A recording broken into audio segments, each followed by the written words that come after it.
It was a very ordinary year, in a very ordinary modern metropolis. A day full of bustle, which was no different from others like it. In those days, every person believed that such a measured life would accompany them for eternity. But at some point in time, this thought cracked. Out of nowhere, a dungeon appeared in the world. The first witnesses froze in their places, not even understanding what they were looking at. The gap in the universe widened, and from there, the angry grins of monsters appeared. More and more, a whole innumerable horde poured into the streets of the city. Humanity was plunged into horror.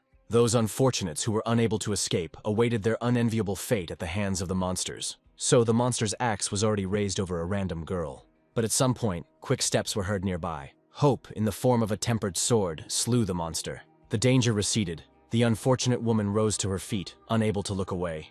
After all, where monsters had previously raged, now a fierce battle with hunters was taking place. Every time they defeated monsters, the hunters would greedily look at something in the middle of their palms. After all, every defeated villain enriched the heroes. This is how the new world of hunters was built. However, the hero of this story was only trying to get into their number. The girl at the reception, looking at the documents, said that it was the first time she had seen a person from the working class in such a place. Reading further, the girl realized that the Jiha sitting in front of her had no skills at all. The guy sitting opposite smiled slightly. Scratching the back of his head, Jiha grinned and nodded. Thus the meeting passed, and the day itself continued. The events of the story moved to Sector 7, where the hunter's shop was located. It was at this address that the father and daughter visited. The doorbell rang and Jiha greeted the new visitors. The man who entered with the girl informed Jiha that he wanted to buy a couple of potions. Unexpectedly, the daughter leaned against the counter, starting to coquettishly ask Jiha about the appropriation of the working class. The father was somewhat annoyed that his daughter, having completely forgotten about shopping, began actively asking Jiha about this or that thing. Having filled his basket with goods, the man asked Ji for forgiveness for the way his daughter had behaved. Jiha didn't see any problems with such things. And besides, the hero himself really didn't have any skills. The girl nodded understandingly. The father again reprimanded his daughter, who considered her words to be pure curiosity. At the same time, the noise and creaking of military equipment could be heard throughout the city streets. Standing by the windows, the buyers started talking about the possibility that another third-rank dungeon had opened somewhere. When the man expressed a desire to visit such a dungeon, his daughter began to boldly dissuade her father from taking such a step.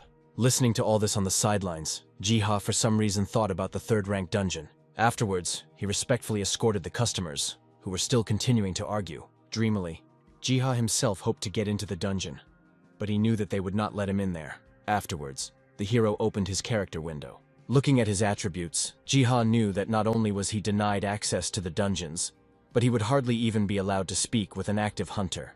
Because of this, Jiha always walked behind, taking those crumbs of treasure that the real hunters left behind. Jiha was somewhat upset that no matter how hard he tried, no one seriously recognized his line of work.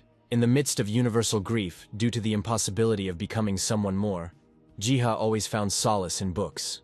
He spent hours on end reading. In this way, most of the working day was spent. Sometimes when Jiha was quite tired, he would be overcome by yawning. At one of these moments, for no apparent reason, he began to feel sleepy.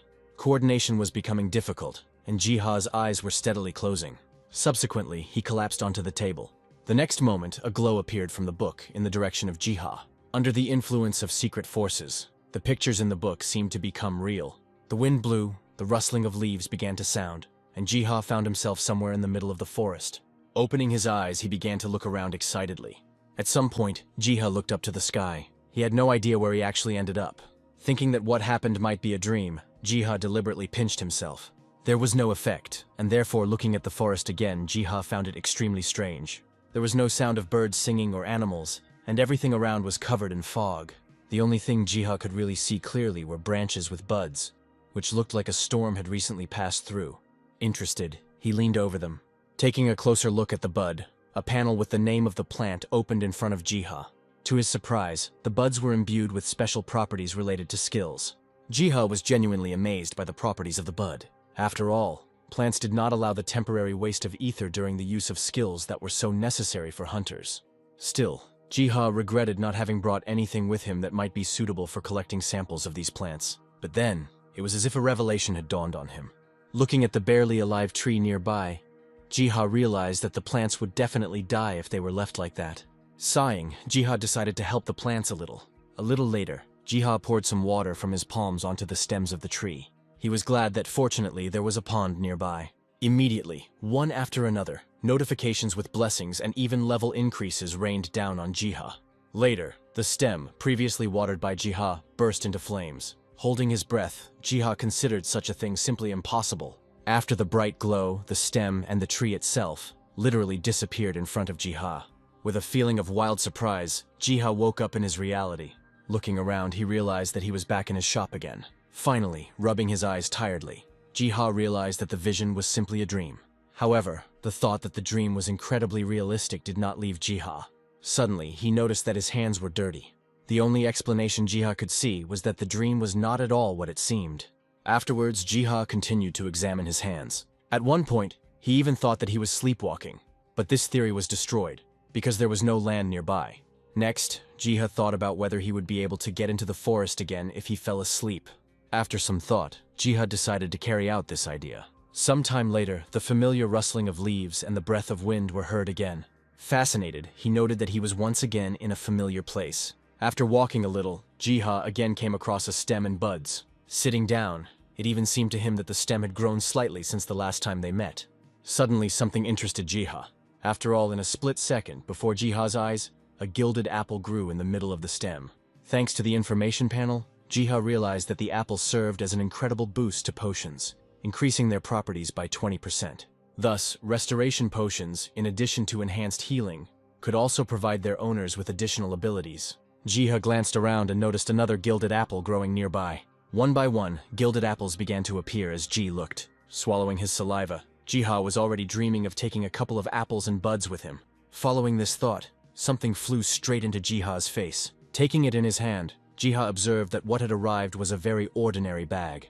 Opening the bag, which already contained something, Jiha suggested that it could help in transporting things between dimensions.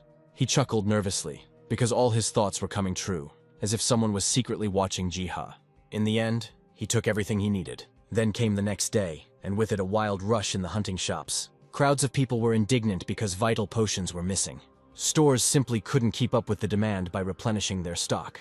At some point in time, the opinion of some people was distracted by something. Walking calmly, the image of a woman stood out behind the crowd. It was a sword witch named Seo who wanted to talk to the store manager. The hunters present were all discussing among themselves Seo, who had the status of a legendary character. After a while, someone called Seo. The store manager appeared in person and greeted Seo as an honored guest. Despite all the manager's persuasion, Seo unequivocally stated that she could not wait for her potions to be made. Having no time to wait, the girl picked up the phone, deciding to look for more stores in the area. At the same time, in Jiha's store, a golden mixture was splashing around in a transparent container. Having mixed all the necessary ingredients, he himself looked at the result. Later, Jiha decided to modernize the formula. By passing the substance through a distillation apparatus, he obtained a completely new, more elegant substrate. Following this, Jiha was bombarded with unscheduled notifications with blessings and even the acquisition of the alchemy skill. Further, shaking it, Jiha began to examine the resulting new, blessed potion. However, Jiha was not sure that he would be able to sell something like that, because who would believe him about the incredible properties of the potion? But just as Jiha wanted to test the potion on himself first, Seo entered the shop. Giving up on his previous plans, Jiha greeted the customer. The girl immediately approached the counter, starting to ask Jiha about the availability of potions. But before he could even wait for an answer, something caught Seo's attention. The girl looked at the golden-hued healing potion with extreme interest. As soon as he heard the price, Jiha immediately made it clear that the potion was not yet for sale. However, Seo didn't have time to bargain, so she grabbed the golden potion from the counter. Having thrown a lot of money on the counter, the girl began to walk away. Jiha was left stunned after such a spontaneous visit from a stranger. Subsequently, the action of the plot moved to some distant place. There, Seo's rage thundered in full force. Her summoned sword skills easily smashed the demonic beasts. This whole battle developed at an incredibly fast pace. Afterwards, Seo moved on, leaving behind her defeated enemies. A little later, scavengers appeared at the scene of the battle. After briefly discussing the prospects of becoming hunters like Seo, the scavengers eventually decided to focus on their work. At some point, one of the scavengers remembered that Seo always works alone after one tragic incident. He was already ready to start telling how something happened. From the depths of the forest, Seo appeared, calling on the scavengers to flee. They were taken aback when they raised their gaze. As it turned out, the one who approached Seo was the pursuer himself, a disgust-level monster. The scavengers were stunned, having no idea how to behave in such a situation. Noticing that they were still standing, Seo once again called on the scavengers to flee. She herself began to move towards the pursuer. As they moved, Seo's summoned sword ability activated. Eventually, she made an attacking swoop. The pursuer had no intention of staying away, and so he responded. With just one counterattack, the monster repelled Seo's entire onslaught. It was thrown back, knocking down trees behind it. Trembling from fatigue and pain, Seo barely got to her feet, suspecting that she would not be able to defeat the pursuer. Seo had no choice but to sacrifice himself and buy time for others. She hung her head and thought about someone. The heroic image of Hek arose in her mind. Immediately remembering that it was no longer there and that there was no point in giving in to despair, Seo uncorked the bottle she had bought. Bringing the bottle to her face, Seo mentally instructed that from now on she could only rely on herself. After which, closing her eyes, she began to swallow the healing potion. The girl didn't even notice how quickly she drank it to the bottom. For the first time, Seo learned that a healing potion could be delicious, and also seemed to fill one with the power of ether. And this meant that the girl could continue her fight. With renewed strength, Seo rushed towards the pursuer again. Once she was at a sufficient distance, she used a special cutting skill. Just a couple of swings of the weapon and the pursuer was hit by the rampage of the Master Sword. At the end of the reception, the monster let out a shrill roar. Then loudly, he fell to the ground. After her victory, Seo looked at her weapon with fear, making sure that during the battle she had not spent any ether on using skills. And the girl owed all this only to the potion. A potion that she had bought in a hurry in some mossy shop. Some time passed, and the action of the story returned to the city limits. The doorbell of Jiha's shop rang. To the hero's surprise, Seo appeared on the threshold again. Pushing the customer aside, Seo pointed towards Jiha. And then she began to ask threateningly what kind of potion Jiha had sold him. Almost immediately, the enthusiastic voices of other buyers could be heard, who had already heard the news of Seo's victory over the pursuer. Having come to her senses, Seo hastened to apologize to Jiha for her behavior. Jiha was clearly delighted when Seo told him about the incredible properties of the potion. In this regard, Seo wanted to urgently find out where Jiha got such a potion. Without trying to hide anything, Jiha showed off a gilded apple, calling the fruit the key ingredient. At the same time, Jiha told me that he got a special apple in the level 0 dungeon. While Seo was pondering the seller's words, Jiha himself decided not to reveal the full truth about the source of the ingredient for the potion, and therefore I tried to change the subject. After looking around the store, Seo suddenly pointed to a container with blue contents, to which Jiha informed him that it was a potion for the cold. Taking the bottle in her hands, Seo wanted to know about the properties of the potion. Seo asked loudly when Jiha named more incredible values for the duration of protection from the cold. As it turned out, Jiha's potions were almost twice as powerful as their standard counterparts. Soon, a similar question about the origin of the frost potion was posed to Jiha. In his mind, the hero recalled how he had once again visited the dungeon. There, he managed to find and collect winter strawberries. Having a natural resistance to cold, upon returning, Jiha immediately used the new ingredient in his crafting. Coming out of his memories, Jiha again stated that he had managed to find everything in the 0 dungeon. Realizing that Jiha was lying, Seo decided not to question him, but simply buy everything. Following this, Seo placed a wad of bills on the counter. Seeing such a huge amount, Jiha tried to bargain for a smaller amount, but Seo didn't want to hear anything. Then Jiha at least wanted to know the name of the mysterious but wealthy stranger. The girl stopped abruptly. Leaning against the doorframe and smiling, Seo said her name. A little later, the action again moved to the secret world of Jiha. Lying down on the ground, Jiha looked at his catch of ingredients. Jiha was surprised that in a place so rich in a variety of resources, there were no monsters at all. Only now did he become completely concerned with the question of where this place was located. Suddenly, somewhere off to the side, the crunch of grass was heard. Frightened, Jiha looked back. The sound quickly stopped, but Jiha himself was sure that he had definitely heard something. As he began to explore the limits of the grass, at some point in time, he froze. After all, to his surprise, the mythical monster Pterodron was hiding there. Jiha couldn't utter a sound, not knowing how best to react to this situation. Deciding to take a closer look at the creature, suddenly a translucent wall formed in front of Jiha. Touching the wall, Jiha realized that he could not overcome it. Meanwhile, within the closed area, devil ants appeared. The creatures immediately started fighting among themselves. Looking at all this, Jiha remembered that he had once read about something similar.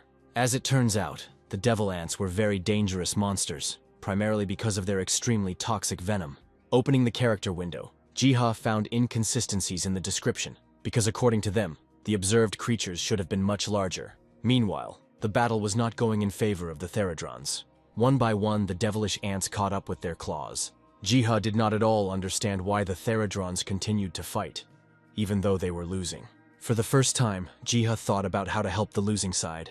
Immediately after this, a notification appeared, inviting the hero to participate in the war on the side of the Theradrons. Jiha found the words in the notification that the Theradrons belonged to that one very unusual. But be that as it may, he agreed to enter the war. Instantly, Jiha received another notification that the losing side could receive a boost through essence. Thinking about it, Jiha remembered that he really did have something on him that could play the role of essence. Ultimately, the hero used the crystals he had with him. A glow appeared and instantly rushed towards the Theradrons. Filled with blessings, the mythical creatures seemed to be filled with a desire to win. With renewed vigor, the Theradrons went on the attack. The counterattacks of the claws began to destroy the demonic ants en masse. It began to seem as if the Theradrons were beginning to gain the upper hand in the previously lost battle. With each passing second, their ranks were replenished and they entered the battle. Until eventually, with the combined attack of the Theradrons, the demon ants were defeated.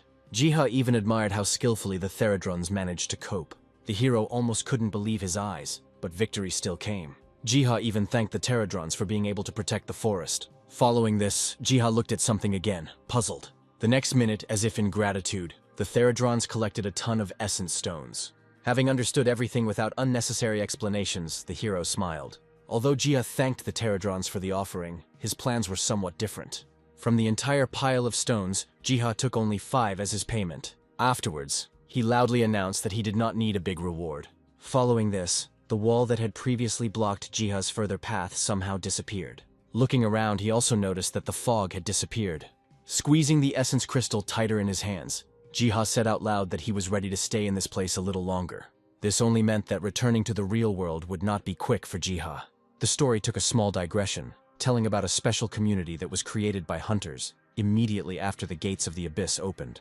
It was not only a meeting place, but was also often used as a convenient social network. Now, there was a lot of discussion about how Seo managed to single-handedly kill the powerful monster, the Pursuer.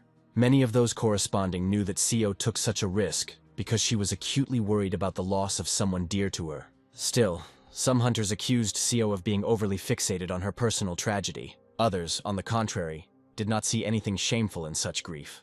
At some point in time, the hunters' discussions boiled down to Seo pointlessly exploring dungeons year after year, hoping to find at least the body of his once missing comrade.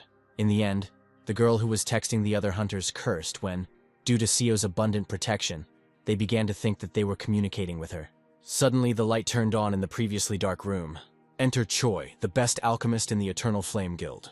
When asked about being in the dark, the girl stretched and answered that it was easier to concentrate that way. Coming closer, Choi informed the girl that he personally went somewhere. His story touched on Jiha, who, after checking, turned out to be the most ordinary person without any skills. Hearing this, the redhead was forced to admit that Jiha had nothing to do with Seo's recent successes. After these words, Choi coughed and also said that Jiha sold something to Seo. He even asked if the red-haired woman knew anything about golden apples. Receiving only a puzzled look from the redhead, Choi told about the apple, which could reduce the hunter's ether consumption. From Choi's story, it followed that Jiha made potions from such apples, which he sold at an extremely low price. When the red-haired woman decided to find out the secret of selling the precious potion at a low price, Choi began to sit down opposite her. Then Choi put forward his hypothesis that Jiha did not know the true value of the potions. With a sly grin, the red-haired woman suggested another option, in which the hero simply wasn't a greedy person. Afterwards, standing up abruptly, the red-haired woman expressed a desire to meet Jiha in person. Choi was surprised when the redhead refused to make an official visit by driving. After all, Leah, given her status as the head of the guild, could easily show herself to people in this way. Meanwhile, Jiha was still in the secret dungeon. Having made a fire, he warmed himself, since it was cold in the depths of the forest. So, after the wall and fog disappeared, Jiha examined the newly opened territories. However, no matter how hard he tried, everything around was approximately the same. After some time, Jiha even began to experience some frightening feelings. The longer he stayed in the depths of the forest, the more acute the feeling of impending danger became. Finally, getting up, Jiha decided to go back to a calmer atmosphere. But as soon as he straightened up, he noticed something behind him. Oddly enough, there were Theradrons near Jiha again. Upon closer inspection, Jiha discovered that the creatures had brought him strange seeds. But in addition to this, he also emphasized that the ranks of the creatures were replenished with new ones. A second later, it dawned on Jiha that the creatures had come from an ominous place, which filled the hero with horror. Almost immediately after this, a notification appeared in front of Jiha. Reading carefully, the hero learned that the Theradrons asked him for help in saving their queen. In any case, Jiha agreed to help the cute creatures, after which he scratched one of the Theradrons. However, since Jiha had other things to do, he left the quest to save the queen the next day. A new day has arrived, and with it a restoration potion has been prepared. Also, a poison resistance potion was discovered and made, and into the bowl the combat food is poured. With this, Jiha's basic preparations were complete. Having strengthened the Theradrons sufficiently, Jiha commanded them to go and rescue their queen. Following the creatures, after some time, Jiha froze in fear. After all, there in the depths of the forest the Devil's Anthill was hiding. From now on, Jiha knew where the main inhabitants of the forest lived. Taking a closer look at the artificial structure, Jiha said that it was as much as 3 meters high. At the same time, 2 armies of overgrown insects were approaching each other. With all their inexorable might, the Devil's Muravs were the first to go into battle. In response, ranks of Theradrons advanced. A minute later, the carnage began. Watching from the sidelines, Jiha was amazed that this time, the Theradrons were fighting even more successfully. However, even they were not completely protected from danger. Suddenly, a notification appeared, informing that Jiha could help the Theradrons once. Reading it, Jiha was surprised, because he was offered to kill hostile insects. Even with such a strange proposal, Jiha was only allowed to perform such an action once. But right after that, Jiha heard a chirping sound. A messenger ant with wings appeared from the hive. A notification immediately appeared, informing the hero that the devil ants were trying to call for reinforcements. Having no other choice, Jiha decided to stop the ant. With a gleam of overwhelming power, the hero clenched his palm. Meanwhile, the messenger ant had already spread its wings and even taken off. To his shock, something huge loomed over the ant. And the next moment, Jiha's palm fell on the insect. Like a titan, the hero overthrew the ant. Afterwards, Jiha happily said that the ant was caught. Then, events returned to the real world. Arriving at the address, Leah looked at the sign of the very same shop where special potions were sold. Remembering Sio's words, Leah preferred to check everything rather than trust her eyes about the initial simplicity of the store. Because of which, Leah smiled slyly. Taking hold of the door handle, she was ready to reveal any secrets. To her surprise, after a couple of tries, it turned out that the store was closed. Looking at the sign again, Leah couldn't understand how this was possible, because the store was supposed to be open. Trying to figure it out, Leah turned to the janitor, thinking that he might know something. After thinking about it, the janitor informed Leah that the store was working intermittently, and that Jiha himself rarely showed up. While the janitor was hissing, blaming everything on the laziness of the youth, Leah herself saw something suspicious in this situation. Afterwards, Leah looked at the sign again. The redhead definitely decided for herself that Jiha was hiding something. At the same time, in the dungeon, Jiha himself was somewhat upset that such help ended with just one blow. Looking at the dead messenger ant, he hoped that this kind of help from his side would be enough. However, the battle between the insects itself was still ongoing. Despite the losses, not a single army wavered. After another fight, the devil ants finally showed their backs. Realizing that the outcome had taken place, Jiha sighed wearily. Then he fell to the ground. However, Jiha remembered that despite the victory, the queen of the Theradrons was still somewhere inside the anthill. Out of the corner of his eye, the hero noticed how the Theradrons were carrying their queen out of the anthill on a stretcher. She came to her senses and opened her eyes. Somehow I started to rise. Suddenly, Jiha's giant finger reached out towards the Theradron queen, stroking her. The hero said that all the bad things were already behind him. Instantly, a notification appeared, offering Jiha an alliance with the Theradrons. Jiha, of course, agreed, not only for good reasons, but even for somewhat selfish ones. Immediately after this, the commander of the Theradron army soared into the air. Light enveloped him, and evolution happened. Subsequently, the Theradron warlord became much larger and clearly stronger. Suddenly, the military leader gave a command to his troops. To the hero's relative joy, the insects were again carrying a ton of offerings. Sitting in front of the piles of essence stones, Jiha said again that 10 from the total pile would be enough for him. At some point, Jiha turned his attention to his palm. After all, there were seeds there that the Theradron commander gave to the hero. Reading through the notifications, Jiha realized that these were tree seeds. And if Jiha left the care of the seeds to the forest, then the hero intended to build the hut himself. A day has passed since then, and the events have moved to one dungeon.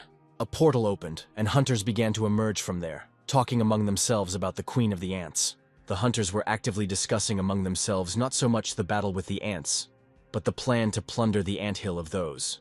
Their discussion was interrupted by shouts from other hunters. Everyone froze, seeing what was clearly an unpleasant scene. As it turned out, the anthill was already empty and cleared.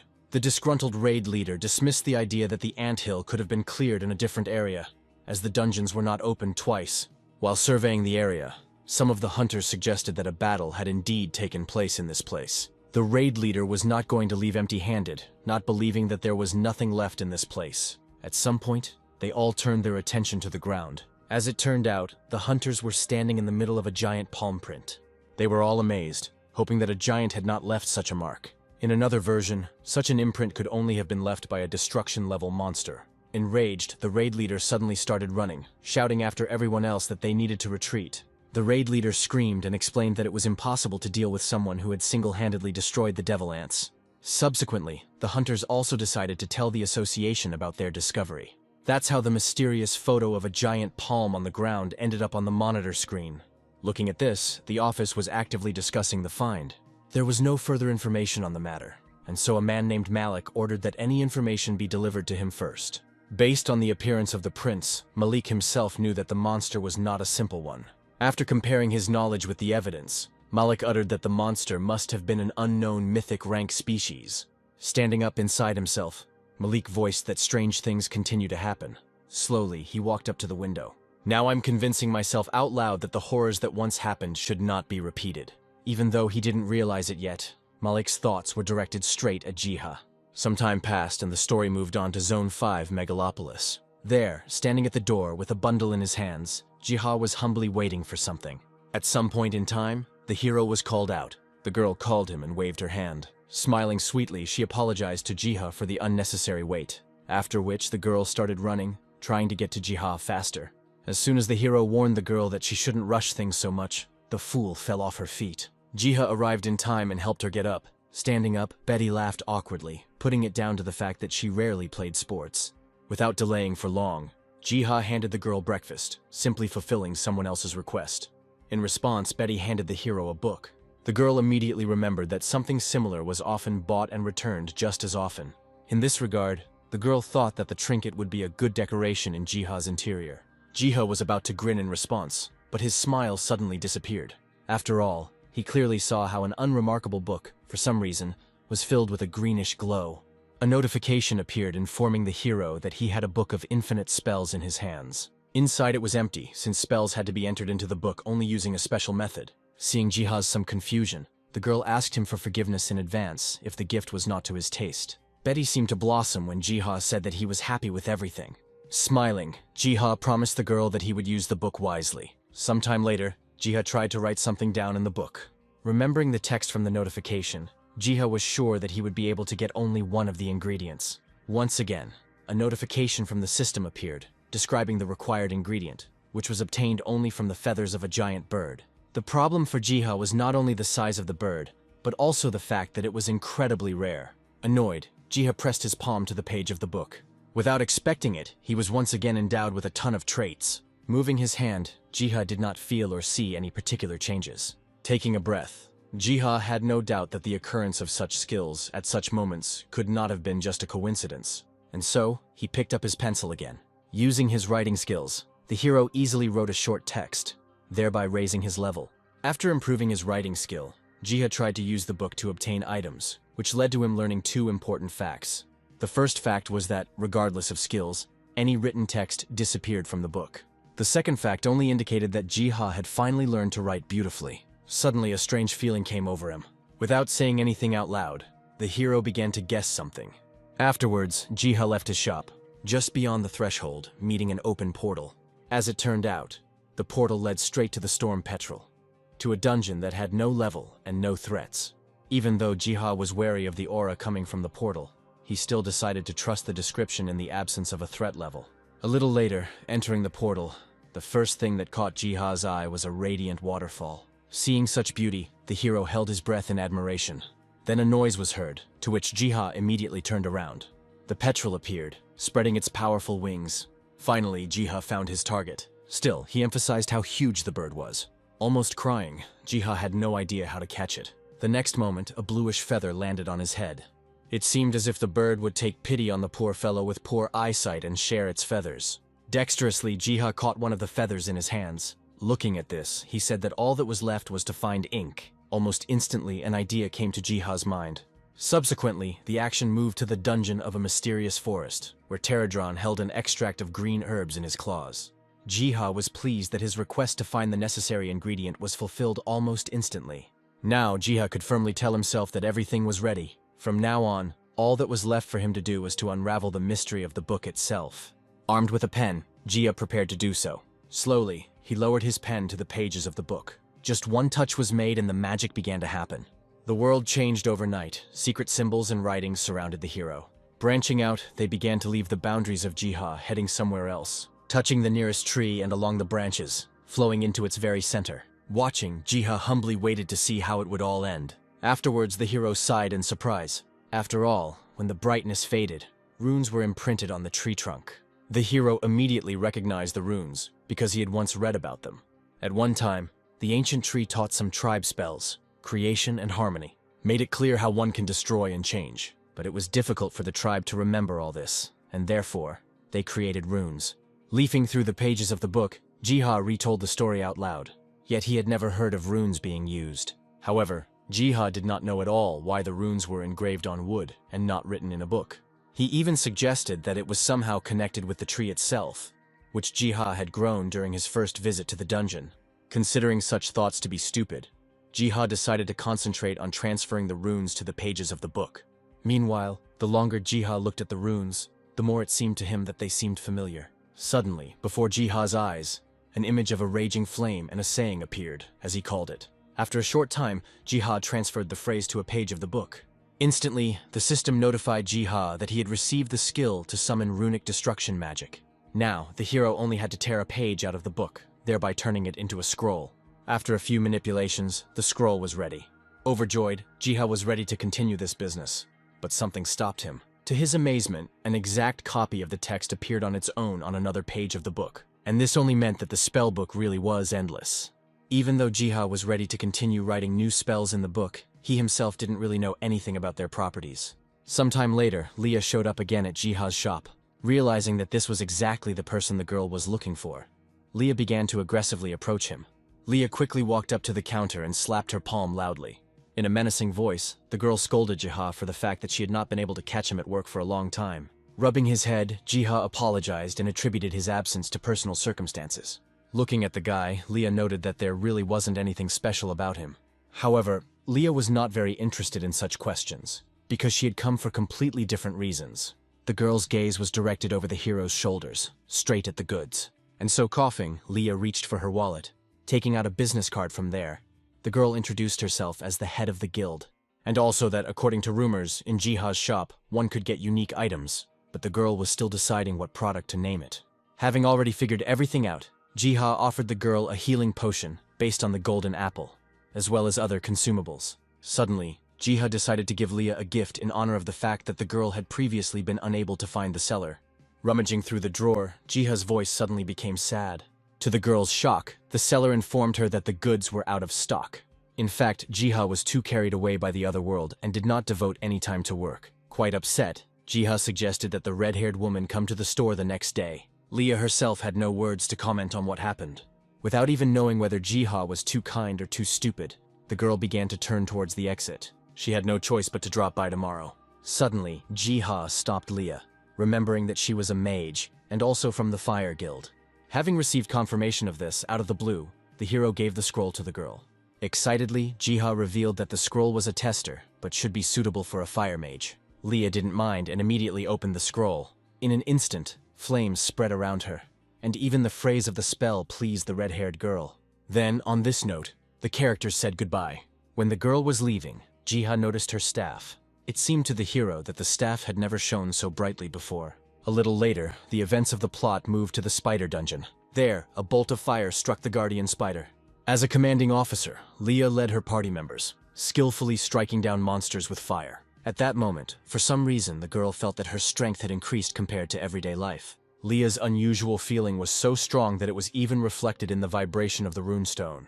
At the moment of these thoughts, someone shouted for Leah to take care. The girl jumped back in time, avoiding the poisonous stream. Luckily for the team, the redhead was not hurt. The problem, however, was that Leah clearly saw many more enemies in front of her than she expected to encounter. Even though the difficulty of the dungeon had increased, Leah herself was not going to give up so easily. Then a fire flared up in the red-haired girl's eyes. Feeling an unprecedented surge of strength, Leah began to summon magic. Afterwards, she ordered all her party members to retreat back so as not to be hit. Tongues of flame and vortexes formed around Leah and reached towards her staff. This terrifying heat engulfed the spiders. With just one single spell, the hard-fought battle was won. At some point, Leah guessed, remembering the package she had recently received from Jiha. Meanwhile, Jiha finished making a batch of elixirs. Wiping the sweat from his forehead, the hero hoped that the manufactured goods should be enough. After spending a lot of time, there were boxes of healing and resistance potions on the counter in front of Jiha. Looking at his watch, Jiha decided to hurry before an important guest arrived at the store. But at that moment, the bell on the front door of the store rang. Turning around, Jiha noticed the red-haired girl already inside the store. As it turned out, Leah did not come to the store alone. However, the girl first wanted to discuss something and not buy elixirs. Subsequently, a case filled with money was opened in front of Jiha. To the hero's puzzled look, Leah explained that there was money in front of him. Jiha explained his behavior by incredible surprise, because the guy saw such sums in front of him for the first time. Afterwards, Leah started talking about the scroll that Jiha had recently given her, which upon inspection turned out to be S-class. Leah explained that she could not leave such a valuable gift unanswered. Slightly hesitantly, Jiha agreed understandingly. Still seeing Jiha's certain stiffness, the red-haired woman even offered to transfer the money to the account if he was embarrassed by cash payments. Unexpectedly, Jiha informed the girl that he could not accept the money. Even though Jiha himself made noble speeches, in reality, he had no intention of receiving payment for the test that he conducted in the dark.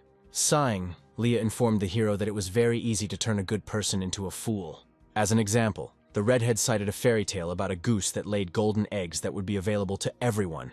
After thinking about what was said, Jiha assumed that in such a case, everyone would become rich. However, Leah thought differently, saying that then they would have tried to kidnap the goose. Next, Leah changed her voice to a menacing one, trying to convey to Ji that he could become a danger at any moment. In connection with this, the red-haired woman was ready to make the hero one tempting offer.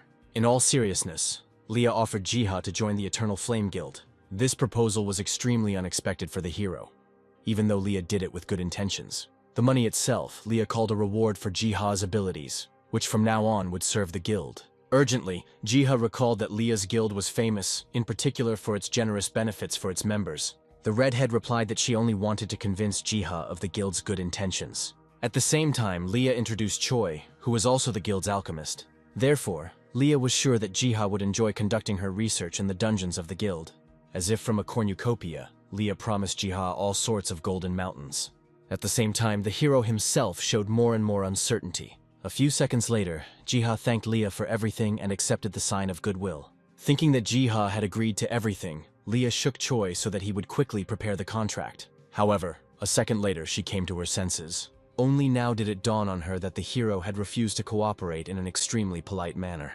Jiha himself only made it clear that he does not consider himself worthy of such a position.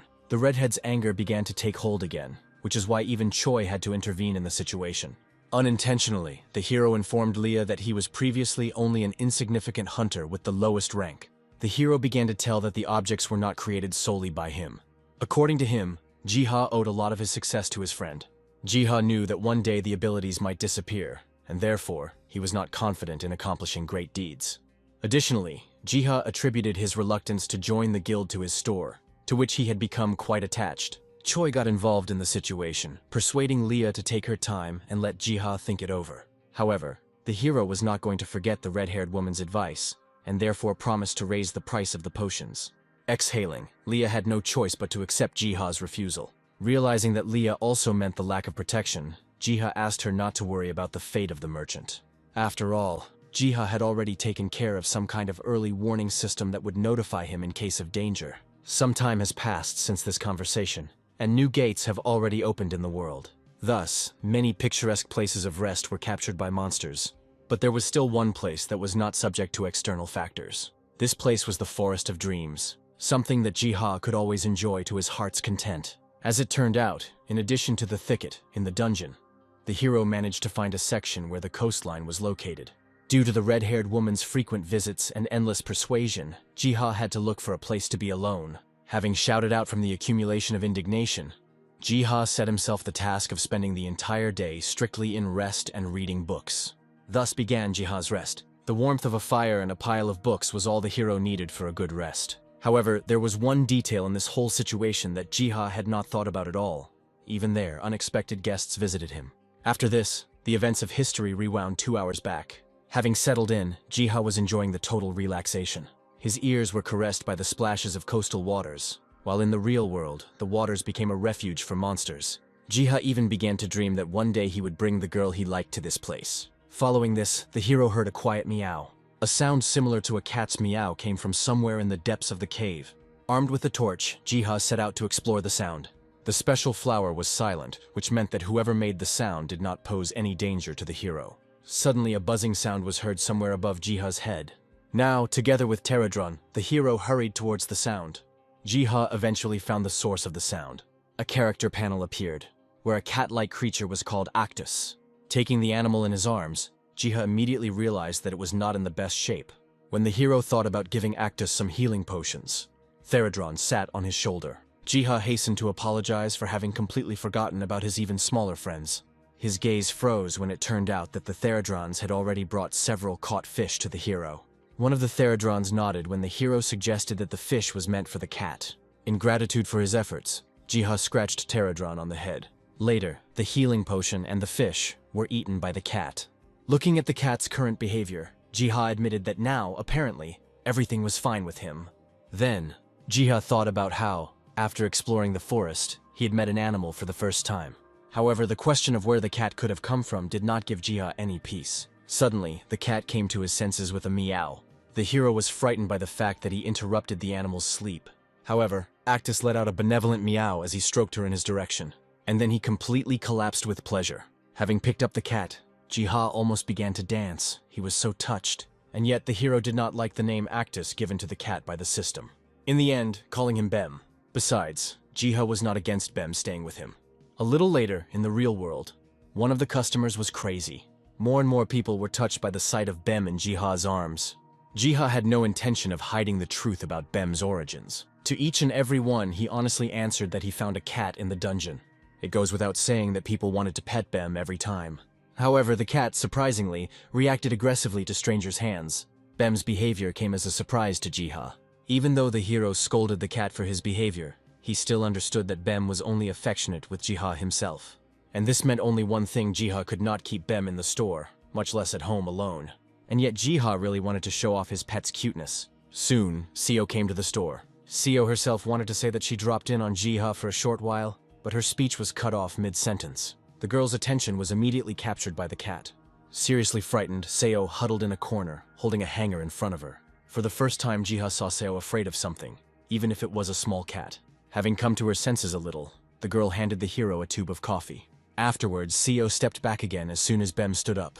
The hero apologized for Bem scaring Seo, but made it clear that now the cat will live with Jiha. At the same time, Jiha witnessed something extremely strange. Apparently, Bem was favorably disposed towards Seo and seemed to want to receive caresses from her.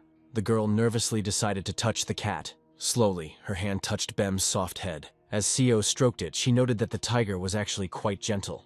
Later, the conversation between the characters touched on the scrolls that Jiha allegedly handed out left and right. It was a revelation to Seo when she learned that Jiha had given Leah a scroll worth a couple of million for free. And yet, the girl convinced herself that Jiha was simply an extremely kind and sympathetic person, rather than a naive fool. In her mind, Seo guessed that it was for this very reason that she visited Jiha's store so often. At that very moment, the plant began to crackle, alerting the hero to the danger. The hero stared at the plant, seeing such behavior for the first time. Then, from the street, a system hummed and a high-level danger alert began to sound. Turning to Jiha, Seo signaled that they needed to leave immediately. Shock and panic overwhelmed the hero. At the same time, the streets were filled with soldiers mixed with hunters. People were evacuated en masse as quickly as possible. Having a rough idea of what kind of threat might appear on the city streets, Jiha hoped that the hunters would be able to cope. A minute later, holding Bem in his arms, Jiha was already in the shelter. However, even here, the hero did not feel safe. There was a loud crash that frightened all the inhabitants of the shelter. This later made Jiha realize that it was not safe outside, and so the hero began to stroke the no less frightened Bem. Trying to calm him down, Jiha kept saying that everything that was happening was nothing. Meanwhile, outside, a catastrophe was happening, caused by the fact that the hunters did not complete the dungeon. Normally, low-level dungeons do not pose a threat, but everything changes when hunters are defeated in a high-ranking dungeon. Under such circumstances, at the epicenter of the portal's emergence, absolutely all civilians are evacuated. Where there were previously crowds of people, now there are military echelons, and in response to the general cry for help, absolutely all free hunters come. Now being one of them, Seo said how she felt something moving. Then, a foul magic began to spread through the empty streets. Skeletons appeared with a creaking sound of bones. At that very moment, the military was given the order to open fire. There were volleys of cannon fire and machine gun bursts. Tactical fighters released their bomb clamps. Flying over the place where the monsters gathered, they turned the area into a fiery hell. The explosions were devastatingly powerful, covering the skeletons. It seemed almost impossible to determine whether the fire had any effect on the monsters. One of those who observed this purge was Malik. He hoped that the fighting power would help reduce the number of monsters, after which the hunters would easily finish off the rest. After which, he gave the order to the military contingent to concentrate fire on the gates themselves. Openly, Malik hoped that with this, the operation would be successfully completed. To his shock, a huge monster suddenly emerged from the portal. Having never seen anything like this before, Malik's breath caught in his throat. In an instant, Malik gave new orders to the military to fire exclusively at the huge bastard. As required, the officer adjusted fire on the new monster. Rocket strikes, bullet tracers and shells, all of it poured down on the monster. Somehow, one by one, he even managed to fly into the monster's mouth. Finally, there was a final, blinding explosion. Already in advance, the military were happy that they had managed to defeat the big guy. However, when the smoke cleared, the giant appeared again, without a scratch on its body. At the same time, after everything he had experienced, the thought of associating people with enemies arose in the monster's head. Moving abruptly from his place, he set himself the task of killing those. That's right. Such power was ready to fall upon the military contingent. Seeing the monster approaching, Malik commanded the military to retreat. It's true the monster somehow ran past. Turning around, only now did Malik realize who the big guy had chosen as his target. As it turned out, he was heading straight for the shelter dome. At the same time, someone jumped from the roof of the house. Spinning in the air, Seo would surely joke and not allow the monster to hide in the shelter. While in mid-flight, the girl activated the Sword of Ruler's Rampage. At the same time, Leah was also working her magic. Having activated her attack skills, the girl pointed her staff towards the big guy. A beam of flame burst out and hit him straight in the back. However, despite the damage it had received, the monster had no intention of stopping. This became something unheard of for girls. Meanwhile, the big guy himself raised his fist in an attacking manner. Finally, with a crash, it hit the roof of the shelter. Despite warnings from Leah, Seo was not going to stand by and watch civilians die. Meanwhile, having broken through the walls, the big guy was staring at someone. His eyes seemed to be fixed on Jiha. The hero himself froze, unable to believe that the shelter had been breached. Although Jiha knew in his mind that he had to run away, his body was unable to move. In some desperate attempt, the hero still managed to move his leg. Unable to stay on his feet, Jiha was now falling, watching in slow motion as the monster's hands reached out to him. At the same time, Bem was sucking in air. When the monster's hand almost touched Ji, the cat let out a frosty breath, a concentrated beam of cold that instantly froze the monster. Then the cat broke free from Jiha's hands and jumped onto the floor. Alien words echoed in the monster's head, calling him a pathetic demon. Then the cat hissed, driving him away. At that very moment, Seo was approaching the monster from behind. Seeing that he had frozen, Seo called out to Leah so that the flame could be used. On command, the redhead activated her attack skill again. A stream of flame was released, ahead of which, as if at the point of a sword, Seo rushed. Another joint attack caught the monster's back. Additionally, Seo finished off this blow with another swing of her sword. Burned and cut, the big man let out a sad groan. Quite tired, Seo also rose to her knees. But the girl was not sure that everything was over, because she was able to feel a surge of ether inside the shelter. When Seo entered, she found Jiha.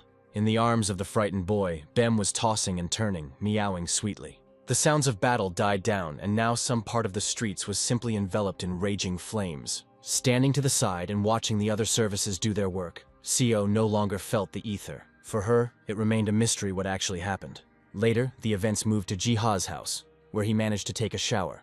As soon as he sat down in the chair, Bem jumped onto the hero's lap. Stroking the cat, Jiha thought about the fact that now the cat looked extremely calm, compared to when he met the huge monster. Later, the hero's thoughts touched the monster itself. An idea came to his mind, and Jiha decided to write something down. As if by some miraculous decree, Jiha's observations were added not only to the book, but also to the Hunter's Encyclopedia. Soon Malik himself discovered a similar article. Malik can't understand who could have created it. Meanwhile, Jiha closed the book, deciding to stop there. Sometime later, a meeting was held where it was discussed that the giant monster, in fact, was not killed by hunters at all. Being among those sitting, Malik listened with obvious disapproval to the suggestions about what could have led to the death of the monster. Soon, the topic of their conversation touched on the encyclopedia, where an unexpected article appeared. Even though no one responsible added the article, everyone started discussing its contents. As it turns out, the article briefly mentioned that the huge monster could be scared.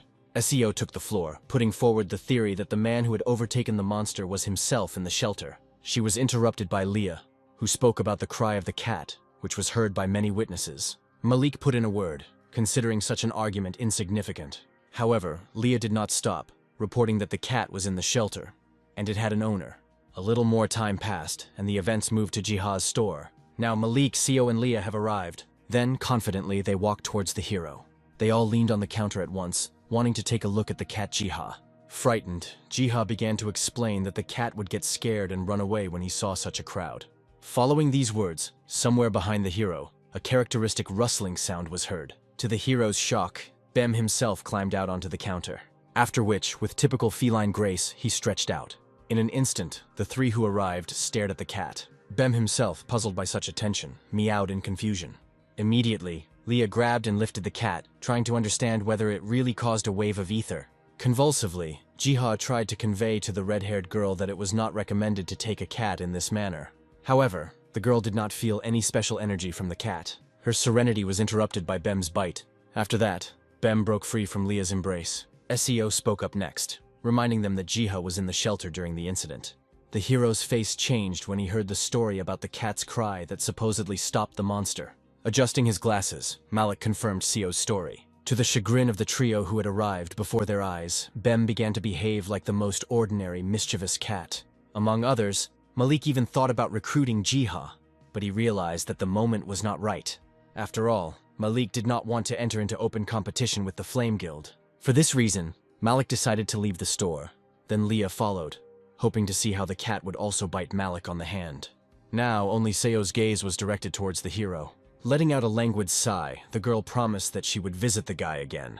Smiling, the hero said that he would be glad to see everyone again. A little more time passed, and the action moved to a secret dungeon. There, lying by the fire, Jiha read about a certain lost continent. This land was called Gehenna, where many races lived under a great tree. The tree itself created the gods of nature. They, in turn, had to protect Gehenna. Reading about one of these gods, Jiha listed details such as white fur, spots, and fangs. And at that very moment, the hero guessed. Apparently, Bem, purring on his lap, was one of such gods. Jumping up from his seat, Jiha couldn't believe that the little cat could be someone like that. And yet, Jiha rejected the version about coincidence. Surely the cat was behind that huge explosion of ether that they talked about so much. Looking at the cat again, Jiha was convinced in his thoughts that Bem really was the god of nature. In that case, mentally, Jiha touched upon the following question regarding the tree in his dream. After thinking for a while, the hero understood everything. Jiha guessed that the tree gave him a job, assigned him to the worker class. Putting the book down and folding his arms across his chest, Jiha said that he had become a victim of the tree's plans. At that very moment, the pages of the book opened and began to glow. A character panel appeared which displayed information about Jiha himself, who was assigned the worker class and a ton of blessings. Subsequently, the glow of the book intensified. The story then took a digression, showing a character wrapped in a blanket. The character was watching a TV channel where the hosts were actively discussing the stalemate in the fight against the Lich and calling for radical solutions. When there was no agreement among the presenters on what was being said, the character turned off the TV. He sighed and said that hunting the Lich was a very difficult task. Afterwards, the story returned to normal, where Jiha stood in front of a tree, looking at the very crowns. Jiha was not particularly upset by the task that the tree endowed the hero with. Under the rustling of the wind, Jiha gave his word that he would help the tree in any way he could. At some point, off to the side, a pinkish cloud began to swirl above the ground. Jiha immediately turned around. Looking closely, Jiha could not understand what was happening. Suddenly, a voice was heard cursing all those who breathe. Later, the Lich revealed his face, calling on everyone to bow before his greatness. Immediately after this, bone warriors rose up near the Lich. Jiha couldn't believe his eyes as he witnessed the arrival of the Lich himself, a horror-ranked monster. However, Jiha considered Lich a cute little boy, having barely managed to catch his speech. In an instant, another panel of the system was reflected in front of the hero. Reading carefully, the hero realized that he was being asked to interfere with the Lich's plans to corrupt the lands. Jiha happily agreed. Meanwhile, Lich continued to encourage his army. In unison, the Bone Warriors repeated their leader's calls for the death of all living things. Holding Bem in his arms, Jiha couldn't stop looking at the tiny Lich, not daring to do anything because of that mercy. Eventually, Jiha began to think about the details of how to quickly get rid of the Lich and his army. Suddenly, the hero remembered that he could not do this, since the leader of the dead was himself a Lich. After all, first of all, Jiha had to find and destroy the very source of Lich's life. By chance, Jiha's field of vision came across a castle that was located at a certain distance from the Lich's army. Taking a closer look, Jiha let out a surprised sigh. Even though he was in a sad state, the hero somehow recognized the castle. After all, the surviving flags of that one belonged to the kingdom of Estrom. Now, Jiha began to compare the facts he had seen. It turned out that the army of the Lich was the people of Estrom. Afterwards, clutching his head, the hero convinced himself that such thoughts were of no importance. The key problem remained the influence of the undead itself, which poisoned the soil. However, Jiha could not intervene directly, and therefore, I decided to use the army of Pterodrons at my disposal. Soon a problem arose. The Pterodron army could not continue its march due to a huge stone in its path. For this reason, Jiha decided not to shift the care of the stone to the Pterodrons. Having personally cleared the way for them, the hero left the army of beetles to take care of the undead. After a little while, the fight began. With enough skill, the Pterodrons began to defeat the undead. Watching the battle from the sidelines, Jiha noted that at the moment, the Pterodrons were already fighting as a full-fledged and well-organized army. Full of indignation, the Lich gave orders to his bone warriors, after which, a new wave of skeletons rushed into battle. Meanwhile, Lich called the peasants to battle. In thin clots, his dark magic spread across the surrounding area. After which, the Lich again commanded the undead to attack. However, his instructions were abruptly interrupted. After all, the commander of the Pterodron army himself approached that, whose power was increased by the efforts of Jiha. The commander of the Pterodrons himself snatched the staff from the bony hands of the Lich, and then he rushed at him. Having been knocked to the ground, the Lich was now being held down by the other Pterodrons. Eventually, with a combined effort, the beetles deprived the Lich of his hands. And then he completely crushed the body of the undead, even though it didn't make any sense. But at that moment, Lich felt danger looming over him. Somehow, the Pterodrons still managed to find the Lich's life source. True, to destroy the essence of life of the Lich, a Pterodron of a higher level was required, for the pumping of which Jiha had to spend money. And so, after spending precious resources, the ordinary Pterodron warrior was pumped up to a knight. Having spread his wings, the knight immediately headed towards the ruins of the castle. In flight, he broke through the wall and flew into the room where the Lich's life essence was located. Feeling his imminent death, Lich began to dissuade his opponents from taking the next step. But be that as it may, the Pterodron knight destroyed the chest where the Lich's life was kept. Amidst cries of pain, the Lich began to dissolve. In the end, all that was left was a quickly dissipating bluish steam. As before, Jiha watched this scene from above, finally exclaiming that victory had taken place. A minute later, an army of Pterodrons carrying offerings gathered at his feet. The hero rose to one knee and thanked them for the gifts. Suddenly, he was distracted by one Pterodron, who was still holding the chest. As soon as the chest touched the ground, it began to strangely become larger and larger. With a gasp, the hero opened the lid of the chest. Inside it was kept the sword, the royal seal of Estrom itself. For now, not knowing what to do with the sword, Jiha put it in his backpack for later. A little later, Jiha picked up a shovel, ready to cleanse the land defiled by the undead. Again, with the help of the Pterodrons, Jiha began to dig up the ground. Having finished the first stage of work, the hero wiped the sweat from his forehead.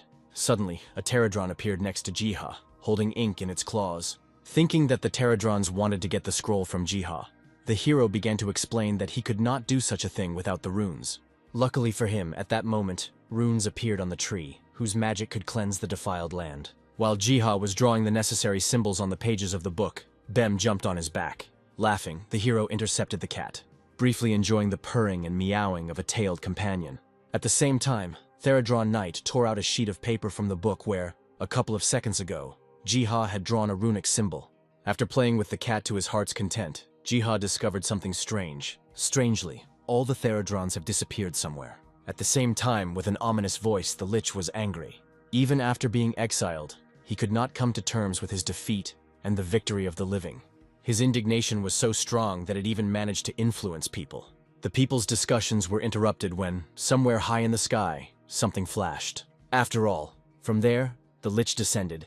Being at the head of his army, he was preparing to conquer a new world. A portal opened and the Lich came out. However, unexpectedly, another portal opened opposite the Lich, from which the Theradron Knight emerged. Having recognized his rival, the Lich called upon his loyal warriors to get rid of the Child of the Tree. In an instant, the Theradron Knight struck, crushing the Lich's warriors. Enraged, the Lich prepared to defeat Theradron himself. Pointing his staff, his destructive magic rushed towards Theradron. However, despite the inconveniences received, Theradron remained safe and sound. In panic, the Lich began to clench his jaws. It was the turn of the Knight Theradron, who called upon the rest of the Beetle army to help him. The results of this battle remained unknown, as the events moved to Jiha's store. Betty burst in there at full speed, grabbing the remote control as quickly as possible. The girl turned on the TV. The TV screen lit up, announcing a report on the fight with the Lich. But a minute later, reporters reported that the ground in the battle area had cleared, apparently due to the death of the skeleton warriors. Many cameras recorded a previously unknown monster that was observed in the battle area. Trying not to show it, Jia began to think about what the Theradrons were doing in the mountains. Malik was also currently reviewing this report, assessing it from the point of view of the negligence of assigning the rank. Secretly hearing this same news, Seo said that the rank of the new monsters was no less than mythical. Only Leah was puzzled by what was happening. Later, in the secret dungeon, Jiha visited the Theradrons. Being serious, the hero believed that he was about to have an extremely difficult conversation with the beetles. Jia started by not blaming the Theradrons for what happened. Afterwards, the hero mentioned a scroll that the Theradrons clearly used to get into the human world. Unexpectedly, the Theradron Knight shuddered, and then he started running away altogether. But all this was done in order to return a minute later with new gifts. Carefully, the Theradrons placed a stack of rare ingredients in front of Jiha. The hero did not need a bribe. He just wanted to get an exact question about whether the bugs had really penetrated the human world. Guiltily, Theradron Knight nodded. To the beetle's surprise, Jiha was not angry, but on the contrary, even praised the Theradrons. Continuing to scratch, Jiha thanked the Theradrons for a job well done. And yet, there remained the question of a ton of rare ingredients, with which the hero did not know what to do. Upon closer inspection, Jiha discovered that one of the ingredients was the Lich's own ether stone. Suddenly starting to meow, Bem began to stretch his paws towards the stone. Having surrendered, the hero carefully handed the stone to the cat. Suddenly, Bem began to actively gnaw on the precious stone. Watching the cat eat the stone, Jiha guessed that it was a source of energy. In any case, Jiha could not judge Bem's actions, since he was one of the gods of nature. Afterwards, using the gifted treasures, the hero decided to increase his level and skills. As soon as the level up was completed, the hero discovered that he had become much stronger than he had been before. Further, having started to stroke Bem, Jiha believed that increasing his strength was far from the most important thing in life. After all, in essence, he was already happy. After some time, for the first time, Jiha was officially invited to take part in a dungeon raid. Having quickly collected his things, the hero went to the place where the hunters were gathering. There was also a second echelon, consisting of recovery specialists. Once there, Jiha was already greeted. The hero responded with a mutual greeting, sharing the opinion that it was the first time he had seen so many people in one place. The man standing nearby thought that everyone was incredibly lucky to get into such a large raid, which, apparently, was dedicated to a large dungeon.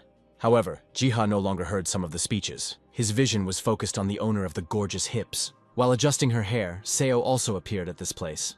Gradually, most began to notice Seo's natural beauty, which was not lost even with the armor on.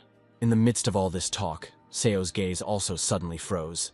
The girl came closer to Jiha, calling him by name. The heroes started talking, and from there the girl learned that Jiha had also been invited to the raid. Seeing this, the others present looked with envy at Jiha, with whom Seo herself wanted to speak. Imagining that the dungeon could be extremely dangerous, Seo gathered her strength to say something. Finally, the girl, embarrassed, said that she would like to help Jiha. In connection with this, the girl suggested that the hero move around the dungeon together with her. To the shock of many, it seemed that Jiha was about to refuse. Immediately, Seo was surrounded by other scavengers. All of them were not averse to keeping company with the famous hunter. Sighing, the girl rejected the others. And yet Seo managed to persuade Jiha to go with her. Thus, the characters began to advance along the dungeon. As they discussed the dangers of the dungeon, Jia's backpack began to move for some reason. Hurrying, the hero unzipped his backpack, allowing Bem to take a breath of fresh air. As soon as Seo saw the familiar cat, she immediately reached out to pet him. However, Bem interrupted Seo's attempts at affection. After scratching Bem, Jiha informed Seo that the cat didn't like it when someone took him by the front paws. Seo puffed out her cheeks and called the cat impudent. At the same time, Bem himself was desperately trying to escape from the backpack. Jiha helped and released the cat to freedom. Sitting down next to Bem and examining him, Seo noted that he had clearly grown since their last meeting. Stroking the cat, Jiha agreed with this, saying that Bem's food was very expensive. With a bit of sadness, the scene of Bem eating $1 million rock came to Jiha's mind. The short break was over, and now Seo was calling on everyone to continue on their way. Later, while wandering through the forest, Seo started talking about some news. Jiha coughed when Seo mentioned the mythic rank monster, Pterodron himself. Next, Seo told about the giant footprints that were found in the Devil Ant's dungeon. At some point in time, Jiha shuddered as he guessed who the owner of such handprints could be. After all, it was he who once guaranteed victory for the Pterodrons. Jiha chuckled without showing it as Seo explained that because of the giant, many people were afraid to go through the dungeon. Recent events only convinced Jiha even more that the human world and the dungeons had some kind of connection between them. His thoughts were interrupted because Bem, who was walking ahead of everyone, stopped for some reason. The hero sensibly asked what had happened. Suddenly Seo spoke up, pulling out her sword, asking Jiha to step back, after which she stepped forward, holding the weapon in front of her. A couple of seconds passed, and a wind blew towards the adventurers. Suddenly Seo remembered something. The girl was overcome with terrible memories. Nasty and toothy creatures reached out to the girl. Standing to the side, Jiha noticed how Seo suddenly began to shake. At that very moment, Seo was absolutely sure that it was in this very place that the dear man had disappeared. Jiha knew this sad story, but he felt that the dungeon rank was clearly higher than the one that Seo's dear man possessed. Somewhere in the distance of the forest, the sound of crunching branches was heard. In response, Seo opened the bottle of potion. After drinking, she turned to Jiha. The girl insisted that the hero run to the exit when the attack occurred. Seo was determined to get even with the inhabitants of the dungeon. Jiha froze, not knowing what to do. At the same time, the cat began to emit a bluish glow of energy. And then where did he run to? Looking after the cat, the hero almost fell off his feet. After all, before that, having come to life, the trees began to scatter. However, Bem still caught up with one of the monsters. Piercing fangs and sharp claws sank into the monster. The tree-like monster let out a cry from the pain. It jerked with all its might, throwing off the seeds. Then she ran away, even forgetting that she had lost her own part in the cat's mouth. Seo and Jiha gasped at the same time at what they saw. Soon, slowly, Bem began to return to the characters. Approaching Jiha, the cat was holding something in his teeth. Wagging his tail, with a large seed in his mouth, Bem glanced at Ji. The hero held out his palm, and the cat obligingly dropped the seed there. Looking at the cat, Jiha even suggested that Bem wanted the hero to plant the seed. Meanwhile, Seo shared her impressions that she had never seen anything like this before. Taking Bem in his arms, Jiha suddenly informed the girl that there was some problem. Both of them stared into the far part of the forest. Suddenly, Seo turned to the hero, asking him to come back. Hanging her head, Seo admitted that she had discovered a trace, and now she couldn't leave this matter. Jiha looked at the girl with a completely stony face. Then, taking out the elixir and holding it out, Jiha nevertheless suggested that they go together. Looking up with a sad expression, Seo asked the hero again, puzzled. Smiling, Jiha was confident that no matter what the danger, the girl would be able to protect everyone. Encouraged by these words, Seo promised that she would protect him. Some time passed. It was starting to get dark, but Jiha and Seo's path continued. At some point, the girl stopped the hero, pointing somewhere ahead. Seo wanted to know if Jiha saw the same thing as the girl. Jiha looked closer, seeing a passage in the middle of the trees that clearly looked like a cave. To the sounds of Bem's barely audible growl, the hero assumed that the answer to everything must be hidden inside. Afterwards, the characters approached the cave. Taking out a torch, Jiha noted that the erosion that had struck the rock did not come from within. Having gone inside, soon Seo pointed out another thing to the hero. Approaching the wall, the characters saw clear traces of blood. Excited, Jiha and Seo came to the same conclusion to speed up the pace. In the midst of the deathly silence of the cave, their journey continued. At some point, Seo let out a loud cry of surprise. After all, in the middle of the cave lay a crumpled suit of armor that clearly belonged to the hunter. Falling to her knees, Seo couldn't believe that this was how the story of her dear person ended. Very quickly, the girl grabbed the armor. Pressing it to herself, she cried bitterly. Jiha sat down next to her and tried to console the girl. Seo turned to Jiha, who began to draw up a logical chain of events in which the hunter could have been cured, and left the cave. Through tears, with difficulty, Seo tried to believe in the hero's words. At some point, Bem even approached the girl.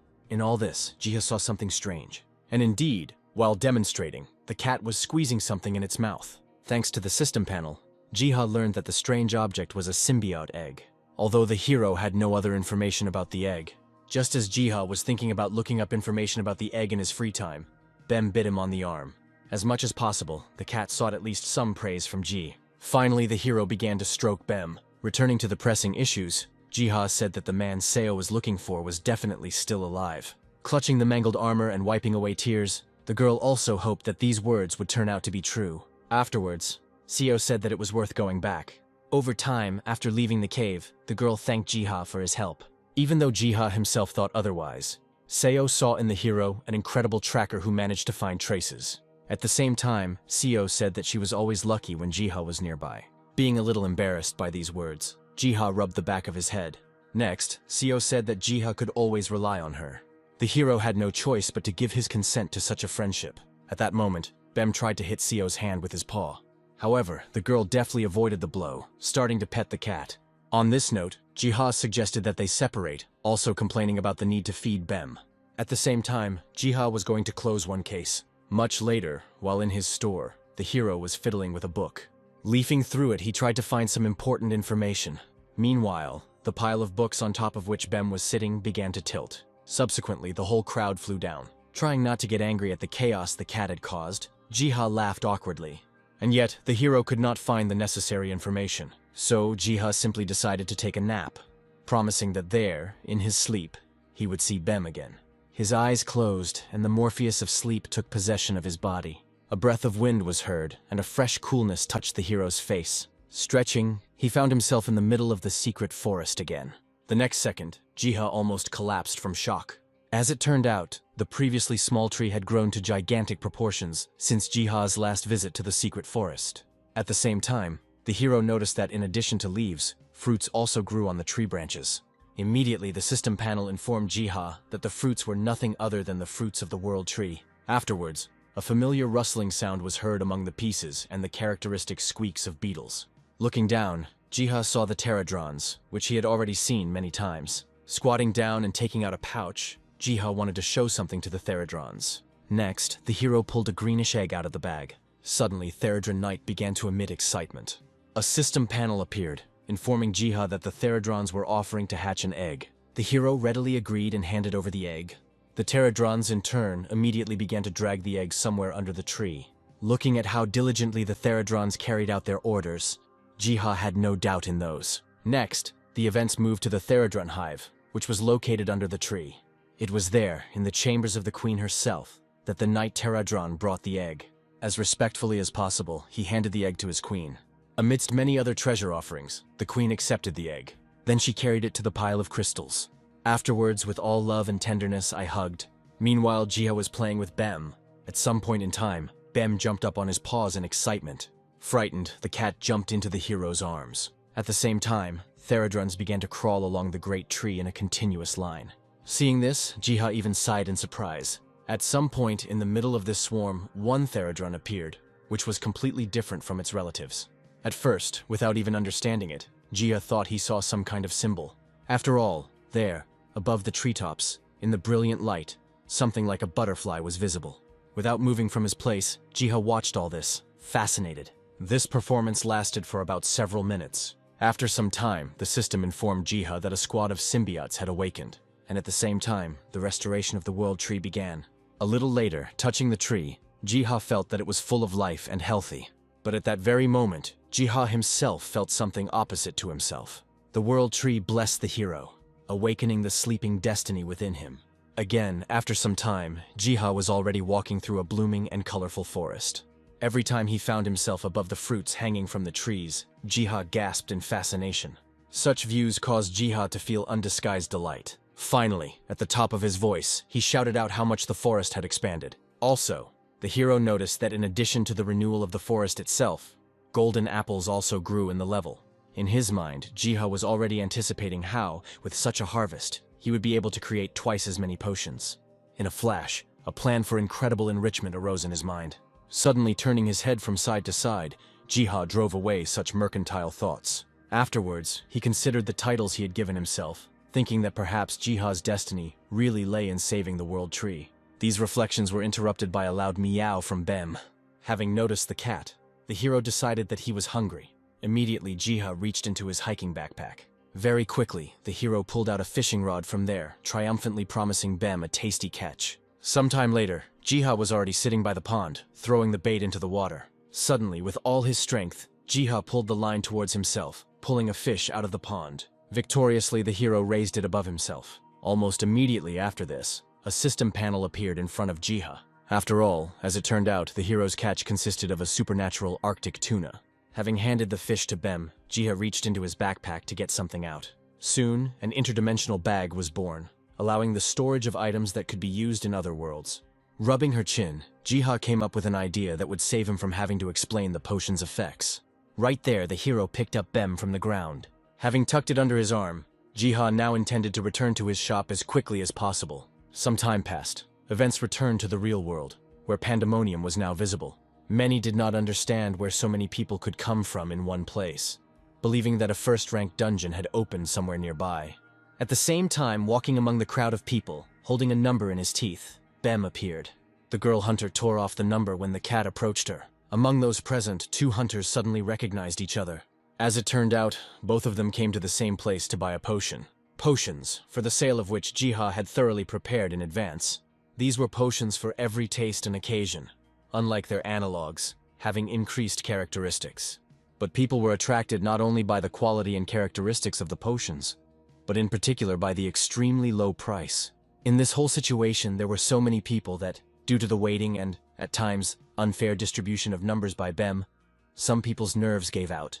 Returning to the store, Jiha was already reaching out his hands to Bem, praising him for his efforts. After all, now as much as he could, Jiha enjoyed the gifts of the great tree. But the hero did this not solely for himself, but for the good of all people.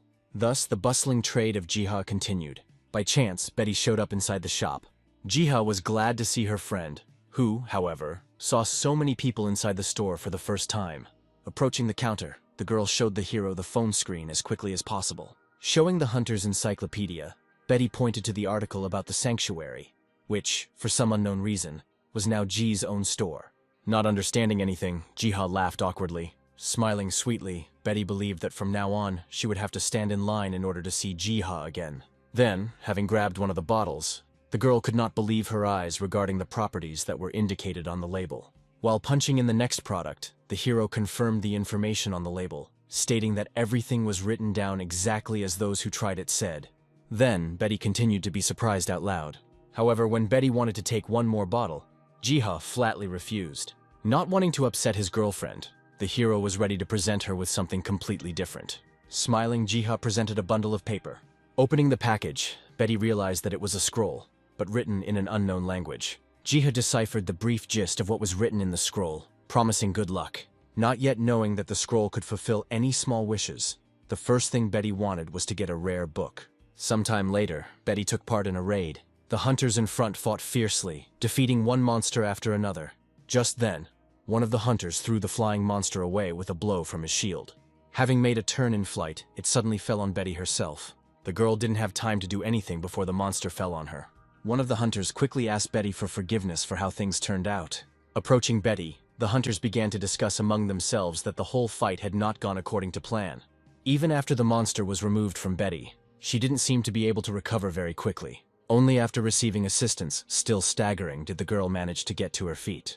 At that very moment, the scroll of wishes lying next to Betty began to sparkle. As it turned out, the scroll believed that Betty had made a wish that was about to come true. The magic worked, and the ground beneath the adventurer's feet began to crack. There was a hum, and then vibration began. Ultimately, the floor beneath everyone's feet collapsed.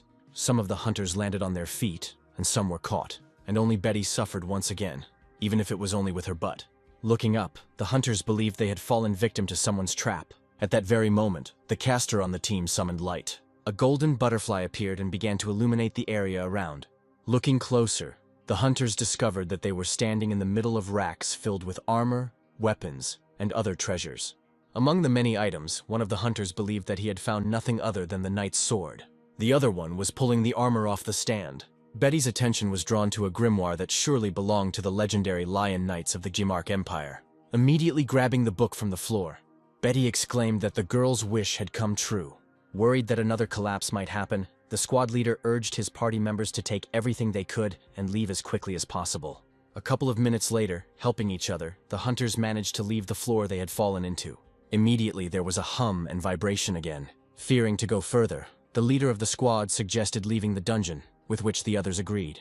Their discussion was interrupted by the sorceress's frightened voice. Feeling terrible fear, she pointed at the avalanche of monsters that was rolling towards the group of hunters. Screaming in fear, the whole group began to run away. Only Betty couldn't keep up with them, having spotted something even more terrifying in the avalanche of monsters. A huge crawling creature emerged from the darkness, hunting smaller monsters. There was another roar, and the dungeon shook. Some parts of the walls and ceiling began to collapse. In this confusion, hiding behind a book, Betty prayed to any god for salvation. Her desperate pleas were eventually answered. When the noise and din died down, the girl opened her eyes again. The other party members stood next to her with surprised faces, and the phenomenon that had previously shaken the dungeon disappeared completely. Seeing a glimmer of daylight behind her, Betty looked back in confusion. After all of them, somehow incomprehensibly, found themselves in the middle of an endless desert. None of them had the slightest idea what had happened. At the same time, Jiha was again enjoying the comfort of the secret forest. The hero exclaimed joyfully, because with the help of earthworms, he was able to restore fertility to the soil. While Jiha was thinking about what to plant, Bem climbed into his master's backpack again. A couple of seconds later, the answer to this question was found in the cat's teeth. Remembering what a horrible creature the seed belonged to, Jiha wasn't sure if it was worth planting. While Jiha was unsure and was examining the seed, Bem was already digging a hole with all his might. Having finished, he meowed contentedly to the hero. Eventually, Jiha gave in to the cat's pressure. Later, they buried the seed together. Right after that, inside the little house built by Jiha in the middle of the secret forest, a flower began to ring softly. Hearing this, the hero immediately realized that someone had come to the store, even though it was closed. Jiha had no choice but to return. Once in the human world, the hero began to clean Bem from dirt. But the very next moment, I almost lost my senses from surprise. After all, behind the panoramic glass, there was a group of hunters who clearly wanted something from Jiha. Having opened the door, the hero immediately asked what had happened to them. Almost immediately, Betty tried to attack Jiha, accusing him of charlatanism. Betty handed the scroll to Jiha, and a description window appeared, where the item already had additional lines related to failure. After scratching his hair and laughing, Jiha suggested that the girl first go in and wash herself. A minute later, the entire group had settled inside the hero's store. Plucking up his courage, Jiha again asked Betty about what had happened.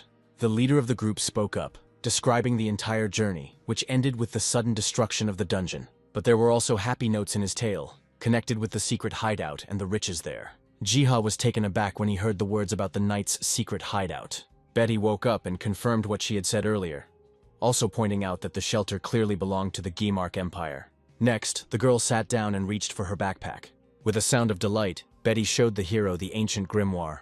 Jiha gasped with envy. Opening the book, Betty complained that it was written in an ancient language that the girl did not know. Ji took a closer look at the text, starting to read out loud about the monsters that crossed the border. Betty was dumbfounded, because Jiha could read something like that. The hero nodded his head approvingly. In that case, Betty placed an ancient parchment on the counter. Looking at the faded parchment, the system informed Ji that before his eyes was an ancient map of Gehenna. Jiha shouted out the name at the top of his voice. Even after Betty asked again, the hero had no doubts. Then Jiha froze, starting to think about something about the map. Suddenly he grabbed Betty's hand. With a sparkle in his eyes, the hero asked the girl to lend him the card for a couple of days. In exchange, Jiha would put out a wooden box with potions.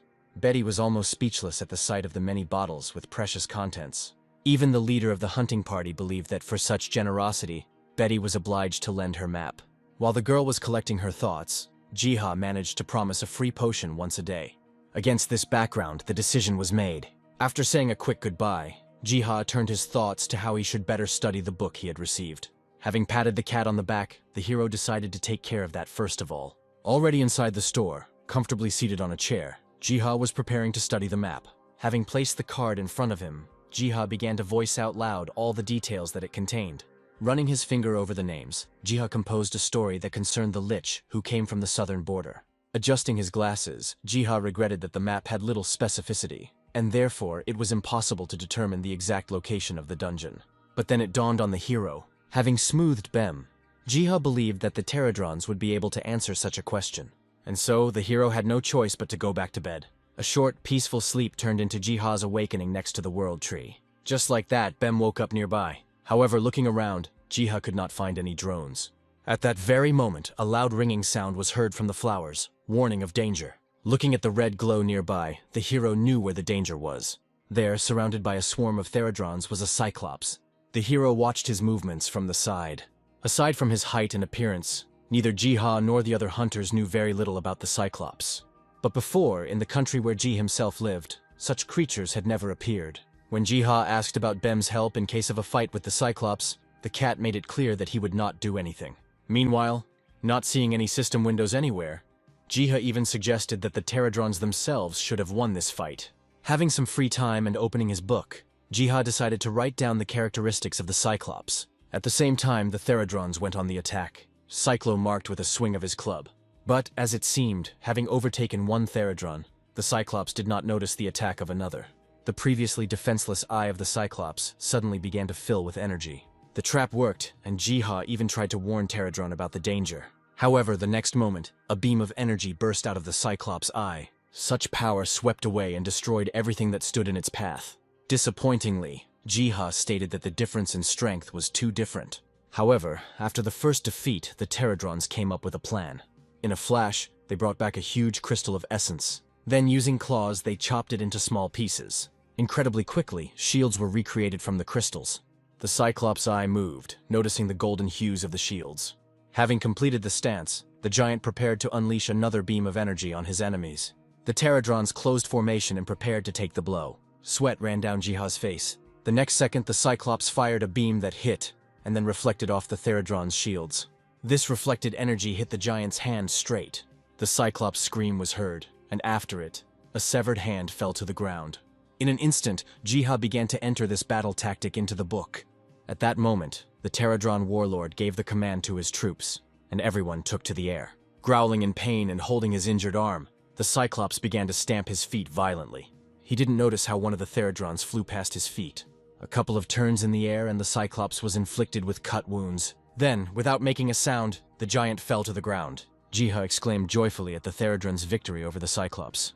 Immediately after this, Pterodrons began to flock to Jiha. They were led by the military leader himself, who ultimately saluted the hero. Jiha similarly congratulated the military leader on such a success, following which, the hero rewarded the Pterodrons for their unprecedented victory. Jiha insisted that they should take all the ether stones without a trace. Immediately, the system notified Jiha about the arrival of a notification. Upon opening the notification, Jiha was bombarded with a ton of notifications about essence accrual. At the same time, people began to learn about changes and additions to the Hunter's Encyclopedia. Leah began to actively move the mouse in order to find out even more information. The news of the price being 10 essences came as a surprise to her. That's how long it took to read the basic strategy for fighting the Cyclops. And yet, Leah decided to go through with such expenses. The strategy was unlocked, detailing the Cyclops' weaknesses. Leah began to read it greedily. Afterwards, she began to move the mouse even more actively. The girl grabbed her head when the system demanded additional payment to reveal the final strategy for the battle with the Cyclops. Shaking her head in indignation, Leah began to shout that she no longer had any essences in reserve. Clenching her fists, she swore that she would take revenge on whoever created such a guide. And after that, Leah wouldn't mind burning him to the ground. Meanwhile, Jiha felt a strange chill run across his skin. After some time, Malik arrived at his workplace. As soon as he left the car, he froze. Slightly worried, Malik decided to ask his assistant if anything had happened. As it turns out, a recent post in the encyclopedia brought together a considerable number of hunters in one single place. Taking out his phone, the assistant showed Malik the screen. Malik spoke with surprise about the basic strategy against the Cyclopes. The assistant revealed to Malik the details regarding the payment for fully unlocking the entire guide. Now even Malik agreed that the price of 20 essences to fully unlock the guide was prohibitively high. Finally, Malik could understand what had caused such a pandemonium. Later, he began to comprehend the information about the Cyclops. which had never been seen in such areas before. And yet the dungeon where one could meet this monster opened. Trying to avoid the wild excitement of the Cyclops hunt, Malik decided to take matters into his own hands. Later, Malik called a meeting to discuss the problems of the encyclopedia, in which new data suddenly began to appear. As it turned out, due to the complete anonymity of the system, it became simply impossible to find out who created the articles and also received payments in the form of essences. Little by little, Malik began to feel that from the string of all these problems, his head began to ache. Afterwards, Malik stood up and ordered surveillance of all the hunters who had left a request to hunt the Cyclops. Much later, Seo's squad entered one of the dungeons. Leah also came there with her eternally hot sense of rivalry. Their groups united, after which Seo spoke, giving orders to the tank players. Further, touching on the topic of finishing off the boss, Seo left such things to Leah. Leah didn't mind, especially since she was under a buff after partially reading the guide. Sometime later, their group finally came across the Cyclops. As stated in the tactics, the deadly beam from the Cyclops' eye collided with the tank player's shield. Seo rushed at him from the side with her sword. Leah ran and fried the giant with magic. Cyclops was defeated, which Jiha tired of hearing from the news report. Later, the presenters started talking about the free sharing of information on the fight against the Cyclops with other countries. After what he saw and heard, Jiha was absolutely sure that the texts in the Book of Spells were transferred directly to the Hunter's encyclopedia. Instantly, an interesting thought arose in Jiha's head. The hero thought about writing down the Pterodron's strategy in a book, thereby providing himself with an endless flow of essences. But his plans were interrupted by the ringing of an alarming plant. Having realized everything, Jiha grabbed Bem, returning as quickly as possible to the world of the secret forest. Jiha discovered something strange. Somehow, the hero woke up on an island in the middle of the sea. Very soon, Pterodrons began to gather on the distant shore. One of them, a military leader, was already flying towards Jiha. A notification from the system immediately appeared, informing about help for the wounded World Eater. Trying to find it, Jiha turned his head in different directions. Pterodron flew around Ji and, attracting attention, pointed the hero to the ground.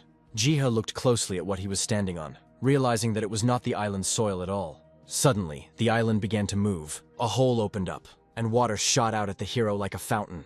Confused, Jiha began to cough. Luckily for him, Pterodron managed to catch the glasses knocked off by the water. Having come to his senses a little, Jiha refused to believe his assumptions about the World Eater. However, everything pointed to the World Eater being a whale. A minute later, when Jiha moved into shallow water, the whale emerged. As Jiha approached and touched it, he felt the whale's life force weaken. Suddenly, Jiha remembered that he had previously obtained a considerable amount of essence. By donating the crystals, Jiha hoped that they would help the whale recover. As soon as the whale swallowed the crystals, its eyes widened. Seeing the whale's strange behavior, the hero took a couple of steps back. The next moment, with a roar, the whale opened its mouth. This scream was so deafening that Jiha even covered his ears. After which, the whale went back under the water surface. The noise ended, and little by little the hero came to his senses. A notification from the system appeared, stating that thanks to Jiha's efforts, the World Eater had returned to its original form. Having finished reading, Jiha rose from the sand, feeling terribly dizzy. Nearby, a whale appeared from the water, which had significantly decreased in size. Seeing such cuteness, Jiha immediately rushed to the whale, hugging it. However, such strong affection and attention to the whale seriously infuriated Bem. Eventually, after finishing the hug, Jiha would let the whale go, believing that all the essences had been well spent. Returning to the shore purely rhetorically, Jiha asked Bem about this. But then, Jiha was distracted by splashes of water from the whale, which for some reason was returning. Having turned the water surface, suddenly, the whale deliberately jumped out of the water. As a joke, the waves hit Jiha. At that very moment, the hero noticed something surprising. After all, along with the waves, a lot of seafood washed up on the shore. Keith nodded when Jiha asked if the sea treasures were really gifts. Stepping back into the water, Jiha thanked the whale for such gifts. In the end, he said goodbye to the whale. The hero hoped that at their next meeting, no one would be sick. At the same time, an emergency broadcast was launched on the news channels. People were informed about an unknown monster that appeared off the sea coast. All military helicopters that were exploring the waters were destroyed by tentacles that suddenly extended from the depths of the water. The sea monster now turned its eyes towards the city. Greedily seeking food, he crawled out onto the sand, breaking human buildings under his weight. The people themselves, in hysteria and panic, ran in all directions. Nobody knew how to behave, because the hunters still had not shown up at the scene of the emergency. But then one of the soldiers pointed out something else to his captain. After all, behind the Kraken, a much more enormous creature appeared. All the people froze in anticipation of something terrible. Even the Kraken itself, sensing something was wrong, tried to leave the shore and go into the water. But already there, the great mouth of the whale was waiting for him. Despite desperate resistance, the Kraken, along with volumes of water, was sucked into the whale. Only a piece of a tentacle remains from the once formidable monster. Malik, who was watching all this from the cameras, was speechless. Briefly, he discussed with another man the identity of the whale, coming to the conclusion that it was a demigod. True, all this did not explain how the monster whale ended up so close to these shores. Having slammed his palms down on the table with all his might, Malik had absolutely no idea what was going on. Meanwhile, Gia sat quietly at the table with Betty. The girl was beside herself with happiness, because in front of her lay a whole pile of rare books. Next, Jiha handed Betty a drawn map of the Kingdom of Estrom. Betty looked and was amazed at the quality and meticulousness of the hero's work. Even though the girl didn't know, most of the information was obtained by Jiha through the Pterodrons. Jiha openly stated that to complete the picture, a couple more details remained to be added. Still, Betty didn't understand where Jiha got so much passion for restoring the old map.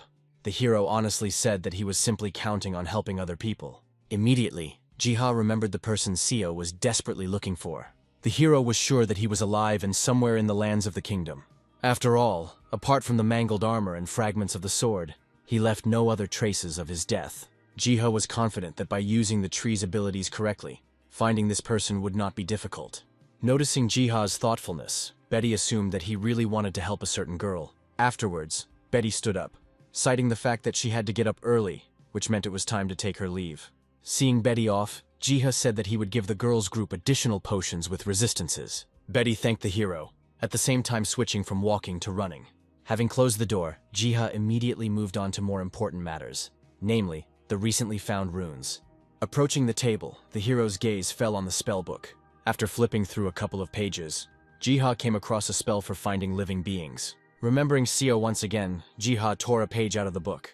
Immediately, a sparkle appeared in Jiha's eyes. The magic worked and began to permeate space and time. More and more, the spot of light expanded, filling Jiha's visual space, until finally, it turned into the image of Seo herself. The hero exclaimed in surprise, because he managed to find the girl with the help of the scroll. At that very second, the awakened Bem jumped onto the table. Taking the cat in his arms, the hero apologized for leaving him for a short time. Next, he suggested that Bem visit the garden and have lunch there. Returning to the secret forest, Jiha discovered that the water there had become cleaner than before. Jiha associated such changes with the recovery of the World Eater. Besides water, in its quality and rank, the fruits on the trees also grew. After walking a little more through the forest, Jiha was soon met by Pterodrons. Having bowed to them, Jiha apologized for his lateness, because he was engrossed in reading books. Then, the Pterodron commander made the gesture, and all the other beetles began to bring the collected fruits to Jiha. The hero thanked the Pterodrons for such help. Following this, the military leader pointed Jiha somewhere upward.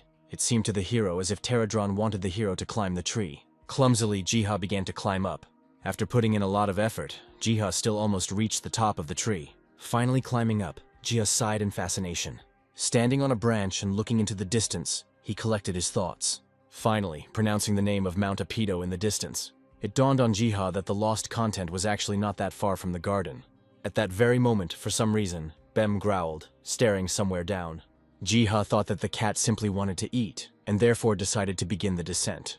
Then, approaching the edge of the branch, Jiha said in fear that the descent would hardly be easy. And yet, having managed to do so, the hero began to slide down the tree. Suddenly, something grabbed his leg. The hero screamed as the tree-like monster's vines grew tighter and tighter around him. Slowly, the monster's toothy mouth approached his face, who was temporarily frightened by Jiha's hysterical scream. Afterwards, with all his might, Jiha began to call at least someone for help. Meanwhile, the monster came to its senses and was preparing to bite into Jiha's body. However, his grip began to weaken sharply, and Jiha himself was carefully lowered to the ground. As it turned out, the monster was not at all aggressive towards the hero. Realizing this, Jiha thanked him for the soft descent. Then the monster grabbed Jiha and began to rub himself lovingly. Later, Jiha assessed what places he would have to cross to get to the Lost Kingdom. Lost in thought, Jiha remembered a certain Afeto, where people once fled from a collapsing kingdom. Jiha reasoned from the point of view of the information that the Pterodrons had once obtained, all of which pointed to a river, not far from the borders of the kingdom. Opening the map, Jiha immediately noted that the nearest river flow passed right next to the mountain. Putting the map aside, Jiha stared at the slope behind which was the place the hero needed.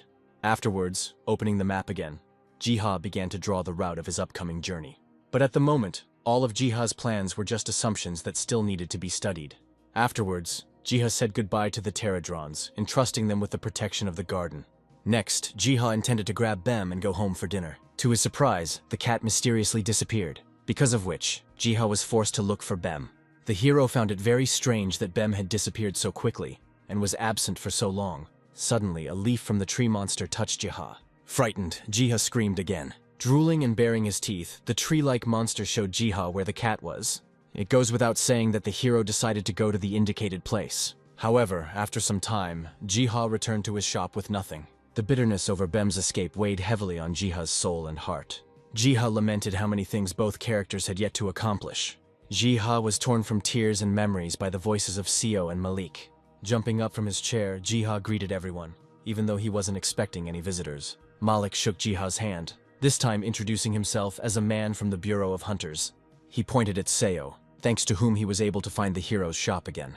Afterwards, Malik approached the stand with potions, calling them wonderful. Jiha thanked them for the compliments and was ready to treat the guests to tea. Very quickly, the hero brought cups of tea. A conversation started among the characters, in which Jiha wanted to give something to Seo. Afterwards, Jiha handed Seo a scroll, giving his word that he would help find the girl. Seo opened the scroll in surprise. Smiling, Jiha guaranteed that with the help of the scroll, Seo would be able to find the person dear to the girl. Then Malik spoke up, not expecting that Jiha could read ancient texts. Seo hinted to Jiha that things like this should have been kept secret. However, Malik could no longer be stopped from asking about signing a contract with the god of nature. In his mind, Jiha was worried about Malik's knowledge, and so, the hero decided to pretend that he didn't know what Malik was talking about. However, already guessing everything, Malik did not demand an answer from Ji. And so, Malik turned the discussion to the person of Ji himself, who had become an important person among the hunters. Taking the cup in his hands, Malik attributed the increased survival rate of hunters to Jiha. In connection with everything said earlier, Malik handed Jiha a business card. The hero accepted the business card hesitantly. As it turns out, Malik simply used Seo to invite Jiha to the Hunter Bureau. Urgently, Seo began to apologize to Jiha, complaining that Malik was very zealous in recruiting people. However, in response to all this, Jiha simply said that he would be glad to treat everyone to tea again. This answer came as a blow to Malik. A little later, having given out potions for the road, Jiha saw Malik off. Seeing Malik leave for home, even Seo felt relieved. Finally, Jiha had the opportunity to finish the conversation he had recently started with Seo. A couple of minutes later, inside the shop, Jiha was scribbling something in a spellbook. After finishing, the hero showed the girl the sights of the kingdom of Estrom. Thus, Jiha indicated to the girl the places of search, in which she would have to think about the lost person. Jiha insisted that the scroll would notify Seo if the person he was looking for was nearby. Afterwards, scratching his head, Jiha trusted Seo with the scroll test, since the hero himself did not have the ink for another one like it. Suddenly grabbing Jiha's hands, the girl thanked him. Tears began to flow from Seo's eyes, and Jiha himself assured that he would help the girl in every possible way in her search.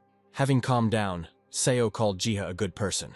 Jiha chuckled and called himself and Seo friends. Coming closer, Seo said that she would help Jiha at the first call. The girl was distracted from such closeness when she noticed Bem's absence from the shop. At the same time, Bem was running somewhere in the middle of the secret forest. His pace was hurricane-like. Like a tiger, he overcame any obstacles in a jump. With every movement, Bem left behind a trail of ancient magic. Like the ruler of the lands, he climbed onto a high pile of stones. A wind blew and shook Bem's fur. Looking somewhere, calling himself the god Arctus, Bem threateningly said that the fangs of that one had come for someone. For there in the distance, bound in chains, lay the one who carried out the will of God. Hearing this, the bound wolf growled and salivated. Following this, the great beast stood up. His gaze was directed somewhere beyond his captors. One of the demons caught the wolf's gaze. Then, accidentally turning around, he cried out at the sight of Arctus's majestic paws. The god himself began to slowly walk along the scattering crowds of demons. His eyes flashed, and an evil voice told the demons to go away. Frightened, the demons ran away. Afterwards, the god came closer to the wolf, who called Arctus a coward. Without answering, Arctus bit the wolf's bonds with his teeth. There was a clanking sound of metal, and the chains went limp. Now, circling opposite each other, Arctus expressed that the stupid atonement of the wolf Growlo was over. Arctus reported that, despite everything, the world tree began to recover. Growlo chuckled in response. not intending to obey the overgrown cat even with such news. The next moment, Bem grabbed the wolf by the scruff of the neck, and then he threw it over himself. In flight, the wolf did a somersault, becoming smaller and smaller with each rotation, ultimately falling into Bem's teeth again. Afterwards, Bem carried the twitching Growlo somewhere. Somewhere in this same time period, a group of hunters reached the limits of a ruined castle in the dungeon of a secret forest. Looking at Je, Betty did not understand why the hero had led everyone to the ruins, where there was nothing to gain. Jiha explained that he wanted to reveal the secret of the records of the Black Lion Knights who helped the survivors escape to the kingdom of Estrom. In response, Betty sighed loudly and with encouragement. Then one of the hunters spoke up, believing that this venture would not be a waste of time. At this moment, Jiha noticed that the hunter had a rather impressive sword hanging on his back. The hunter looked back and questioningly pulled his sword out of its sheath. Suddenly, Jiha started talking about the sword's features and the characteristics it could increase. Such speeches intrigued everyone present because Jiha himself forgot that, unlike others, he could see the stats of objects. Laughing awkwardly, Jiha put it all down to his newly awakened abilities. Betty slammed her fist into her palm, openly understanding how Jiha could have known exactly how potions worked. Next, the tank player spoke up, asking Ji for a few comments about his armor. After looking closely, Jiha announced certain and not very impressive percentages of increased defense. Finally, the spellcaster girl Nuna spoke up, congratulating Jiha on his newfound powers. Following her, other hunters began to express their wishes. Their excessive obsession with Jiha was interrupted by Betty. By handing out the slaps, Betty made it clear that she would not allow anyone to try to manipulate Jiha. Approaching Jiha, Betty urged him to be more careful. Later, walking with everyone, in his thoughts, Jiha agreed that there was no need to tell everyone and everything about his gift. A plan was born in the hero's head to enlist Malik's advice, so that he could teach him how to properly handle the gift. But these thoughts were interrupted, because one of the hunters, calling out to everyone, pointed at something. Everyone looked closer, seeing a hole in the outer wall of the castle, obviously made by monsters. Afterwards, they were all surprised at once. After all, right behind the hole, there was an exit to the Tails River.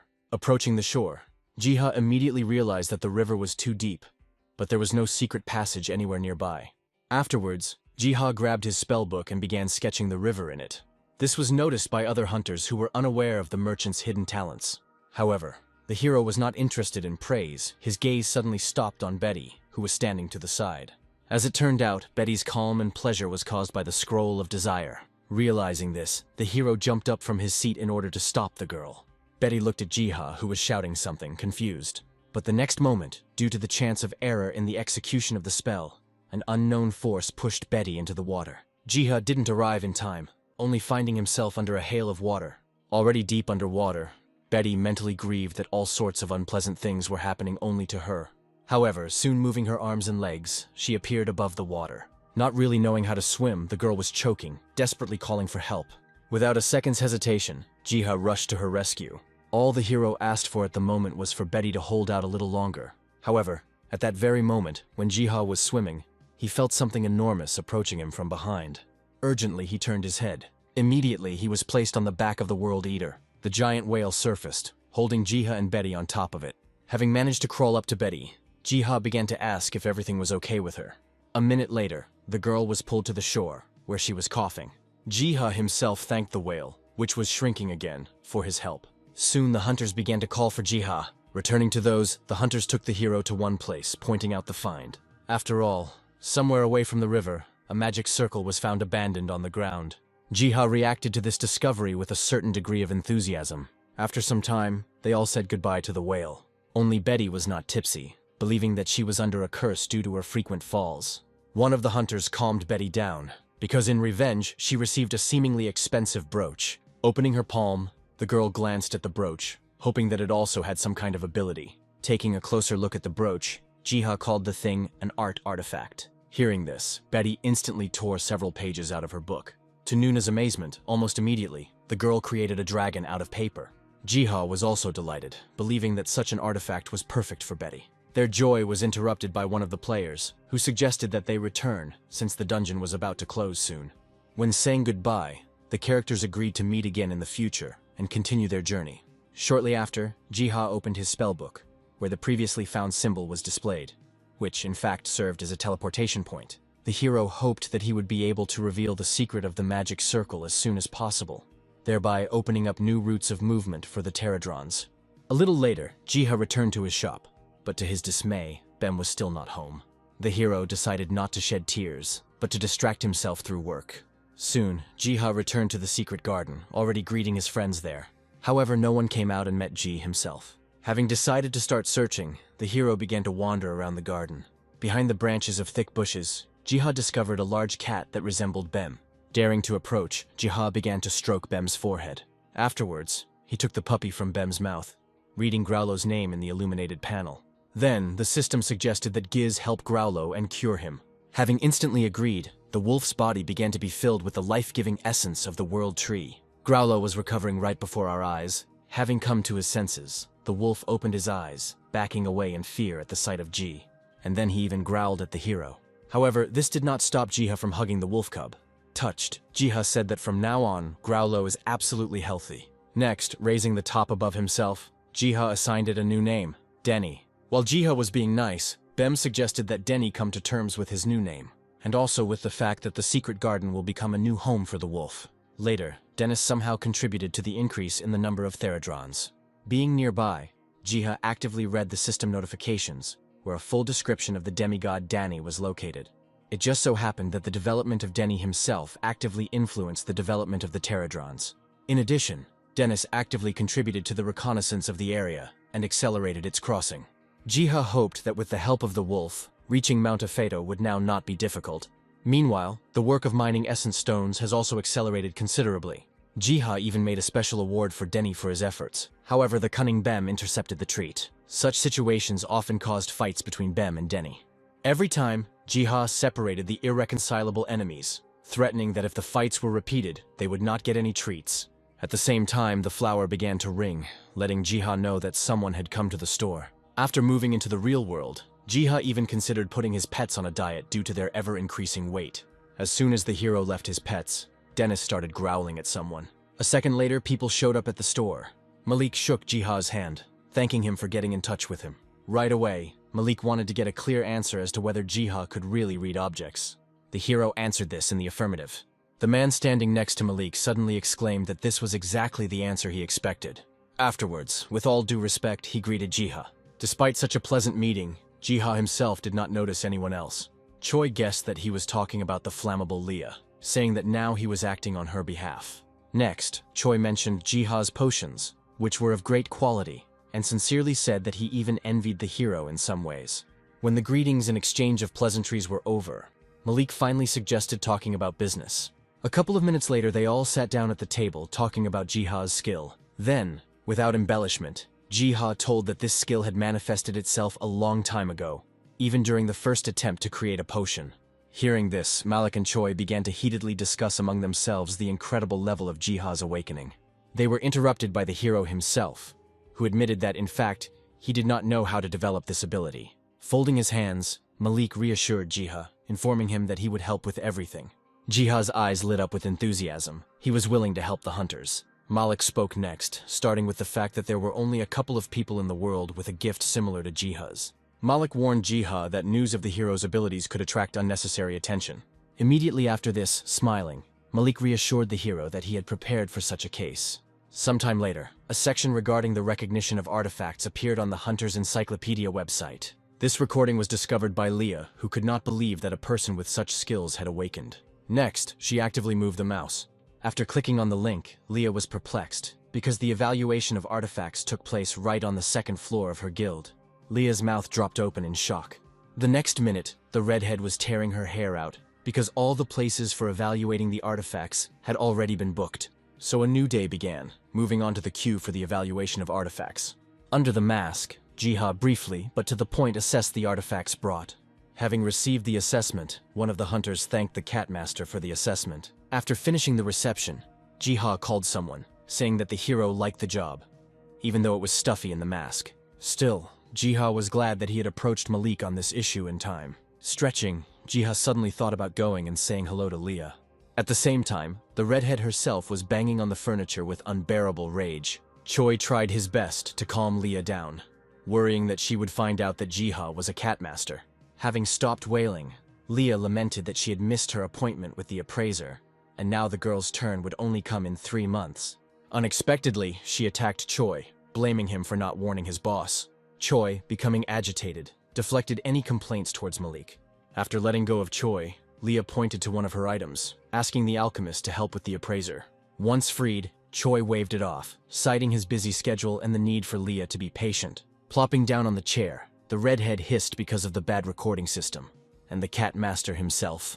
Clenching her fist, Leah vowed to herself that she would crush and enslave the cat master once she discovered his true identity. At the same time, Jiha felt how his ears began to warm up in a strange way. Later, after work, Jiha showed how exactly he made the potions. Choi repeated after Jiha. But as it turned out, the speed and quality of the prepared potion depended primarily on the ingredients themselves. But in reality, it all lay in the hero's highly developed alchemy skill. Be that as it may, both characters were pleased that in a short time, they managed to make a lot of potions. Suddenly, taking a bottle with one of the potions, Choi said that additional alchemists would be hired to help Jiha in order to expand production. And then Choi bowed to Jiha, calling him a master and asking him to continue teaching him.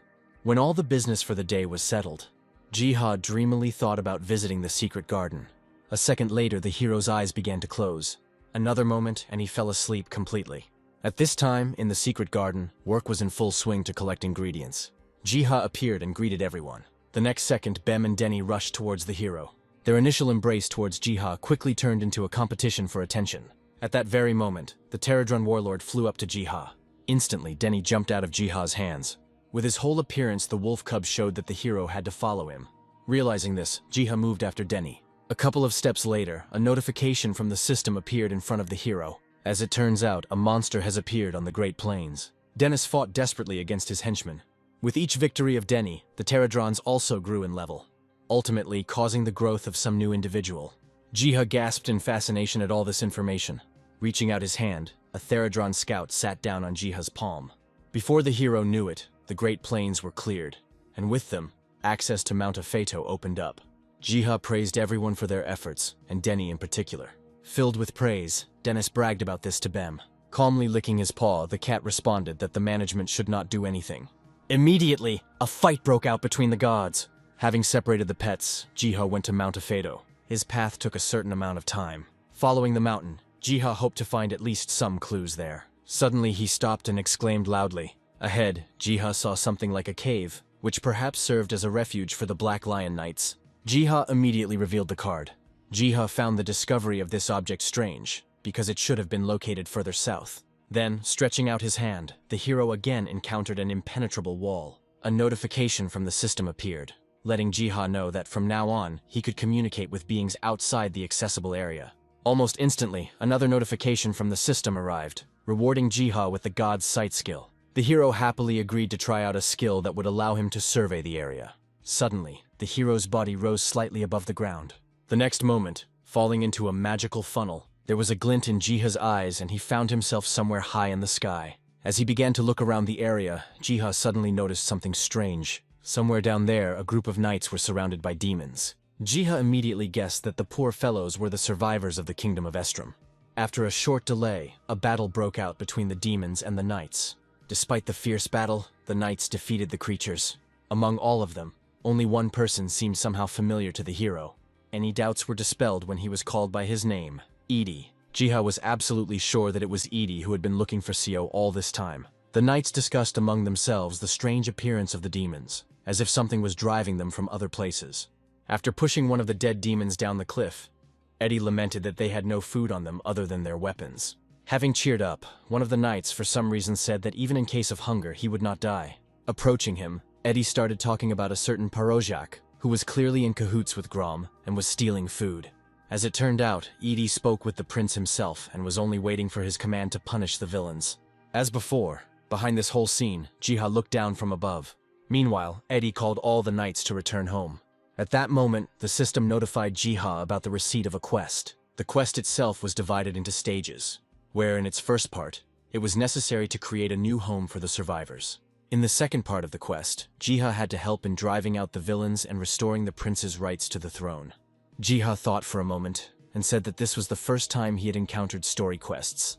In any case, Jiha considered it incredible luck to find Edie. Filled with confidence, Jiha wanted to convey this news to Seo as soon as possible. Almost instantly, he abandoned this idea, because first of all, he needed to figure out how to return Edie. Just as quickly, Jiha remembered the presence of the magic circle. Keeping this in mind, the hero returned to the garden. Having gathered his allies around him, Jiha opened a piece of paper with an image of a circle, wanting to know if anyone knew anything about it. Suddenly, the Pterodron warlord flew into the air. Following his instructions, a similar circle was drawn on the ground nearby. At the same time, the Pterodron warlord held an essence crystal in his claws, after which, going into the center of the circle, tearing the crystal in half. To Jiha's surprise, after these manipulations, the portal was activated. One portal image lit up with green flame. The second one showed up in yellow, which Jiha took to be the entry and exit points. The next second, tipsy, the Pterodrons began to jump into the green portal, and then, as if from a springboard, fly out of the yellow portal. After the demonstration, the hero clearly understood that the portal served as a place for movement in space. Finally, Jiha guessed how the survivors of the Estrom Kingdom managed to escape. Now, all Jiha had to do was find a way to get through the portal and save Seo, a human dear to him. Still, Jiha wanted to know if the Pterodrons themselves had actually used portals like this before. The Pterodron warlord made it clear that nothing of the sort happened. Since the question remained open, Pterodron pointed Jiha somewhere. Jiha looked in the direction indicated, seeing the world tree there. The hero thought about it, considering that the tree could serve as a bridge between worlds. Later, Jiha cheerfully thanked his allies for the hint they provided. Later, Jiha gave the Pterodrons a task to search for a passage to Mount Afeto. At the same time, the squad of knights returned to their new refuge. There was a cart with supplies nearby, but in reality, there was enough food for a week at most. The young prince looked at Parojak, saying that he clearly had not followed the instructions. Parojak threw up his hands, attributing the lack of supplies to the destruction of the lands by monsters. Eddie spoke up, reporting that every time Parojak made the same excuse. The young prince asked Edie to control herself. Then the prince turned to Parojak, trying to figure out how to avoid the shortage of supplies. Suddenly, someone else chimed in, saying that perhaps Mithril should be given. Baron Grom himself came onto the stage. The Baron once again confirmed his previously spoken words. The prince was angry, because it was very difficult to obtain such material, and even more so when the city was besieged by monsters. To this, Grom made it clear that he had received some information from the wild elves. The Baron recounted information from the elves that somewhere in the mountains, one could find a place rich in Mithril.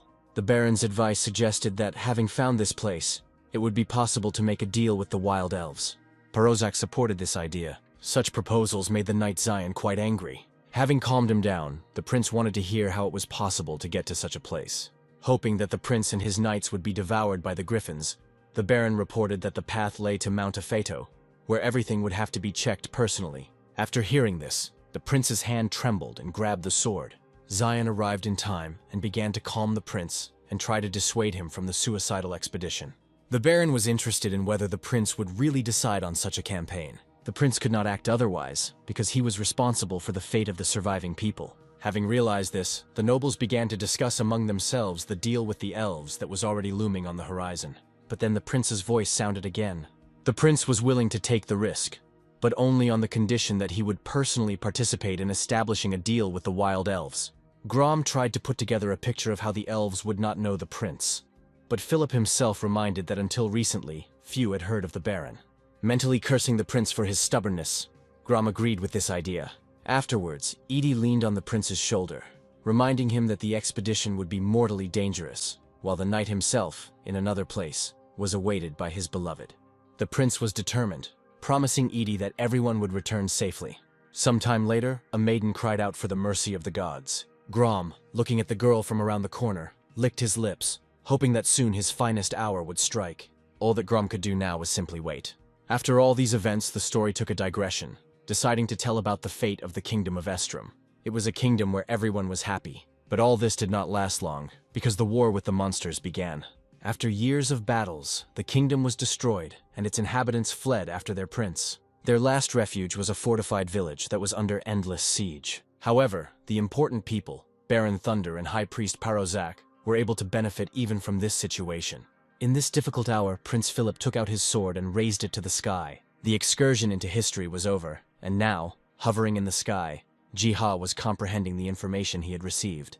And yet, the hero considered it incredibly stupid that the prince went to personally get rid of the monsters. After all, he would be confronted by demon orcs, creatures of the rank of fear, capable of crushing with their incredible strength. Still watching the progress of the prince and the knights, Jiha stated that he was unlikely to be able to help them in any way. And yet, the knights had a chance to survive, because with them was Eddie himself, a very talented hunter before his disappearance. At that very moment, a gentle voice sounded in Jiha's head, calling out to God. Now, from the side, Jiha saw a girl praying in the sanctuary. She sincerely called upon her God, hoping to receive a blessing in the form of courage. Instantly, a notification from the system appeared in front of Jiha with a notice where Saint Selena was calling for help.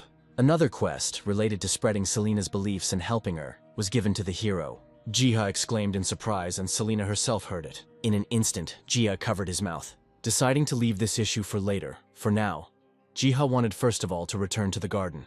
Already there, Jiha was confident that he would find a way to resolve the problems that had arisen. Sometime later, the Pterodron troops were lined up in front of Jiha.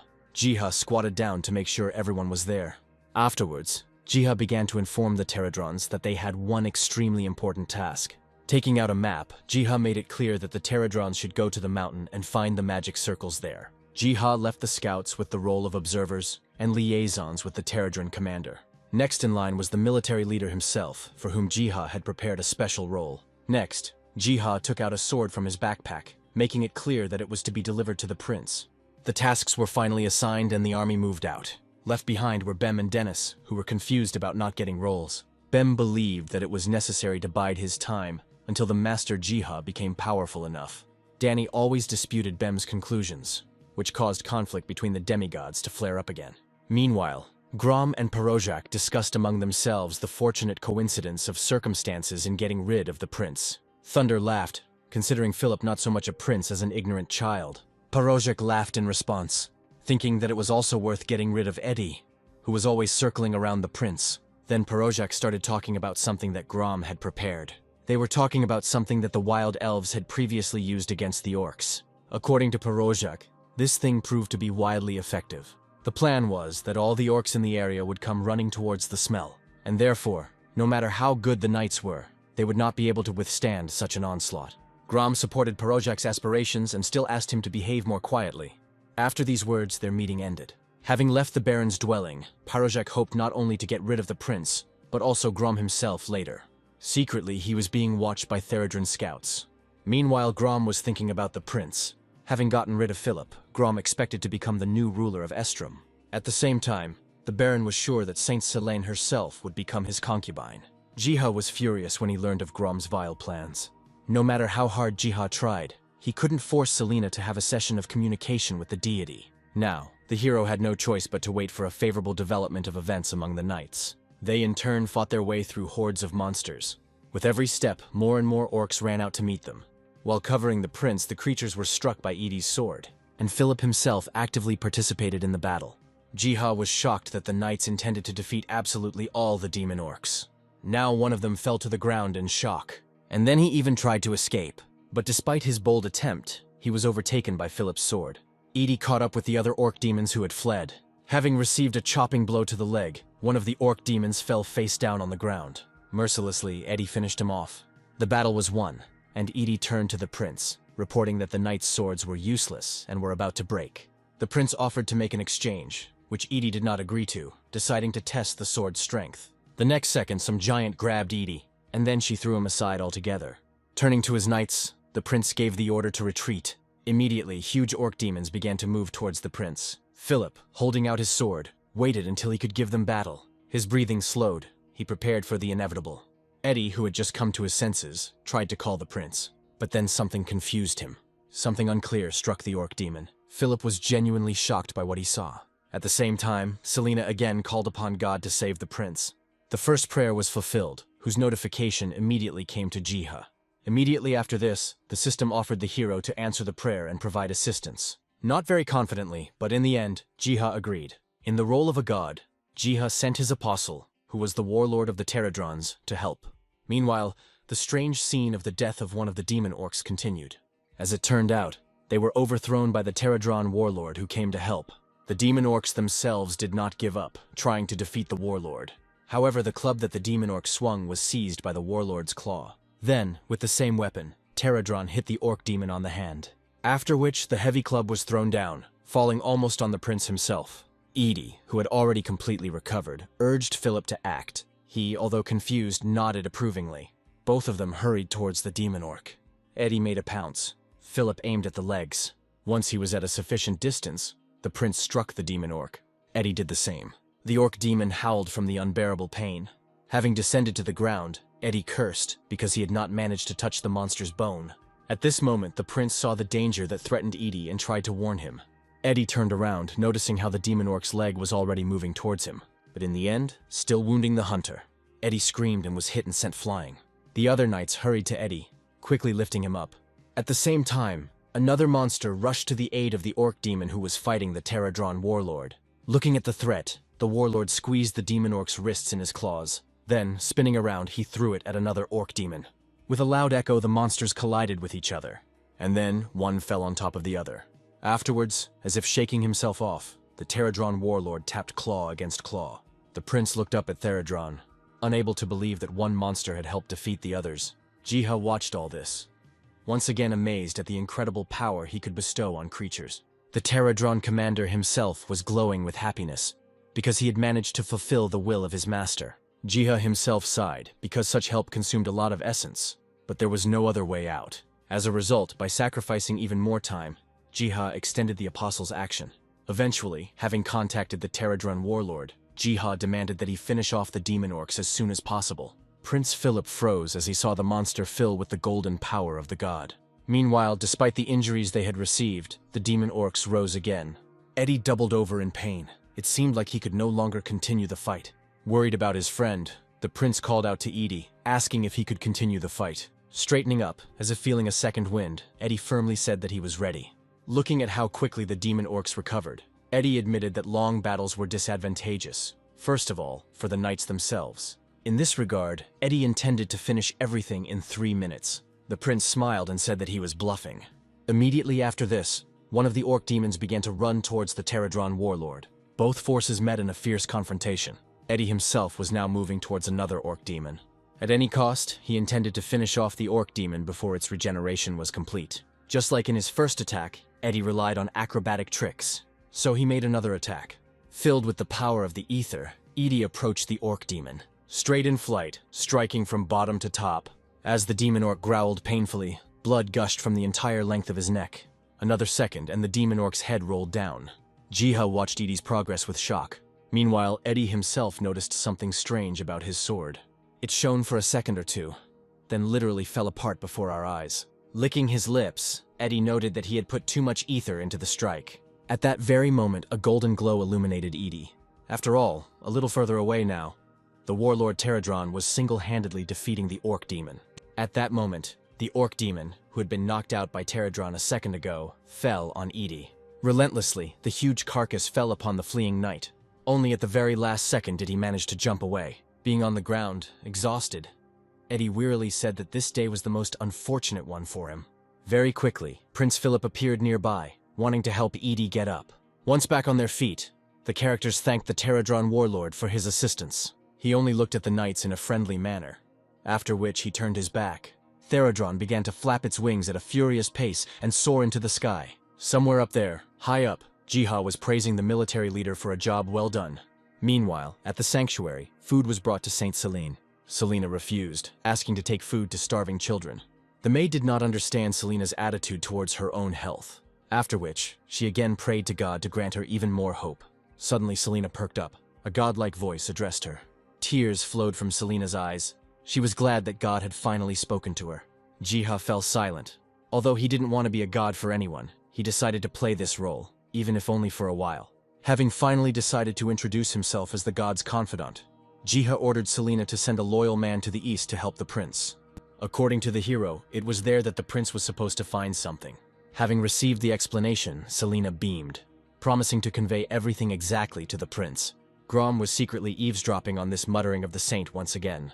At that very second, the system notified Jiha that the divine connection session with Selena was coming to an end. In his final moments, Jiha tried to warn Selena that Baron Grom could not be trusted. However, Selena was not able to really hear who wished her harm. Time was up, and now Jiha could only hope that the girl had managed to hear everything, and most importantly, understand. Selena herself looked mysteriously at the back of Grom as he walked away. Then, standing up, Selena took an oath that she would fulfill the will of God's substitute. At this moment, Jiha had no choice but to play her own role in this performance. Meanwhile, the knights treated Eddie's wounds and were now bandaging him. The hunter put on a brave face, trying to show that he felt no pain at all. Having finished with the bandaging, the knights began to think about what had recently happened, namely, the appearance of a mysterious flying monster. To their general bewilderment, other Theradrons began to flock to the bodies of the defeated demon orcs. At this moment, someone began to call out to the prince. Philip turned around, seeing Selena's maid running towards him. With the last of her strength, the maid ran, now trying to catch her breath.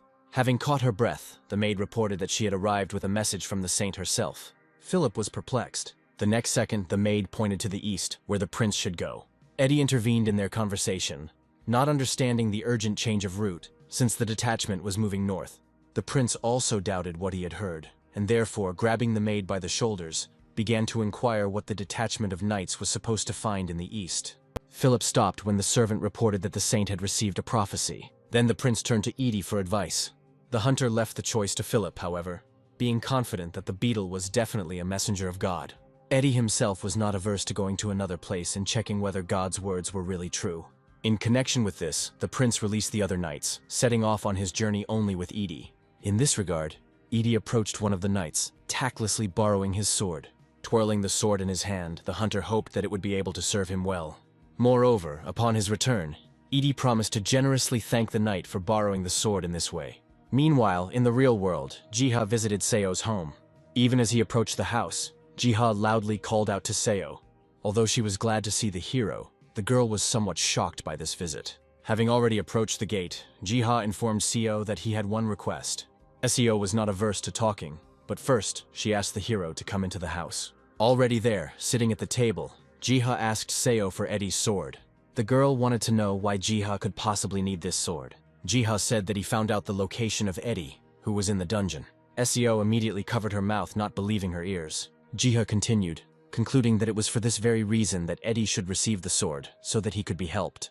Instantly reviving her spirit, Seo answered affirmatively to the hero's request. Then the girl asked Jiha to wait, and she herself began to climb up to the second floor of the house. She soon returned, holding a sword in her hands. Jiha surprised the girl once again when he said the name of the sword out loud. The hero had no choice but to admit that he was a master appraiser. As soon as Jiha took the sword from Seo's hands, he almost fell to the floor with it. Seo laughed as she explained to Jiha that the sword was special due to the effects of the ether, and therefore was much heavier than those of other hunters. While stuffing the sword into his space bag, Jiha thanked Seo, promising her free potions in return. A little later, they said goodbye.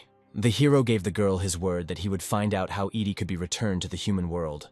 Seo believed the hero, calling him an amazing person. Embarrassed by what he heard, Jiha awkwardly said goodbye. After some time, he returned to his shop. There, Bem and Denny patiently met him. However, Jiha did not understand why they were at the threshold. Bem and Denai exchanged glances, after which they again quarreled about who should do what. Finally, giving in, Denny approached Jiha, touching him with his paw. Seemingly realizing that he should go after Denny, Jiha smoothed him down. Sometime later, they both moved to the secret garden. At the same time, Edie and Philip stood at the ruined walls of the castle. Their conversation touched on the ruins, and the fact that the Knights of the Black Lion of the Empire once hid in a similar place. Eventually, the characters decided to go in and check what was hidden inside. However, unknown eyes secretly watched the progress of the knight and the hunter. Very soon, they found themselves inside a dungeon, whose walls Eddie recognized as one of the tunnels through which the prince himself had once escaped. Eddie strained his memory and also remembered that in a similar place, the prince had once discovered a hunter. Philip confirmed this. And at the same time, as a joke, he hoped to one day receive a reward for saving the hunter. Snatching up his sword and swinging it in the air, Edie called the prince a greedy man whose ambitions could easily lead to the capture of the Gimark Empire itself. The prince laughed in response, as if agreeing with the hunter's words. By the way, Edie was somewhat upset that only when they were alone could the prince call him a friend and communicate freely. However, further conversation, for some unknown reason, was interrupted by the prince. The prince stopped and pointed out something suspicious to the hunter. Right in front of the character's feet, on the floor, there is a mysterious symbol. Deciding to make sure it was safe, Eddie sat down and began tapping on the floor. Suddenly, from his blows, the previously smooth floor cracked and buckled. The next moment, the floor began to deform. The entrance opened, the discovery of which Eddie attributed to the prince's payment for his rescue. Having descended, Eddie pulled the sword out of its sheath, which he now intended to use as a torch, having filled it with ether. When the character's speech again touched on the issue of payment for Eddie's services, the hunter pointed to something ahead. Looking in the indicated direction, the prince's eyes widened. After all, there, in the golden glow, a sword was stuck into the ground. Seeing the prince's unusual reaction, Eddie wondered if he would be familiar with the sword.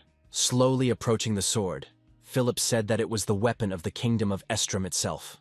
Without understanding anything, Philip touched the hilt of the sword, and the next moment, grabbing it tightly, he tore it out of the stone floor. Immediately after this, Jiha was bombarded with an avalanche of notifications from the system about completing tasks in the advancement of the global quest. Afterwards, approaching the waterfall and looking at the Valley of the Griffins below, Jiha did not understand why everyone had gathered there. For there below, lined up in long ranks, a legion of Theradrons had gathered. After receiving the notification from the system, Jiha willingly agreed to help his army. Taking a closer look at the Pterodron warlord, Jiha discovered that he could still be developed. Looking further at the other Pterodrons, it turned out that they could also be improved. Chuckling to himself, Jiha decided to focus on defeating the Griffins first and foremost. Then, with a sweeping gesture, he scattered essence crystals. After that, for some reason, Denny started barking. Jiha turned to the wolf cub. The next action, Denny deftly jumped into the hero's backpack. Very deftly, from there, Dennis pulled out a heavy sword. Then suddenly, a golden aura formed around Denny. A notification from the system immediately appeared, where Jiha read that Denny was returning his divine power. Now, even though he knew there was a chance of error, Jiha had to spend a lot of essence to help restore the wolf cub's strength. As usual, Jiha took this step. As soon as the essence was transferred, the hero was blinded by a glow. Brighter and brighter, the flame of ancient magic spread around Denny. At some point, Jiha was transported to a completely different place. He was still shielding himself from the previously unbearable light of ancient magic, but later still slowly opening his eyes. In front of him, he saw a huge wolf sitting humbly. Wanting to make sure it was really Denny, Jiha reached for his nose. In response, the giant wolf let out a threatening roar. Afterwards, the wolf spoke. Tom didn't like the fact that Jiha always addressed the demigod with a fake, and moreover, cute and affectionate name. Apparently afraid of the wolf, Jiha apologized to him. Subsequently, the wolf changed his mind, as if allowing Jiha to continue calling himself that, even if he did not approve of it. Now he thanked Jiha for giving him another chance. Jiha was a little embarrassed and adjusted his glasses, not even knowing what to answer. The wolf continued speaking, mentioning the high significance of the future. According to Growlo, it seemed that only Jiha could predetermine what the world would be like in the future. For this reason, the wolf urged Jiha to grow up as soon as possible. These speeches were quite mysterious for Jiha. Then, under Growlo's words about a new imminent meeting, Jiha was struck by another flash of light. With a deep sigh, Jiha opened his eyes. He found himself lying in the middle of a clearing. Next, Jiha began to rise, albeit with difficulty. Being serious, the hero remembered Growlo's words about the future. And so Jiha intended to do everything that was in his power. At that very moment, the Pterodron commander flew up to Jiha. Taking out a spellbook and a quill from his backpack, Jiha decided it was time to end the griffin hunt. Next, the hero began to actively draw something on the pages. While below, under the waterfall, the griffins flew, flapping their majestic wings. Somewhere in this same interval, having left the dungeon, the prince could not believe that he had returned the legendary sword again. Edie, who was nearby, also noted that obtaining a new sword should help in the fight against the monsters. Suddenly, turning to the prince, the hunter told him that the sword could act as a call to action. Edie made his words more specific by saying that Philip should have turned his new sword against Baron Grom. However, Eddie was not averse to dealing with the gentleman on his own, if the prince gave permission to do so. After thinking, the prince replied that no matter how bad the masters were, they still remained subjects. Sighing, the hunter was not at all surprised by the good-natured prince's answer. At that very second, Philip saw something in the sky. Eddie did the same and looked up. Far ahead, somewhere in the mountains, something was shining dimly. At the same time, not being particularly pleased with the result, Jiha looked at how the Theradrons tried to deal with the griffins. After all, unlike the griffins, air battles were very difficult for the Theradrons. The only one who could truly fight the griffins on equal terms was the Pterodron Knight. But then, Jiha noticed how another group of Theradrons appeared at the bottom of the valley. Walking in dense rows, they carried nets with them. The hero rejoiced at the incredible resourcefulness of the Pterodrons. After all, relying on their strength and agility, the griffins themselves often flew into such nets. As they moved, the Theradrons cast nets over the griffins. Finally, the scales of power shifted in favor of the Theradrons. Somewhere around this time, a glow flared up to the side of Jiha. Once again, the Taradran warlord leveled up and also acquired a valuable skill. The next moment, its claws began to spark with renewed strength. By performing the gesture, the military leader released this force into freedom. Like an unbearable stream, she struck towards the griffins. With just one ability, the mighty birds were crushed. Later, Jiha idolized the military leader in every way for his skillful use of such an ability. At the same time, a golden flash of light illuminated the prince and the hunter. Even from afar, they saw that the flash of light was created by the giant beetle already known to the characters. Further, the characters believed that the beetles had come to help them. Having snatched up their blades, the prince and the hunter wanted to repay each other with mutual assistance. At some point, a pterodron began to rush towards them. Having run up quite skillfully, the beetle began to draw something on the ground. The characters looked at the drawing with puzzlement, thinking that it depicted a house. After which, Pterodron began to point to a village that was located in the distance. The characters looked at each other. Then Eddie said that something must have happened in the village. Next, approaching Pterodron, Prince Philip thanked him for his help. As always, Jiha was secretly watching all this. At least somehow the hero tried to help the village of survivors. Hurrying back to the village, the characters hoped that nothing terrible had happened there. At some point, Eddie gasped and stopped in place. The hunter said that some cunning bastard had crossed the line after all. After all, in front of them now lay a bloody corpse. Approaching the body and examining it, Philip said that the dead man looked like a soldier of Baron Grom himself. Then, Philip suggested that the hunter hurry, because Baron Grom had probably already taken St. Selena hostage. Edie drew his sword and made it clear that he would be happy to punish the Baron. However, the whole situation did not answer the question of where the other knights had gone. At the same time, a crowd was buzzing near the village's fortress walls. Approaching the edge of the wall, the guard looked down and then gave the command. The gates opened, and the captive people and their escorts entered. One of them, the prince's own knight, was being driven from behind by the Baron's soldiers. Baron Grom and Perozjak watched all this, literally standing to the side. The noble lords regretted that the prince himself was not among the prisoners, even though they knew that he would return sooner or later. Then, at the Baron's command, they brought in the knight Zion and made him kneel. The knight did not want to tell the Baron anything, only regretting that he had not cut off his head earlier. Smiling, the Baron readily agreed to this. Later, turning away, Grom ordered that Zion be hanged in public, and the others thrown into prison. Suddenly, pushing the soldiers aside, Selena rushed forward, saying that the Baron would not get away with such atrocities. Grabbing the girl tightly by the face, Grom said that any threats from the fanatic were not scary to him, and therefore, Grom offered Selena to serve that god, and not an imaginary one. Unexpectedly, the tip of a sword appeared next to the Baron's neck. Uncertainly, the Baron turned around, seeing one of the soldiers point a sword at him. Immediately after this, Prince Philip, removing his mask, made it known that he would no longer allow the Baron to torment the people. Grom bared his teeth and cursed. At the same time, Perozjak started shouting, asking the soldiers to save the Baron. Suddenly, Eddie hugged him from behind, making it clear that the soldiers would have to face more than just the prince. Grabbing Perozjak by the collar, Eddie warned the soldiers that he would chop down anyone who stood up for the scoundrel. Meanwhile, dragging Perozjak along with him, Edie turned to Zion, asking him to finally start doing something. Very soon, Perozjak and Grom were on their knees. The next minute, Prince Philip approached them, reaching for his sword, publicly upset that the Baron had let the people down. The prince's hand gripped the hilt of the sword tightly, slowly pulling it out of its sheath. Only now did Grom realize that the prince was holding the royal sword itself. Raising his sword above himself, the prince proclaimed that he would restore the kingdom of Estrom. From above, Jiha watched with satisfaction as the prince's power finally took root. At the same moment, for completing the first quest chain, Jiha was already assigned a ton of new quests. Some of them concerned Selena. Others concerned Prince Philip himself. After reading everything, Jiha scratched his ear and understood that upon completion, he would be given access to the sanctuary, although the hero did not understand what was being discussed. Looking into the distance, Jiha thought that they were talking about an area covered in fog. Given all this, Jiha had no other choice. Once again taking on the role of God's messenger, he had to give a new prophecy. But first, he returned to the Griffin raid, which had already ended. Now, Jiha commanded that the Therodrons get rid of those griffins and move the essence to the garden. Right there, he saw something egg-shaped that a group of Therodrons were dragging along with them. Looking closer, a description of griffin eggs that could be hatched appeared before Jiha's eyes. From the abundance of missions and skills, the hero grabbed his head, because the information was overwhelming him.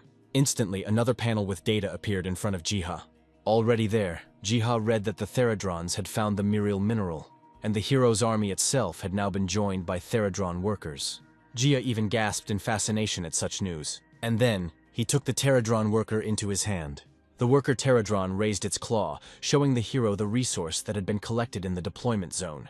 Ultimately, the system offered Jiha the opportunity to choose a reward for all the work he had done so far. Jiha's choice fell on the artifact. Emerging from the void as a clot of magic, a dagger materialized in reality in Jiha's palm. The dagger's properties were astonishing, and Jiha was especially interested in its resistance to poisons. Remembering Betty, Jiha thought that such a weapon would be ideal for the girl. Soon, the Theradron knight appeared nearby, whom the hero was glad to see. He sat on Jiha's palm, showing off his wings, which were covered with miral.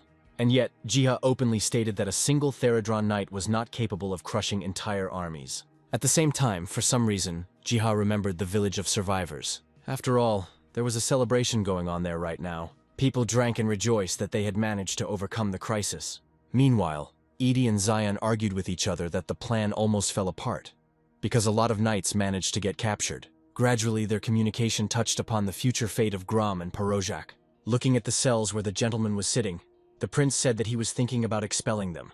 Eddie disagreed with this decision, openly believing that the prince was once again demonstrating his softness. In the end, Edie called the prince a stubborn man. However, touching the hunter's shoulder, Philip made it clear that such advice would forever remain in the prince's heart. Afterwards, the topic of their conversation was devoted to food problems. The prince shook his head, intending to secure the trade route first, and then contact the wild elves. This conversation was interrupted when Saint Selene appeared nearby. The maiden was excited and wanted to show the prince something. Immediately, she crossed her arms and closed her eyes, and the next moment, she raised her hands up, creating a whole text of runes in the air. The ancient language was recognized by the knight Zion, who read aloud something about the apostle. Then, rejoicing, Selena announced that it was precisely this prophecy that the god's confidant had asked to be conveyed to the prince. Thoughtfully speaking about the confidant of God, Philip touched the symbols in the air. During the same period, Jiha was glad that he had managed to establish long-term contact with Selena through her prayers. At the same time, having fulfilled the next requirements in the quest chain, from now on, Jiha could freely communicate with Selena. At that very moment, Eddie touched the prince's shoulder, reminding him that the apostle could have been a beetle that had once come to the aid of the knights. Selena also heard strange talk about the beetle. The knights tried to explain to the maiden how they were saved by the beetle, which obviously acted on the orders of God himself. At the same time, Edie asked Selena to talk to God about the hunter's return to his home world. At the same time, Jiha finished his current affairs and everything else, leaving it for tomorrow. Walking along the road, Jiha was confident that even though there was a lot of work to do, it could all be handled. A little later, the hero returned to the garden where he met Bem. However, Denny was nowhere to be found, and Jiha remembered how he parted with him. Suddenly, for some reason, Bem meowed pitifully. Jiha gasped when he looked behind the cat. After all, at the foot of the great tree, a whole mountain of essence crystals was hidden. At the same time, certain events were developing in the dungeon of the Valley of the Griffins. The group of hunters followed exactly what they had read in the encyclopedia. Betty nodded, activating her paper canvas skill. In one moment, dozens of pages burst out of the girl's book. The pages began to accelerate and hit the griffins' faces straight. Being disoriented, this allowed the other hunters to begin their attack. SEO jumped up and used the skill Stormy Sword Dance. Just a couple of minutes later, the hunt, which would have previously lasted for hours, was already over. At this moment, one of the knights turned around. After all, behind them, Leah was now projecting her destructive fire magic. With cries of horror, the hunters began to flee from the flames. Then came the ringing laughter of Leah, who was proud of the fact that she had destroyed a lot of griffins with her flame. The other hunters decided to express their protest to the girl, because they almost became victims of the red-haired girl. Their squabble didn't last long, because a noise was heard that distracted everyone. Looking up, Leah saw boulders raining down on the hunters from the mountaintops. Trying to protect themselves, the hunters put their hands in front of them. However, none of them were hurt, and in the midst of the suspension of dirt and dust, a puzzled CEO appeared. As it turned out, the collapse opened a passage in the mountain. It goes without saying that the hunters immediately decided to explore the opened path. After walking a little, CEO turned to one of the hunters, asking him to conduct a reconnaissance of the cave. There was a disgruntled whiff from Leah, who said that she could clean everything up with fire magic. Leah backed down when CEO explained that it was necessary to observe safety precautions and, above all, to scout out the situation. Approaching Leah, one of the hunters supported CEO's words.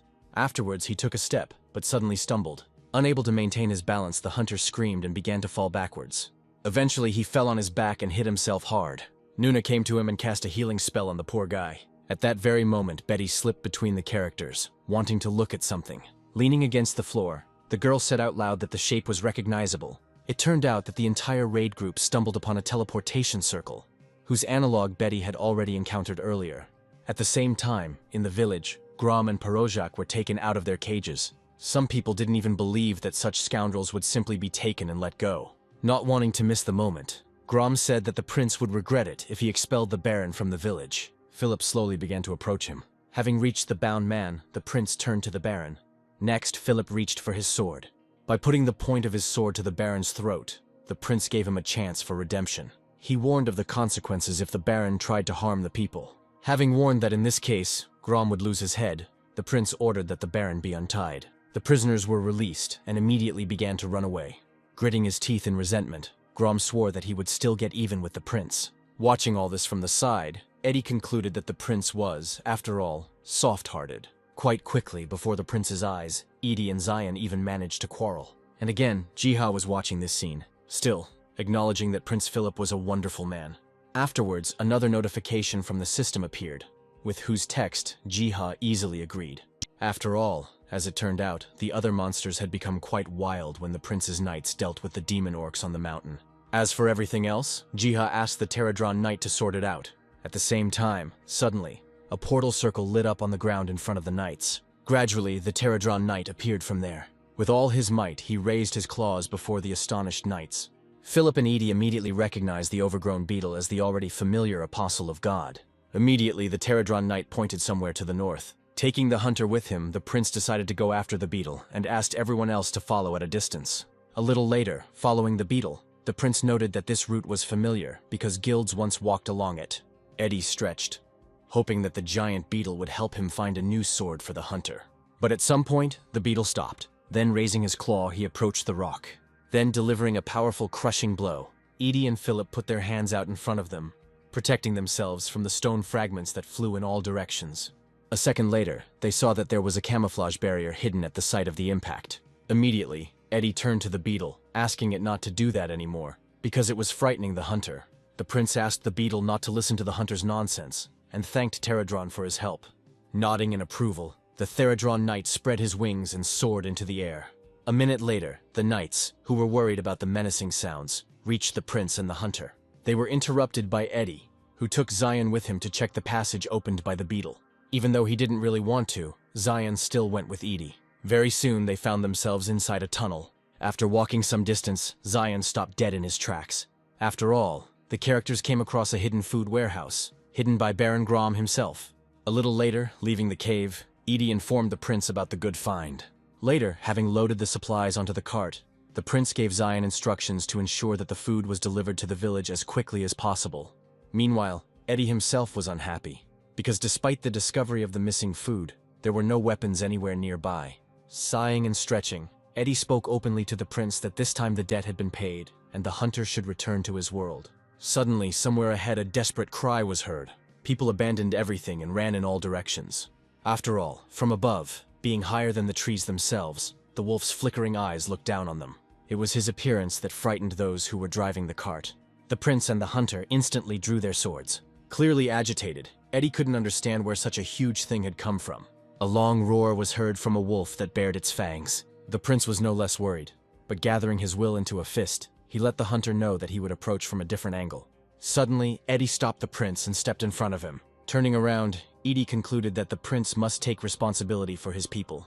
Meanwhile, it seemed as if the wolf had stopped paying any attention to the people below him. Standing in front of the wolf, Edie shouted to the prince that he would distract the creature's attention to himself. The prince himself also sent other people as far away from the dangerous place as possible. Still, listening to Edie's words, in his thoughts, the prince asked the hunter to survive. The next moment, the wolf took a step. Eddie was not afraid, but on the contrary, he was glad that after a long time, he would again be able to give it his all. Right now, a notification from the system appeared in front of the hunter. As soon as Eddie read about the test of strength, the great wolf went on the attack. His body, like a dark cloud, cast a shadow over the area where Eddie was. Subsequently, the wolf's paw and the hunter's sword met. With the last of his strength, Eddie held back the wolf's incredible onslaught. And yet I was forced to retreat slightly. Having fallen to the ground, smiling, the hunter rose up quite dexterously. Being serious, Eddie assured himself that he would fight to the last. The next moment, saturating the sword with ether. Then the wolf himself ran up to him and let out a piercing roar. Edie let out a cry and went on the attack. The huge wolf responded in exactly the same way. But at the moment when the two were about to collide, the hunter made a tackle. Eddie slid under the wolf's body, stopping at its hind legs. Then, he performed a jump with a turn and a simultaneous swing of the sword. To his shock, the huge wolf skillfully avoided such an attack. Eddie's surprise was so great that the hunter almost fell into a stupor. The next second, a clawed paw struck the hunter's block. Although Eddie withstood the blow, he was thrown back a couple of meters. Having quickly recovered again, Eddie said that the wolf had plenty of strength. He concluded that the rank of the monster was no less than the catastrophe. At the same time, further down the road, knights and villagers were fighting a fierce battle with goblins that had attacked the cart. Commanding the defenders, Philip shouted that in any case, supplies had to be delivered to the village. The prince was angry that he could not go to help Edie. At the same time, Jiha was confused, because the cooldown time before using God's apostle had not yet passed. Besides, right now, an important quest was being carried out. Clutching his head, Jiha guessed that something was happening in the fog. At the same time, the battle between the hunters and the wolf demigod continued. Time after time, shaking the ground, the wolf tried to get to and trample Eddie. The hunter himself mostly dodged rather than attacked. Already a little tired, he had no idea where the wolf could have come from. And yet, the desire to defeat the wolf was much stronger than the feeling of fatigue. Once again, Edie used the ether effect on his sword. Then going on the attack. Having come close enough, Eddie raised his sword over the wolf. However, the beast was also not simple, and, turning around, intended to catch the hunter with its mouth. Eddie was quicker and simply jumped up. Incredibly, the hunter escaped the beast's toothy jaws. Now, in flight, grinning slyly, Eddie raised the blade above himself. With a cry, he brought down his sword, however, missing the wolf. The wolf responded with a counterblow and was already bringing his clawed paw towards the hunter. Unfortunately for Eddie, the wolf's paw still reached its target. With a groan, he flew back to the nearest tree. Having been hit hard, the hunter nevertheless fell to the ground unconscious. A second later, the wolf approached Edie, informing him in his own language that the hunter was incredibly weak. The wolf was completely sure that Eddie did not have the right to use the power of a demigod. However, here, having once again gathered his strength, albeit with difficulty, Eddie stood up. Deliberately grinning, Eddie loudly declared that he would not surrender to the dog. In response to this, the wolf raised his paw, intending to teach the man a lesson. Subsequently, pressing Edie to the ground, the pressure increased and the wolf itself began to lower its muzzle towards the hunter. Under the weight of the paw, the hunter began to flutter, trying, if not to free himself, then at least to hit the wolf with his sword. The next moment, the wolf deftly grabbed the sword and simply bit it through. For the first time, Eddie was scared, and his hope of returning to his world was fading away. Suddenly, the wolf recoiled, because after the time had passed, the quest was considered completed. Being scared, Eddie did not understand what was happening now. Suddenly, the wolf was engulfed in a golden glow, and he himself began to call Eddie a man with the fate of a leader. Looking at the hunter, the wolf said that Eddie was given another chance. Raising his muzzle to the sky, a sword suddenly projected above the wolf. Destiny. That's what the wolf called the sword that was now to be given to Edie. The hunter himself was taken aback by such a scene, because Eddie recognized his lost sword. Edie couldn't comprehend how such a weapon from another world could appear here and now.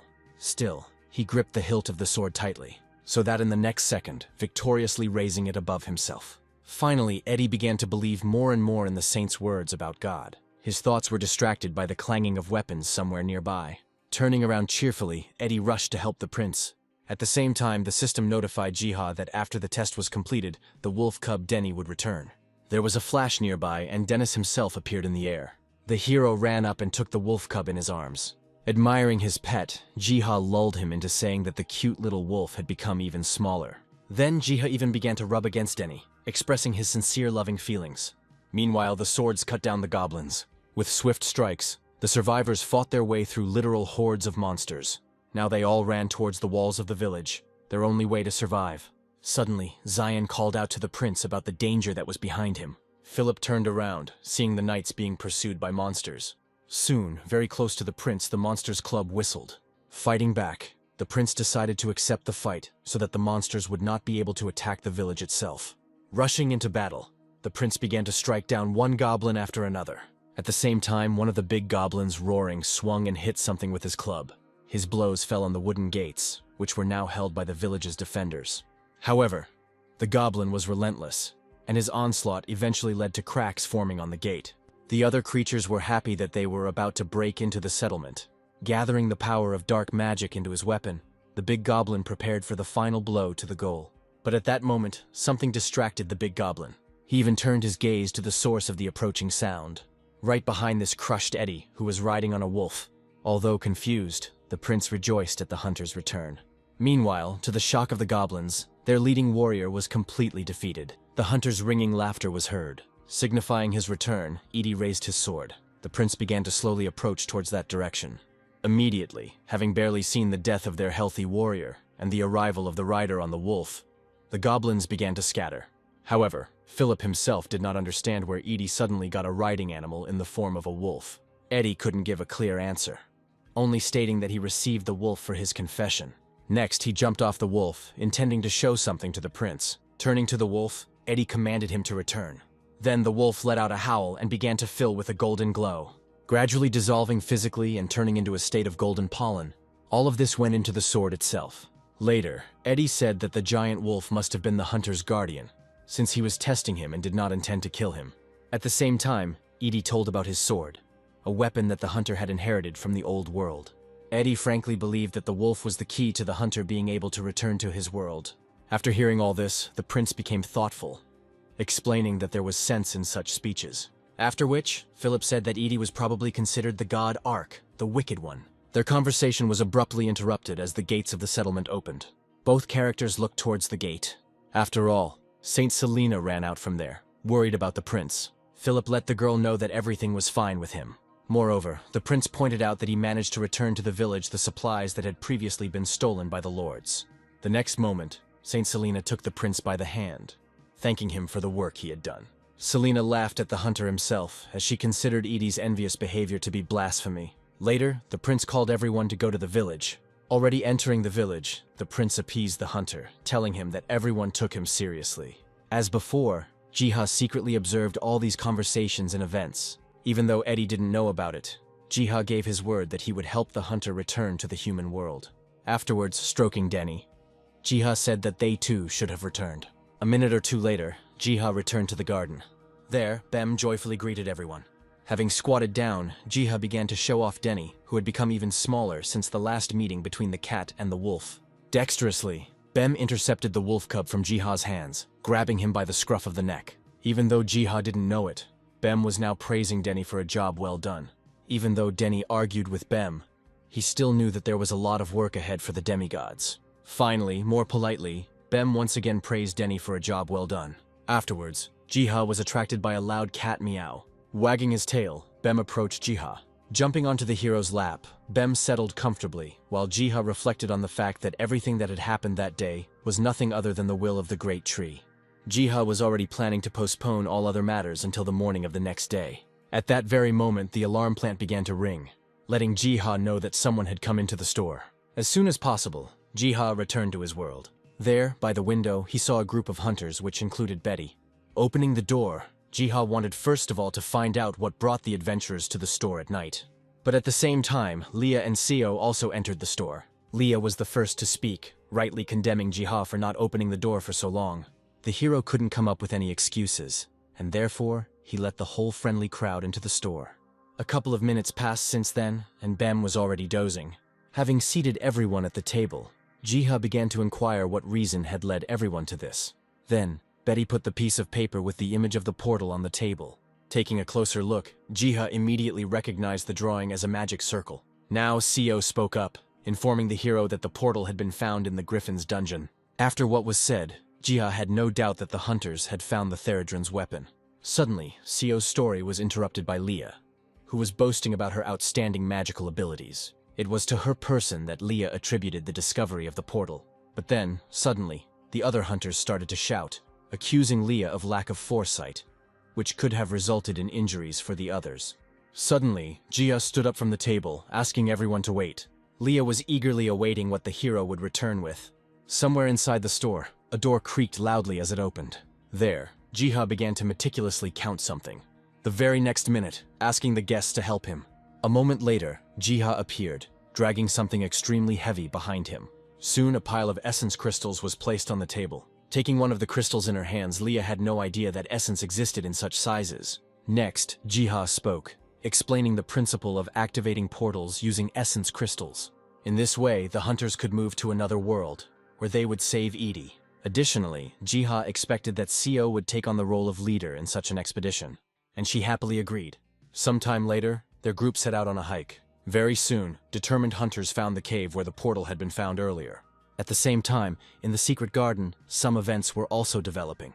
Hugging Bem, Jiha shared with him his plans for the resettlement of the surviving people from the kingdom of Estrom. However, Jiha saw the problem that was present on Mount Afedo.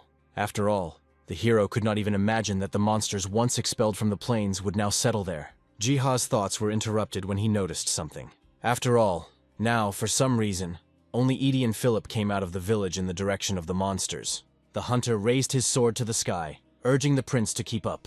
The characters even had the courage to joke that they would abandon anyone who fell behind. The next moment, Edie summoned a fearsome wolf from his sword. As it turned out, the hunter was going to get ahead of the prince with the help of the wolf cub. Hearing all this from the outside, Jiha laughed at Eddie's meager imagination for names. A minute later, the hunter mounted the wolf. Afterwards, he pointed his sword at the village of wild elves. The prince also moved from his place and began to chop down the monsters on the go. Watching all this, Jiha noted how cool the prince really was. With each passing second, Prince Philip became more and more attractive to the hero. Edie also moved through the hordes of monsters. Throwing the monsters aside, the hunter laughed at the fact that the prince was not keeping up. At the same time, a huge ogre was swinging his huge hand at the prince. Taking a defensive stance, Philip intended to repel the attack. In an instant, the ogre's fingers flew in all directions. This is how the prince's parry ended. Afterwards, he stood up and let the hunter know that he would catch up with him. Immediately, new hordes of monsters arrived at the prince. Just as the prince was thinking about fighting his way through the monsters, the sun disappeared overhead. The monsters themselves were taken aback by the unexpectedly looming shadow. As it turned out, the Pterodron knight came to the rescue. At the mere sight of him, the monsters fled. After which, Pterodron grabbed Prince Philip by the cloak with his claws. Pterodron flapped his wings and began to carry the prince away from the hordes of monsters. Eddie watched all this with a chuckle, considering the god of this world to be excessively kind. It goes without saying that Jiha was behind all of this, thus intending to speed up the achievement of the character's goals. At the same time, Eddie put his hand on the wolf, asking him to hurry after the beetle. The indignant roar of the monsters was heard in the area, because the hunter and the prince managed to break through the blockade. A little later, Pterodron soared even higher above the ground, allowing the prince to see Mount Afedo, where the village of the wild elves was supposed to be located. Looking around, Philip every now and then noticed how Edie, riding on a wolf, was moving behind him. Further, looking at the beetle itself, the prince said that he would definitely repay such kindness. But immediately after this was said, Philip screamed, as the ground below began to move closer and closer. At this moment, Pterodron was diving. A minute or two later, the prince was brought to the ground. Seeing the prince's deplorable state, Eddie made fun of him every now and then. Taking the prince by the arms, the hunter turned to the beetle, asking it to fly more carefully in the future. However, having demonstrated this more than once, Pterodron simply took off and flew away. Now, Eddie was returning the wolf to the sword. After waiting for the prince to come to his senses, Edie decided to find out why the prince had brought him to the village of wild elves. Philip said that in addition to negotiations, he wanted to find out whether the elves knew the secrets of moving between worlds. After all, the wild elves were the oldest and most hidden race of all. Edie laughed when he realized that Prince Philip was worried about it after all. The next moment, an arrow whistled right in front of the characters. With a loud echo, it hit the ground. The hunter took a step forward, saying that such a greeting was unnecessarily rude. At that very moment, the voice of an elf was heard, ordering the strangers to remain where they were. The prince spoke up, introducing himself as the leader of the village of survivors. However, the elves were not in the mood for any conversation. After the elves said that they do not mess with people, the prince suddenly grabbed the hilt of his sword. The hunter was taken aback when he saw that the prince suddenly moved on. Walking along, taking out his sword, Philip swung it. It seemed like he was ready to engage in battle with the elves. A detachment of elves with bows at the ready set out to meet the prince. At some point in time, they even managed to surround the people from the village from all sides. Pressing his back to his back, the hunter began to persuade the prince not to chop wood. Then, Philip spoke again, introducing himself as the prince of a kingdom that no longer existed. After hearing this, the elf sitting on the tree jumped to the ground. As proof of his words, Philip showed his sword. Coming closer, the elf began to examine the sword and the prince himself. Afterwards, the elves suddenly became angry, saying that the prince was supposed to be the master of thunder and steam. At the same time, the air was cut by sword blades. Holding swords to each other's throats, the elf called on Philip to surrender.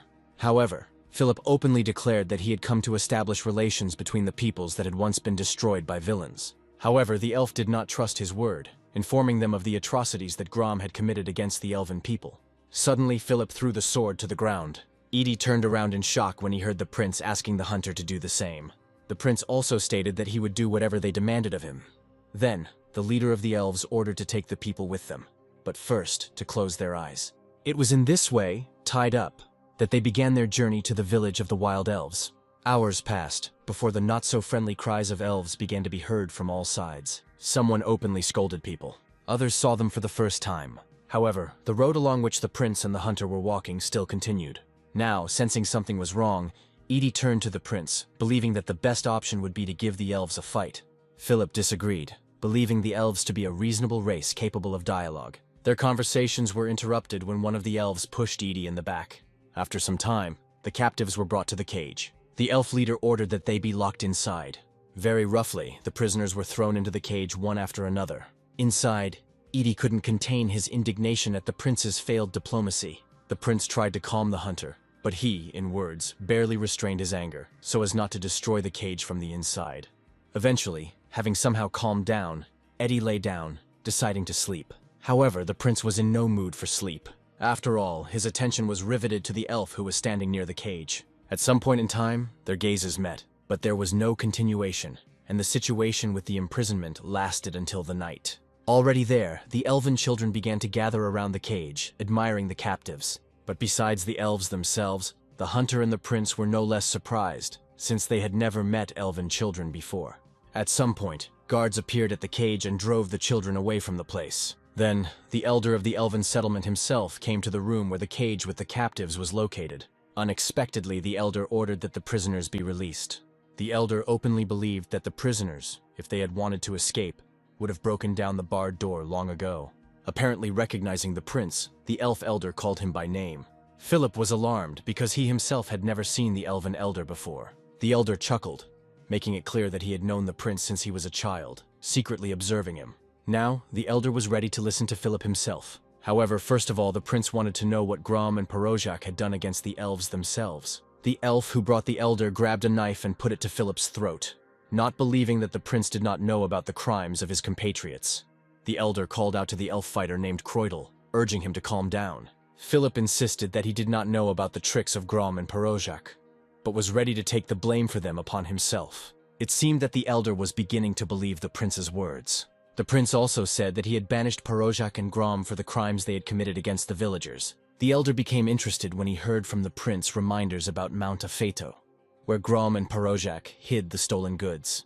Suddenly, Eddie responded, saying that the mountain was teeming with monsters, but they were driven out with the help of a giant beetle. The hunter did not forget to mention that now, driven from everywhere, the monsters began to besiege the village itself for the most part.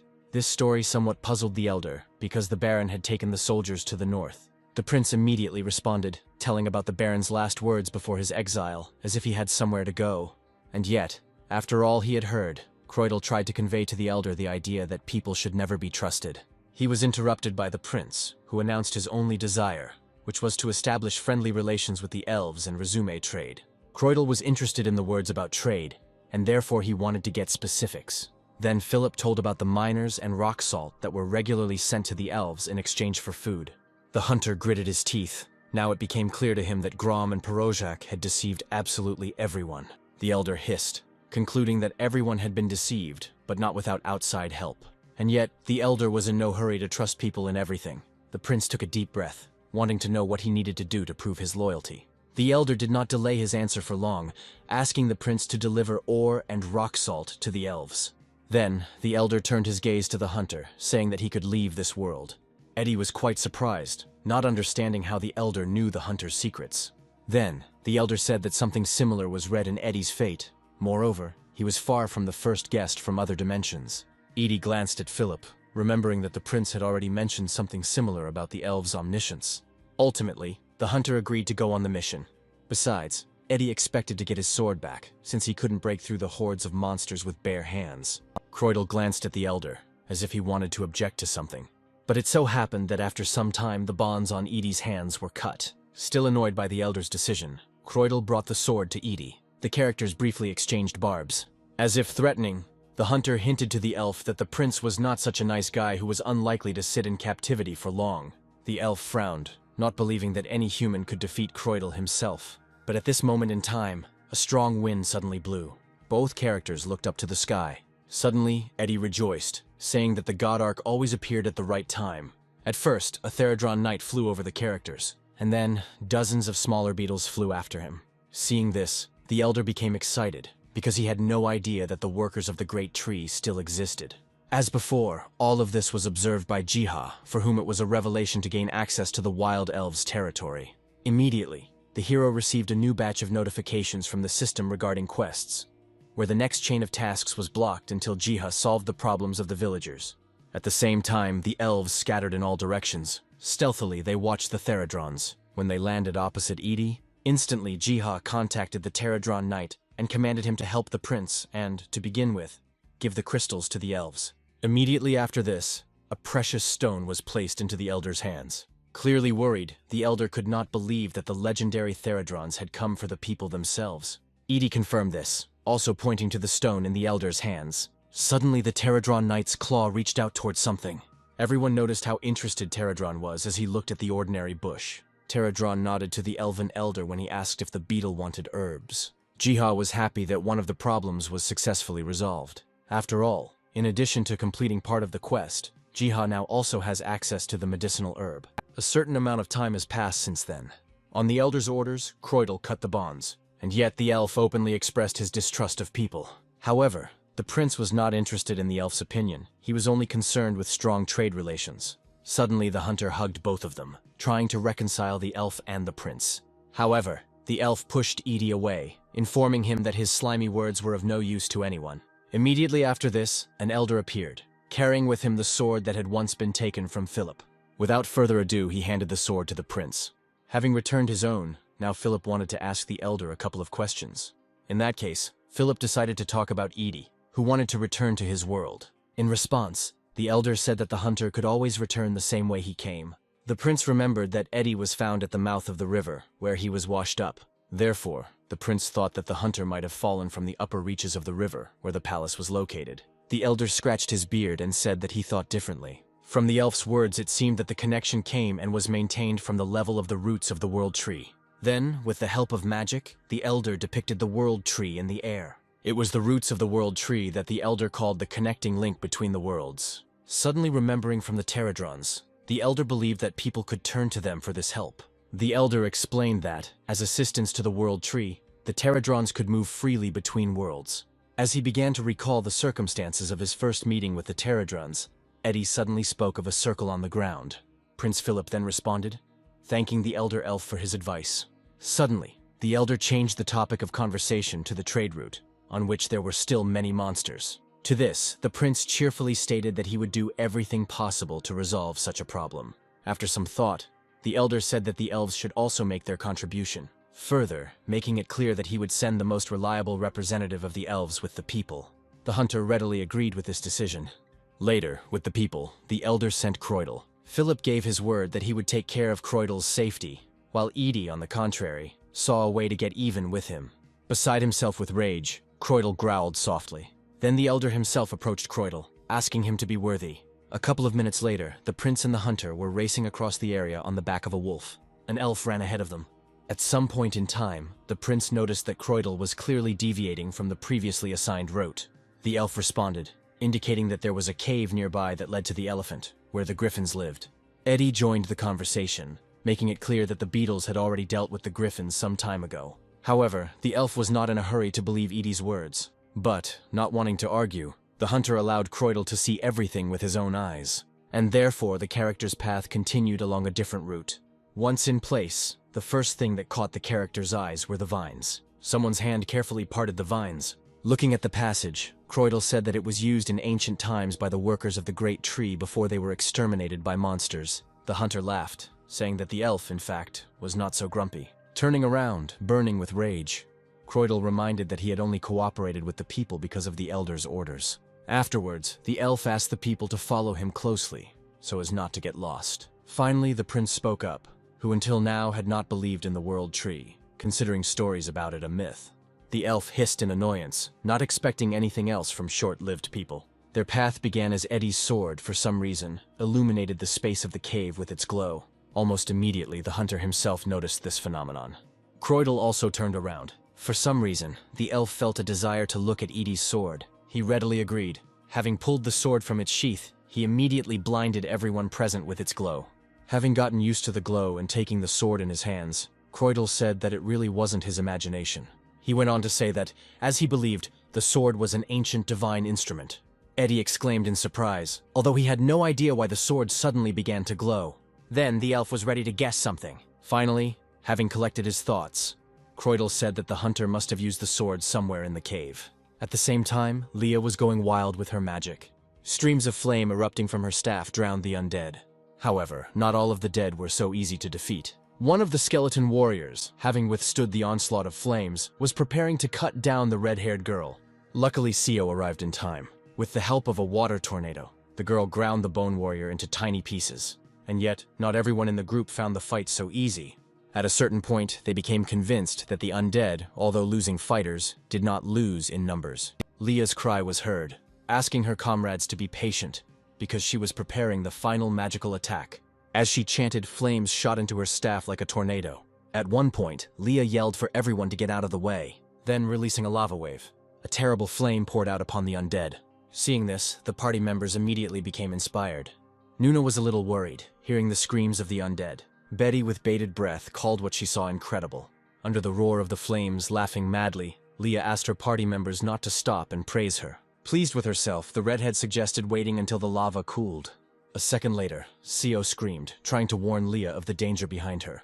With a puzzled expression on her face, Leah turned around. Now, above her, towered an armored undead, swinging an axe. Leah was dumbfounded, because in front of her stood the Revenant King himself, a disaster class. Finally, a long groan was heard from Leah's lips. But a second before the red-haired girl would have been cut down by the undead axe, Sio managed to block the blow. The girl saved Leah, but due to the inequality in power, she was ultimately thrown aside. Sio let out a cry of pain and hit the wall of the cave. At the same time, the Revenant King was planning to end Leah. One of the hunters rushed forward to save the red-haired girl. At the very last moment, he caught Leah, dodging the undead's blow. The Revenant King let out a displeased growl. Now, a tank hunter was already rushing to the rescue. Betty also did not remain on the sidelines, using a paper curtain. For a time, the great multitude of pages blinded the Revenant King.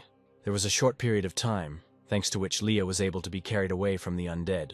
Hiding behind the tank hunter, Quan began to examine Leah.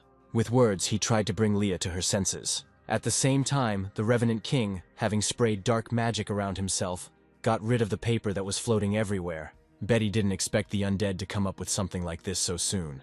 Immediately, the Revenant King grabbed the handle of his axe. Meanwhile, Nuna ran up to Seo and began to heal her with spells. Breathing heavily, Seo couldn't wrap his head around how the Revenant King himself had ended up in such a place. He, as if answering Seo, flashed his eyes. At that very second, a notification about receiving a blessing and strengthening appeared in front of the girl.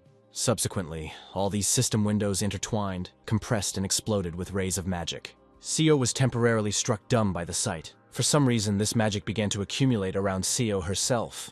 When her body was endowed with a ton of enhancements, the girl, although somewhat afraid of an open fight with the Revenant King, was still ready to try. As expected, the one who sent these blessings was Jiha. As he watched, he hoped that Seo would have enough strength to defeat the undead. Taking a closer look, Jiha confirmed that the boss was a calamity level. And this only meant that even with all the reinforcements, Seo might not survive. Then, taking a book of spells out of his backpack, Jiha decided to realize the potential of the recently obtained medicinal herb. At the same time, the battle between the Revenant King and the hunters began. Leah had already come to her senses, although she had no idea how to resist such a creature. In the end, Quan encouraged Leah to help others instead of standing on the sidelines. The redhead agreed, besides being unable to allow some skeleton to defeat Leah. Together they rushed into battle. Meanwhile, the fight between the boss and Seo began. Being under the reinforcements, the girl deftly dodged the boss's heavy blows. However, all her attempts to attack were unsuccessful.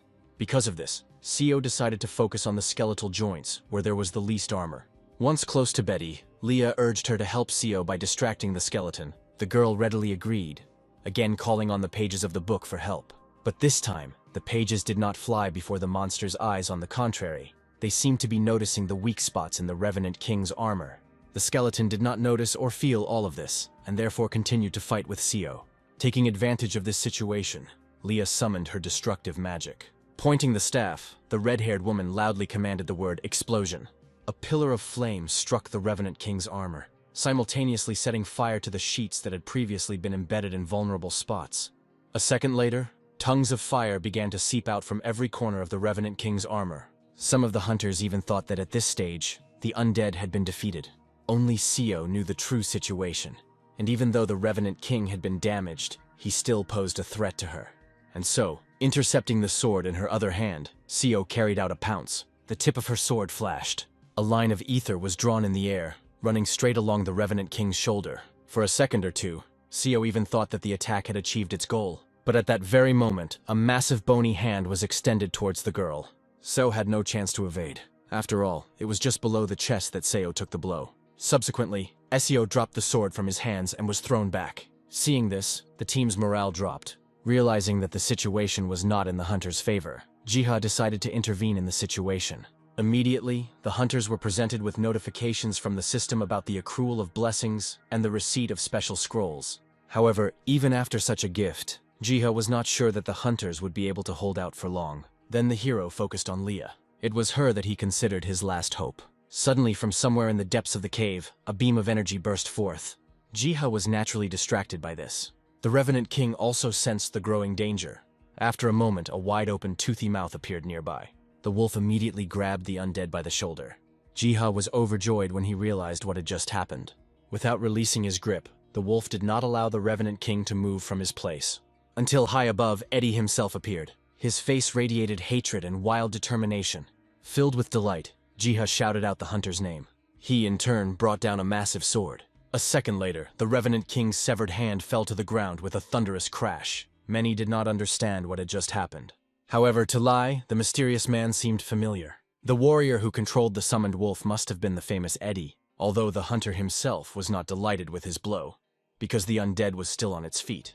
Even with only one arm, the Revenant King had no intention of giving up. Swinging, the undead struck the area of land where Eddie was located. Having naturally avoided the damage, the hunter took a defensive stance. But then, out of the corner of his eye, Eddie noticed something.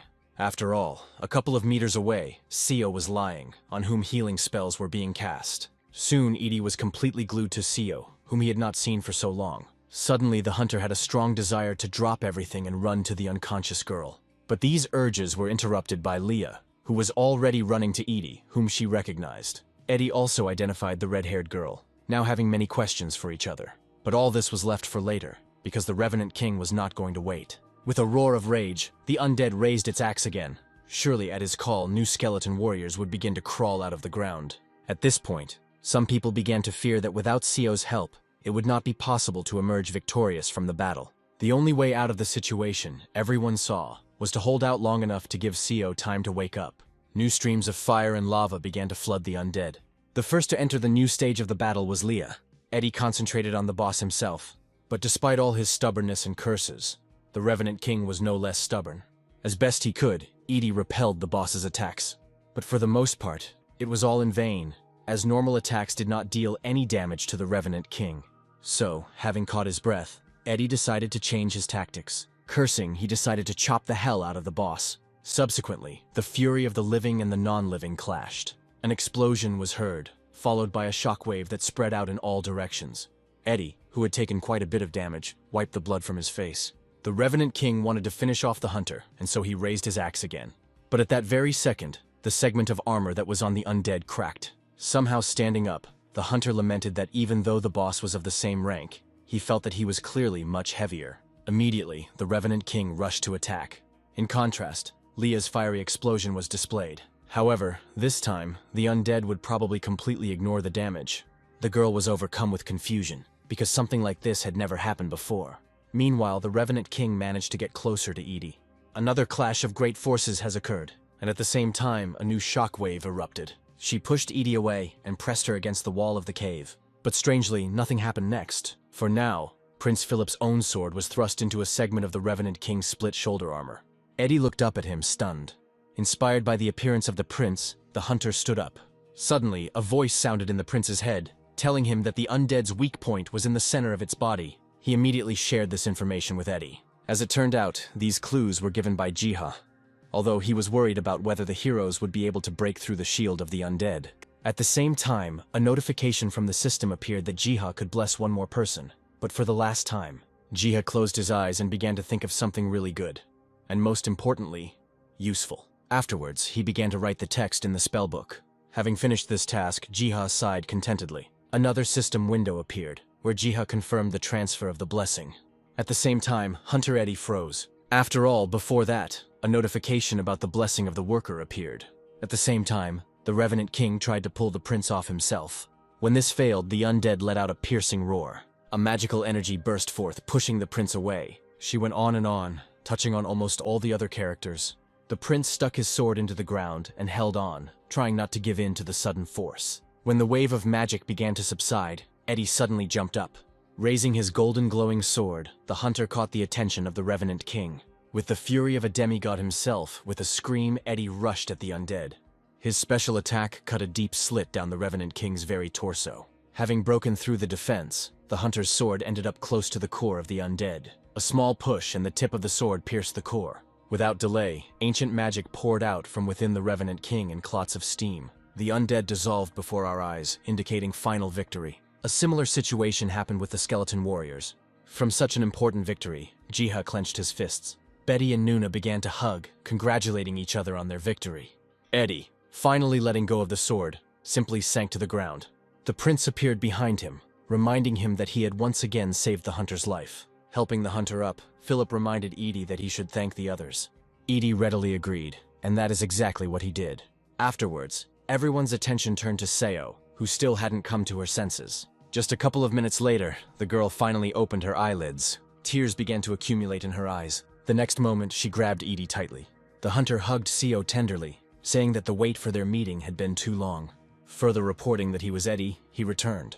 This tearful scene managed to touch even Jiha. But at that very moment, a notification from the system appeared, informing the hero that the hidden path had been cleared. Subsequent notifications demanded that Jiha return to the World Tree, for the energy of it was sensed by Arkfoot himself. And indeed, somewhere in the distance, leaving thunderstorms behind, a unicorn was galloping across the sky. Dennis and Bem noticed something similar, but none of them attached much importance to the phenomenon. The demigods began to discuss among themselves how to catch the unicorn, but Bem was skeptical of Danny's idea to set a trap. And yet they planned to somehow tame the obstinate stallion. After some time, while in his shop, Jiha heard Denny barking. As quickly as possible, he returned to the secret garden, where surely pets would be waiting for this. However, when Jiha wanted to touch Denny, strangely, the place where the pets were located sparked. A horse appeared, engulfed in electrical discharges. In that, Jiha immediately recognized Arkfoot, the god of nature and faithful companion of the god Ark himself. Now Jiha wasn't sure if he should have made contact with him.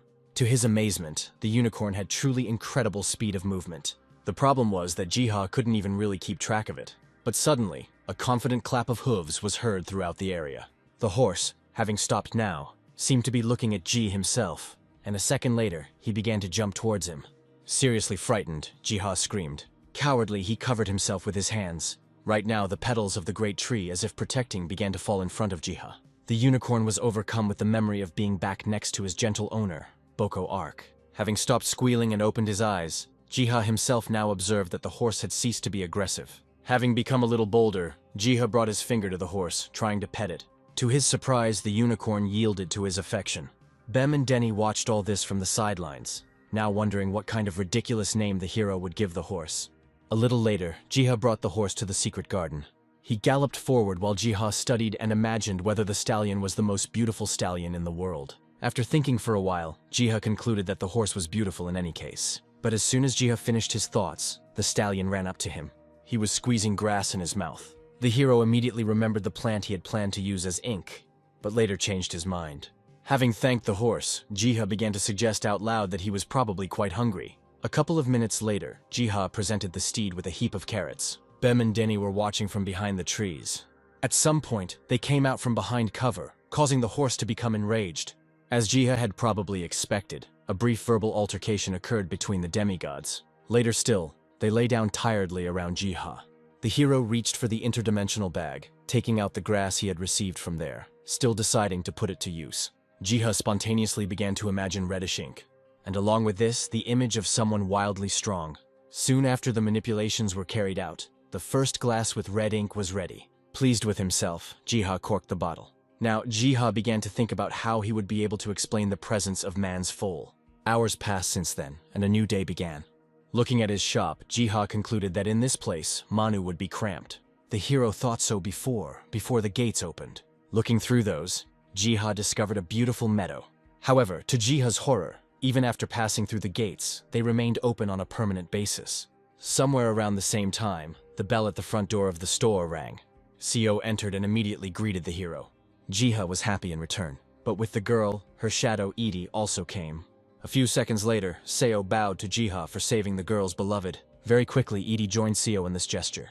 Jiha asked to leave thanks, inviting the characters to drink tea. After some time, the meeting of the guests with Man did take place. While petting the stallion, Seo tried in vain to find out where Jiha had gotten such a cutie. Later, over tea, the characters discussed among themselves Edie's existence in another world. Looking at the couple in love, Jiha even thought that finally he too would begin to have a calm life. But everything changed a couple of days later. To his shock, griffins descended upon the secret garden, devouring everything in their path. These were chicks that had hatched only 4 days ago, but had already managed to do a lot of things. Even Bem and Denny couldn't cope with them. With the pterodrons buzzing, Jiha began to think about how to calm the griffins. Unable to find anything better to solve this problem, Jiha turned to the pterodrons. Pointing to the griffin cubs, Jiha asked that the pterodrons take them away. Silently agreeing, the pterodron knight flew towards the griffins. Hanging in the air, he began to attract the attention of those. At some point, the baby griffins became interested. As Jiha expected, the pterodron knight once again solved the problems. Immediately after this, a notification appeared informing Jiha that the purified monsters were being led to the shrine. For such an action, Jiha was again gifted with blessings and even a certain awakening skill. Poking at the system window, Jiha began to wonder whether the hero would now be able to read the unawakened skills of other hunters.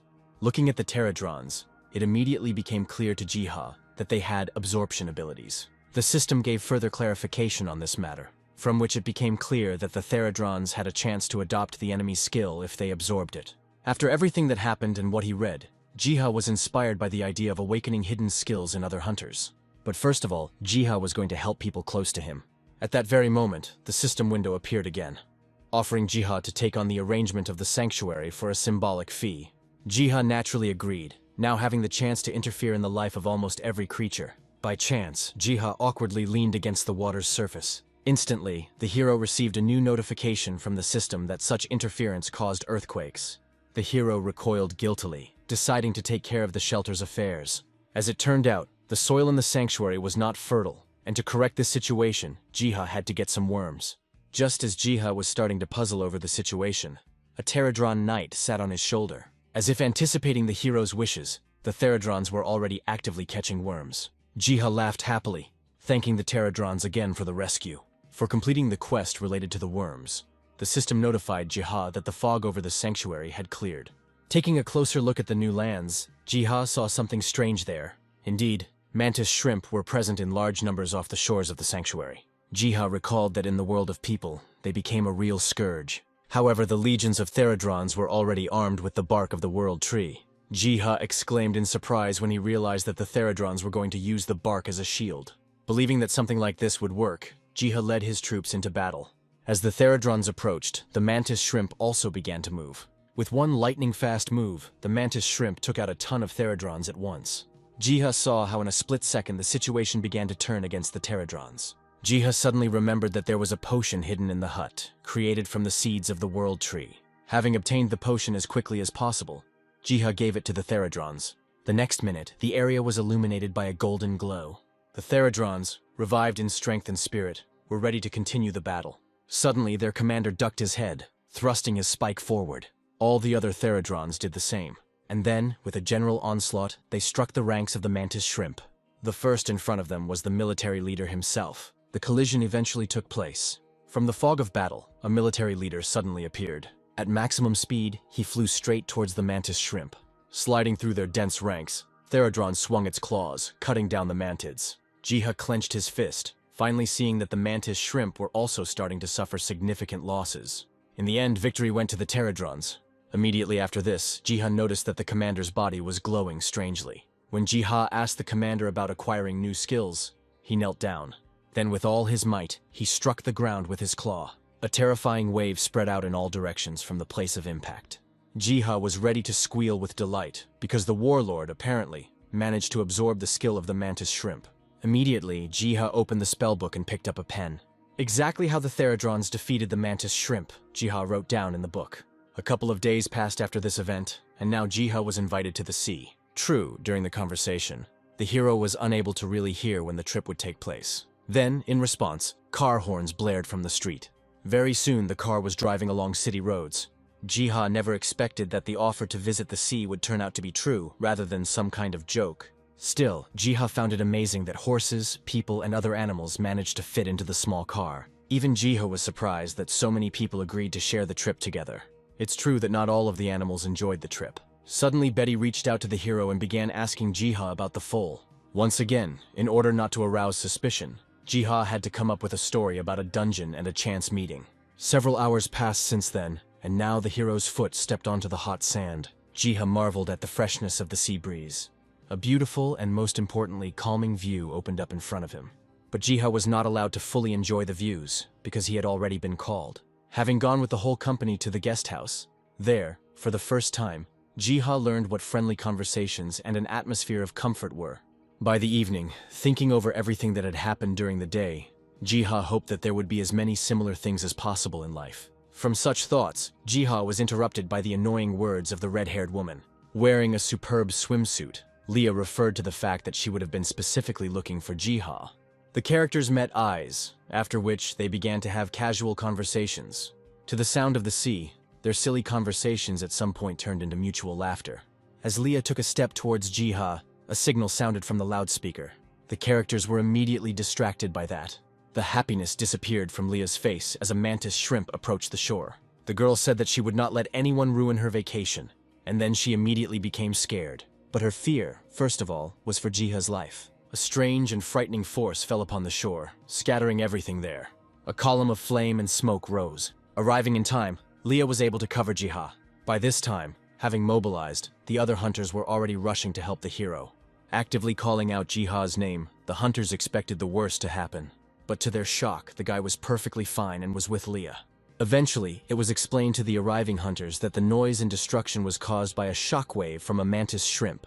Meanwhile, the culprit of such a blow was actively moving through the depths of the sea. Closer and closer, he and his relatives were getting closer to the shore. Imagining this, the hunters decided to meet the monsters. While some were preparing for battle, Leah contacted her deputy, asking him to raise all the guild fighters to their feet. No one paid any attention to Jiha. He was only briefly told to take shelter in a safe place. However, Jiha could be useful. He just needed to run to the hotel. At the same time, under the shockwave, the first mantis shrimp crawled out onto the shore. Under the influence of buffs, the hunter tank took the first blow. He was ready to meet the overgrown shrimp with his own eyes. After this shout, a new shockwave was met by the hunter's shield. Taking advantage of the situation, while Sun was holding the blow, the other hunters went on the attack. Furiously, they began to chop up the mantis shrimp. During this fight, Quan stopped questioningly. Now a shrimp towered over him, much larger than the others. The next moment, the mantis shrimp slammed into the ground, creating a shockwave that covered Quan. Kven was thrown back, and blood immediately poured from his mouth.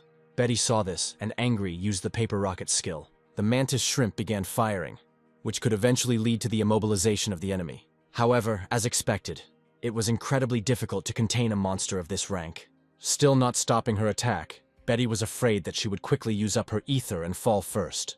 But then a fireball flew into the mantis shrimp's head. Frightened, Betty retreated. As it turned out, the entire Eternal Flame Guild had arrived on the beach. Subsequently, Leah ordered her fighters to go on the attack. Leah commanded, ordering that the opponents be stripped of their claws to begin with. Under the distraction, the melee fighters went into hand-to-hand combat. Some of them began to feel that the battle had already been clearly won. However, as might have been expected, new circumstances intervened in the matter. From the sky, Objects that resembled meteorites began to fall every now and then. The hunters were unprepared for this and suffered losses. However, these stones were not a natural disaster. With its blows, the stone shrimp-preying mantis itself carried out their flight. Everyone present froze at the sight of this monster. The rock shrimp's eyes lit up, indicating hostility. The next second, the stone shrimp bent towards the ground. Using gravity magic, the stone shrimp began to throw more stones. A new rain of stones poured down on the heads of the hunters. As he met the first wave of rocks, Sun shouted out to be given a buff. The next moment, stubbornly, he met the first stone. A blow of such force caused damage to Sun, and then completely discarding it. Bloodied and exhausted, Sun hung his head. Panic began to spread among the hunters, but Leah actively suppressed such moods. Gathering all her fire magic into a single fist, Leah intended to repel the stone shrimp's attack back at the monster itself. And so, a fiery squall collided with a blizzard of stones. There was an explosion, scattering the thrown stones. Even though Leah had repelled the attack, she knew that, due to the lack of an artifact at hand, she would be able to carry out such an action no more than twice. Immediately after this, a new boulder was flying towards Leah. The redhead clenched her teeth. She knew that she still had ether. But suddenly, a giant beetle entered the battle. Frightened, Leah took a couple of steps back. She also noticed that on top of the beetle was none other than Jiha. Eventually, they saw each other and exchanged short phrases. In the next couple of seconds, Jiha threw a bottle of something into Leah's hands. As it turned out, the red-haired girl had a special healing elixir in her hands that was supposed to help Sun. Afterwards, Jiha turned his attention to the shrimp boss, finding him extremely impressive. Jiha had no hope of winning. The only thing he cared about was holding out until reinforcements arrived. And yet, Jiha decided to try in order to become a true hero. Then the story rolled back 10 minutes, when the hero was rummaging through his backpack. Having loaded it with healing potions, Jiha burst out of the building like a bullet. Having run a certain distance, he felt an abnormal gust of wind. To his shock, a Pterodron knight descended from somewhere in the sky. Jiha guessed that the appearance of Pterodron meant that the situation on the shore was getting worse, and so, he immediately climbed onto the beetle's back. Later, the appearance of Jiha riding a Pterodron stunned the hunters. Apparently, this emotion was transmitted to the boss, who became angry. Releasing a new gravity wave, the shrimp boss lifted more rock masses into the air. Looking at all this from the outside, Jiha believed that the hunters had never encountered such monsters before. To even the odds, Jiha poured a special elixir into Pterodron's mouth that gave him a boost. Meanwhile, the shrimp boss was about to throw his stones. A second later, an asteroid of incredible size was now flying towards Pterodron. Under the influence of the elixir, Pterodron's skills changed, and now, instead of a shockwave, an explosive strike was fired at the stone block. The thrown, red-hot mass of rocks eventually flew back at the shrimp boss. The boss didn't lose his composure and also activated his skills, thereby trying to minimize the damage to himself. However, this did not save the boss from receiving a fatal wound. Having come to her senses, Leah ordered the rest of the hunters to take care of the other shrimp. Then, her gaze fell again on the boss, who was swaying from the injury he had received. Just as Leah decided to finish off the boss, she saw that a giant beetle was already rushing towards him. In flight, Jiha looked down, hoping to stall for time so that the entire battle would work out in favor of the hunters. He also assessed the boss, who, due to his injury, had undermined the spirit of the other mantis shrimp. And they, now practically deprived of their leader, became vulnerable. Naturally, the hunters took advantage of this situation and struck. Fire magic followed suit. Leah continued to actively participate in the battle, showering the monsters with flaming tornadoes. Betty played a great support role, saving others from falling rocks. Looking at all this, Jiha became inspired, believing that the battle could still be won. But then, suddenly, from the depths of the ocean, the shining eyes of the Kraken himself appeared. No one could have expected that such a colossus would suddenly appear in this place. Jiha was horrified, because the Kraken's rank was no less than the destruction level. The hero gritted his teeth. He was sure that there was no way the hunters could defeat such an enemy. But suddenly, Jiha heard the familiar sounds of the sea. A funnel appeared and began to suck in masses of water. Very quickly, Jiha identified the World Eater, but even he would have a hard time defeating the Kraken and its suckers. Jiha began to hastily search for a solution. But here, for some reason, Pterodron highlighted the monsters encountered at the seashore in a separate background. Then, mysteriously, Redoron the Knight swung his claws. A system window appeared, indicating that Pterodron intended to use a certain awakened skill. Then, Pterodron drew a diagonal line in the air. Suddenly, the Kraken sensed something was wrong. At one point, the strong suction cup stopped functioning, and in the end, the monster still ended up in the whale's mouth. Ultimately, the terrifying Kraken was simply eaten. Immediately after this, victorious cries of hunters began to be heard throughout the beach. Caressing the ear, they reached Ji and Pterodron. The hero eventually thanked the Pterodron Knight for his help. Subsequently, the remaining monsters were defeated, and the victims were sent to the hospital. Leah found Jiha not far from the battlefield, where the hero was currently cleaning up. Leaning against the railing, Leah began to ask Jiha about the beetle.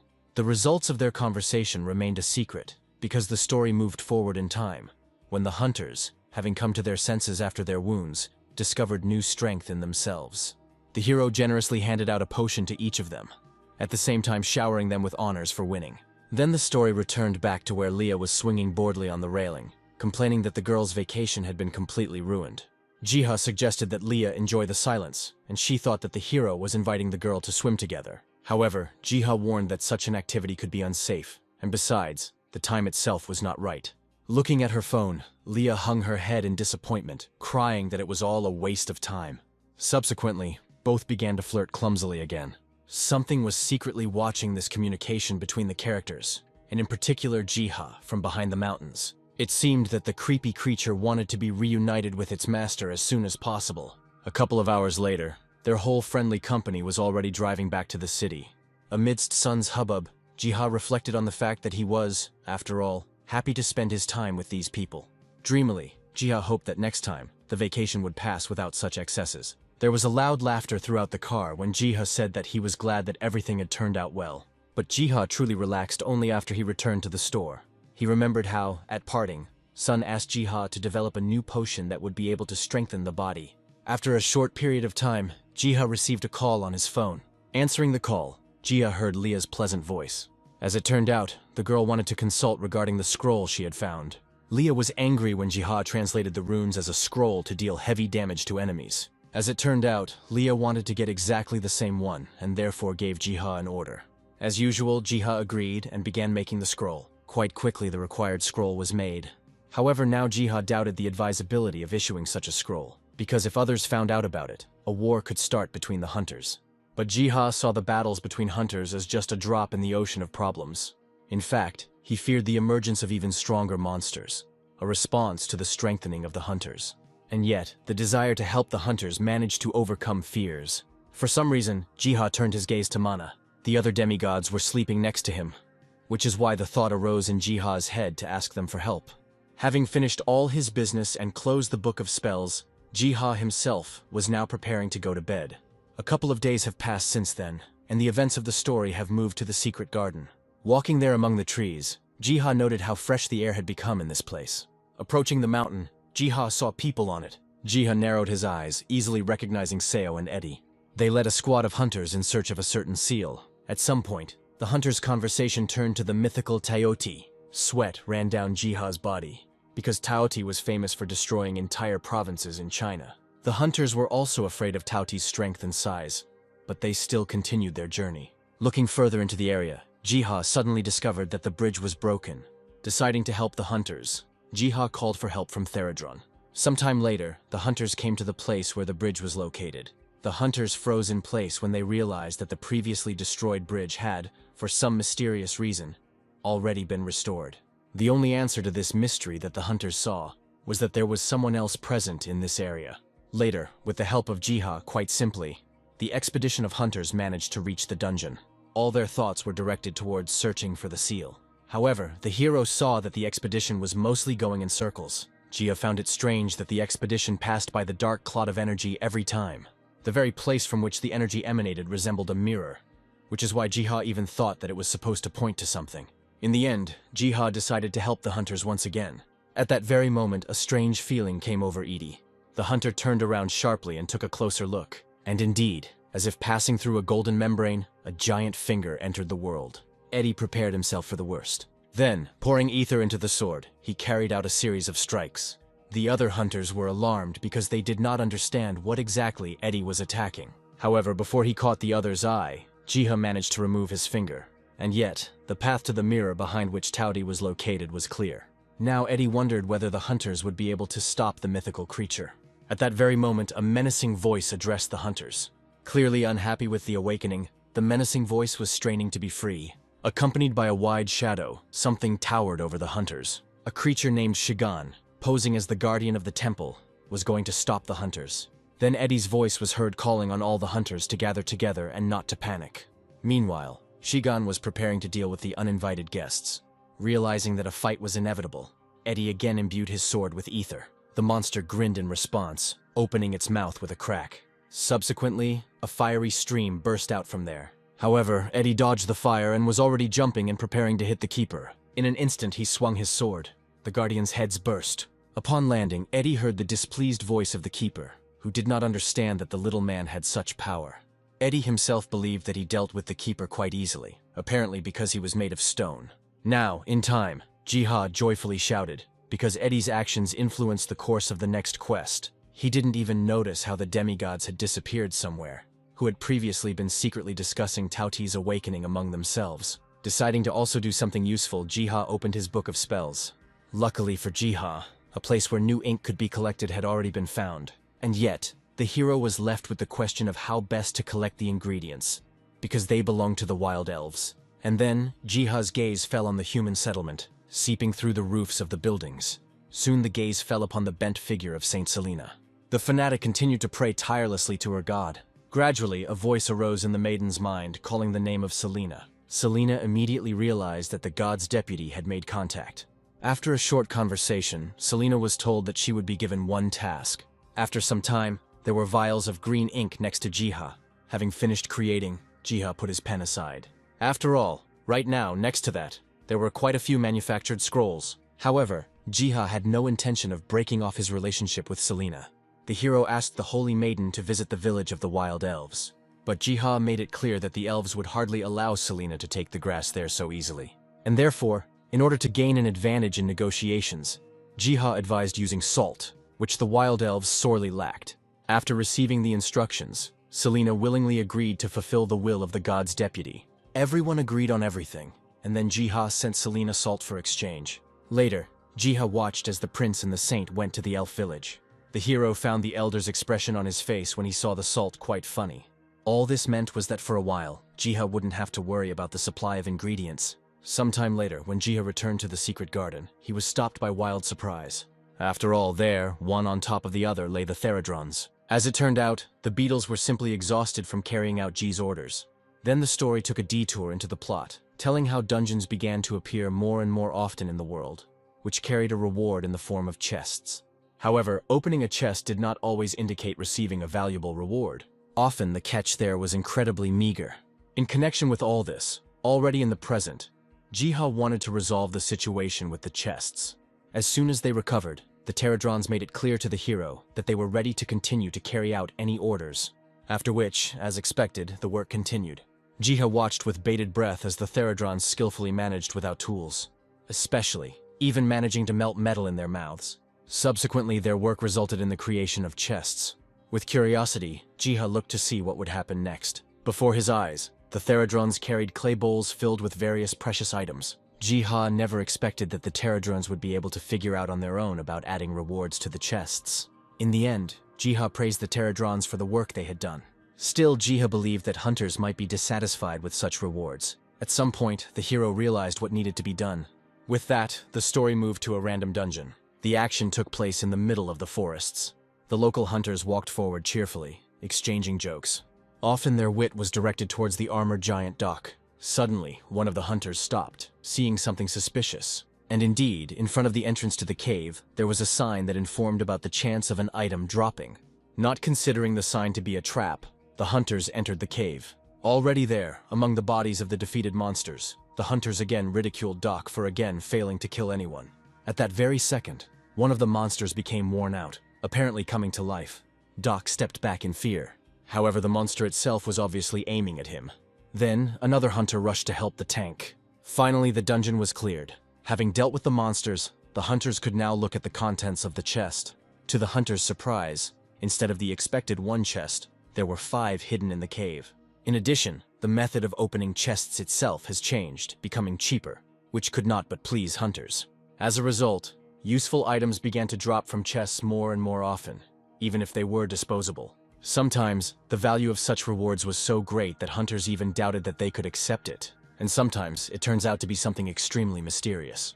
Now, after receiving incredible rewards, the whole group was in a hurry to get an appointment with the Cat Master. Already in the present, Jiha almost idolized the little Theradrons for another successful completion. Then, having moved to the world of people, Jiha waited for the guests. It later turned out that the shield was the only item that really needed to be assessed. However, as for the scroll, it had unexpected contents in the form of the awakening skill. Of course, Jiha told all this to the cowardly Doc. As best he could, Jiha explained about the scrolls, the skills, and especially those that awaken. In this case, Jiha made it clear that Doc's skill could completely repel an attack from almost any enemy. Doc burst into tears even more, because this could mean that he could simply not engage in combat, only endlessly blocking damage. The other hunters began to congratulate Doc on such an extremely useful acquisition. However, the only condition for activating such a skill could be the capture of a giant warthog. To the shock of many, Doc was willing to try it. Subsequently, the group of hunters left the appraiser's office. Before leaving, they even tried to thank Jiha with a lot of gold, but the hero refused by force. Then already at night, the action took place in Doc's house. Following the advice, Doc lit a candle before going to bed in order to learn more about his abilities. And then, Doc really found himself inside a tangible dream. Before him, in jagged strokes, a story emerged in which someone alone fights the undead. Doc found it strange that the hunter there fought desperately, not even thinking of retreating. At one point, Doc felt like the hunter was looking straight at him. Suddenly, Doc was illuminated by an unprecedented light. After receiving the first rank of Pureblood Knight, Doc woke up. Coming out of sleep, Doc slowly got out of bed. Rubbing his eyes, he saw that he had indeed been given the skill from the dream. The problem was that being a shield user, Doc had acquired the sword skill. He sighed heavily and had no choice but to resign himself. After some time, the news began to broadcast about a new discovered skill, which was called Awakening. From the presenter's lips, it seemed that the skill was rare, and in fact, the first hunter to encounter it was now undergoing a test. In this regard, all the attention of the Hunters Association was directed to this person. Next, the cameras zoomed in to show Doc standing in front of the giant warthog. Everyone supported the crybaby and hoped for his victory. Immediately, the warthog struck its hooves, tearing up the ground beneath it. And the next second, he completely jumped up from his spot. Doc tensed up. Beads of sweat began to roll down her face. At the right moment, he put up a shield and held back the monster's blow. Unexpectedly, their eyes met, and it was now, under the pressure of the warthog, that Doc's skill was activated. The heat began to build up, eventually touching the warthog. Ultimately, it all culminated in a devastating and blinding explosion. The shockwave even touched the spectators, but they still managed to stay on their feet. Of all of them, only the girl party member was sincerely worried about Doc's fate. Fortunately, when the curtain of fire passed, the shield man himself appeared. The world was spinning in Doc's eyes, and it even began to seem as if leaves were falling around him. He saw a strange, ghostly figure bending towards the ground a couple of meters away. The figure planted plants with care. To his partial horror, Doc recognized in this image a god in whom he had never believed. Then Doc had a revelation about his body and courage. Doc began to reflect on his role, which was to help his comrades and follow the will of God. None of Doc's group could even imagine how deep the thoughts were that were now haunting him. In their eyes, suddenly, Doc clenched his palms. Then he fell to his knees. Upon finishing, Doc made it known that he had acquired something more than just the awakening skill. Turning around and smiling, Doc called this thing the Path. Later, among themselves on forums, the hunters actively discussed what happened to Doc and the awakening itself. Meanwhile, Jiha was finishing work on something. It just so happened that after the events related to the hunter Doc, Jiha found a book in the garden. Thanks to her, from now on, Jiha knew everything about the buffs.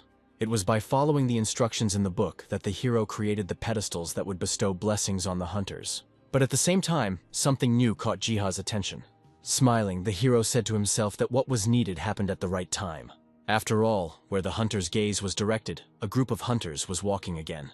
Jiha's acquaintances, hunters, were talking among themselves about a certain water dragon. Suddenly Edie stopped, which alerted Seo. After all, there was a statue there that had appeared out of nowhere. To himself, Eddie was at a loss as to who could have done something like this. Edie looked up at the sky, unequivocally, and told himself that he understood absolutely nothing.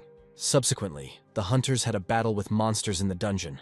With the help of the statue, the hunters coped with this task without difficulty. In addition to the buffs, the statue also turned out to be able to heal hunters who were poisoned. Later, the events moved into the night, to the house of Edie and Seo. By chance, while sleeping, Eddie found himself in a strange place. Getting up from the floor, Edie saw Philip and Selena standing in front of him and talking about something. The hunter was pleased to see familiar faces. However, there was someone else there too. On the other side of the room stood a knight whom Eddie saw for the first time. Having summoned the sword, Eddie believed that by defeating the knight, he would be able to adopt his abilities. But then, almost instantly, sparks struck Eddie's eyes. Having correctly anticipated the hunter's thoughts, the knight went on the attack. The knight, approaching the sword's wedge, told Eddie to maintain his pose. The hunter clenched his teeth and the sound of crossed swords could be heard. Having broken free, Eddie loudly asked the knight how he knew the hunter. However, he remained silent. Eddie gripped his sword tighter. He was already imagining the level of confrontation he would face with the knight. Changing his position, the hunter decided to do everything possible to gain the upper hand. Suddenly the knight spoke again, warning Eddie of a future the hunter was completely unprepared for. After thinking for a while, Eddie asked specifically whether the knight was talking about Tao. However, the knight had something much more terrible in mind. Eddie considered such speeches to be meaningless nonsense. Then, Eddie decided to change the subject of the conversation, and was already interested in the knight's personality. In response, the knight raised his hand, summoning projections of swords and calling himself the Holy Sword of the Legion. Suddenly, the projected swords turned their points towards Eddie. The knight said that from now on, he would be engaged in the enlightenment of the hunter himself. Eddie became wary.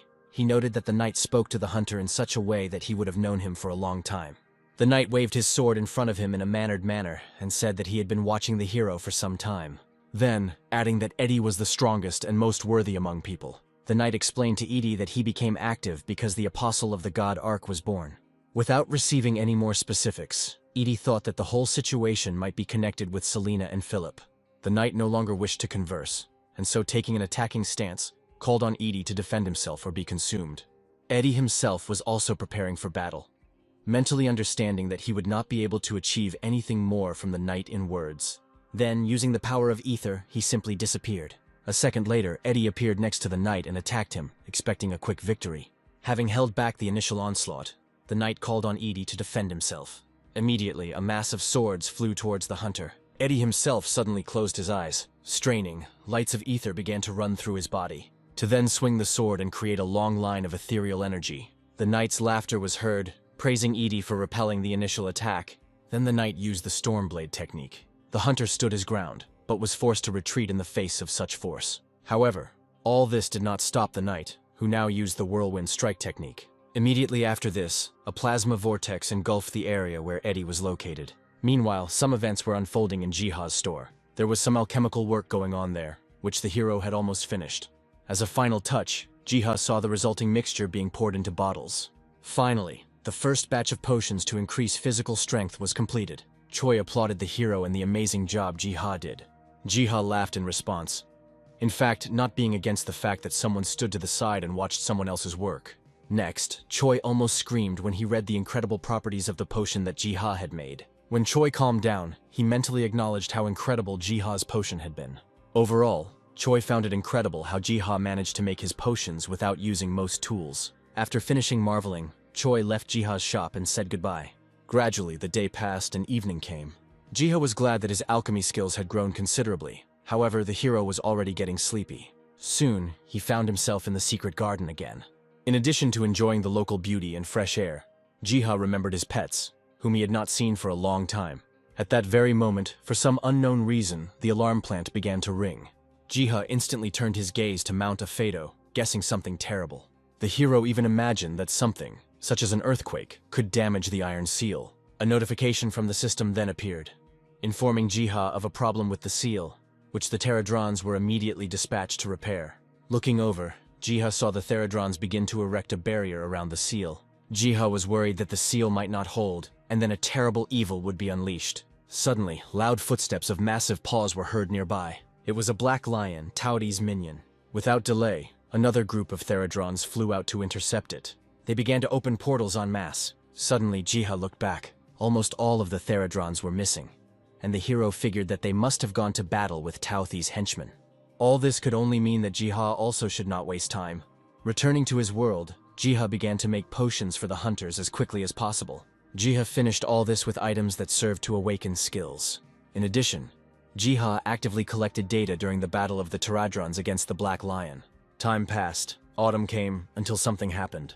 Indeed, in the middle of the city, a portal of previously unseen dimensions opened. One of the nearby hunters decided to look through the portal, but was faced with a notification from the system. A look of excitement appeared on his face, after which he informed the others of the great problems related to rank. A cigarette fell from the hands of another hunter when it was announced that the dungeon level was 6th. Later, at the entrance to the portal, familiar hunters from history appeared, who discussed among themselves the clearing of the dungeon, without involving the association. Eddie argued this point of view with concern for the city itself, since other countries would prefer to wipe it off the face of the earth if they found out about a dungeon of such a level. Eddie's behavior was so defiant and self-confident that the other hunters even thought that perhaps something had changed with him. However, Edie's idea was supported by other hunters who had awakened their skills thanks to Jiha's efforts. Right there, Seo mentioned that she received something unusual from Jiha. Eddie looked closely at the elixir, receiving a message from the system, which told about its wild, compared to other potions, beneficial properties. Eddie hid such a treasure for later, promising that in time he would thank Jiha. Later, Eddie called all the other hunters to follow him. Later, as usual, spying on everything, Jiha exclaimed in surprise. After all, the hunters he knew well finally appeared in the dungeon.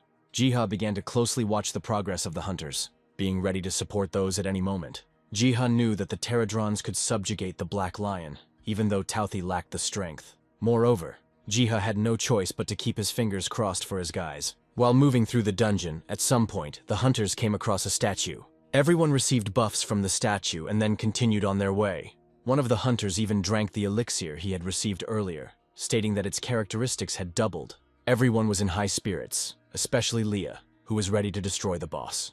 As before, they were led by Eddie, who was already drawing his sword from its sheath. A minute later, a crash and the cracking of stones was heard. From the mountain heights, several black lions appeared at once. Eddie tensed up, alerting everyone that the enemy was coming. After which, one of the black lions, growling, began to run down the slopes of the mountain. A few seconds of descent, a jump, and lo and behold, the lion's paws have already torn apart one of the hunters. Eddie shouted out a command, making it clear what role each hunter in the group would play. The hunters stood as a united front, ready to fight to the death. Urgently, air and matter began to be cut by the swings of Seo's sword. She was supported by a mad fire phoenix that burst out of Leah's staff. Additionally, drowning monsters in lava summoning. Subsequently, a wall of fire covered the black lion. However, not everywhere the battle went smoothly.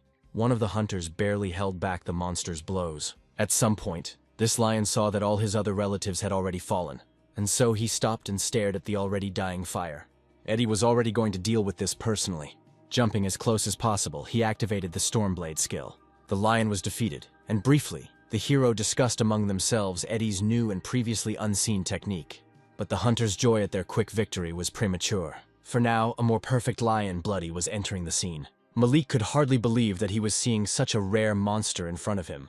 One of the hunters even shouted that this lion was a level higher than its predecessors. Slowly, Blood Lion approached the group of hunters. Next, he lifted his paw, filled with arcane magic. Anticipating the worst, Eddie gritted his teeth. He quickly turned around and commanded everyone to drink the buffing potions. At that very moment, Seo's cry was heard, fearing for Edie. Meanwhile, the hunter himself saturated his blade with the power of ether. Trying to buy time for the others, he began to fight off the Blood Lion's attacks. One of the hunters agreed with Edie's plan, reminding Seo that it would be better to go into battle fully prepared. Through the pain in her heart, Seo agreed, because this was exactly Edie's path. However, Seo was worried that Edie might disappear again. Seo was shaking with nerves, and yet, mentally, she overcame her fears. Then, turning around, she gave the order for the other hunters to search for all possible information about the Blood Lions. Luckily for them, such information was available on the Hunter's Encyclopedia website. Now that Eddie was buying time, everyone else was getting ready. Just when it seemed that Eddie's strength was leaving him, a cry from the tank hunter was heard. A large shield area appeared, distracting the Blood Lion. Next, provocation was applied. The monster reacted and rushed at the tank hunter.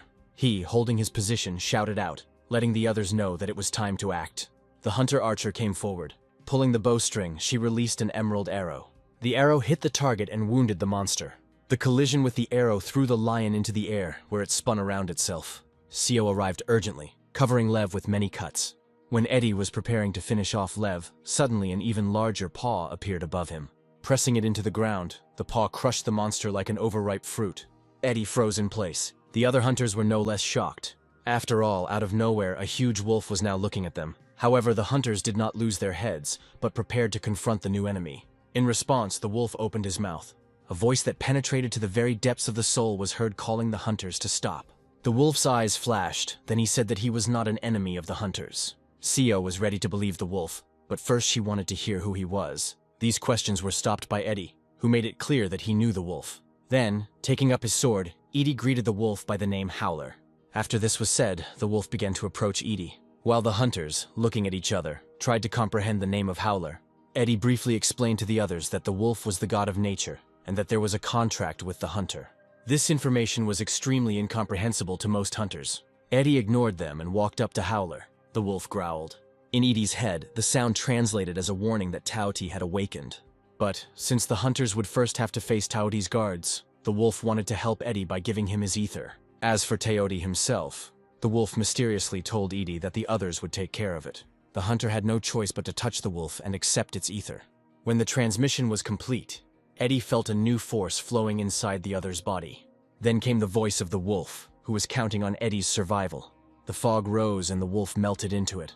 Given the circumstances, Edie had no choice but to challenge Taoti's guards. At the same time, the Taoti guards complained to their master that the annoying little people had become insolent. An even more formidable creature, chewing someone, asked to leave them for itself.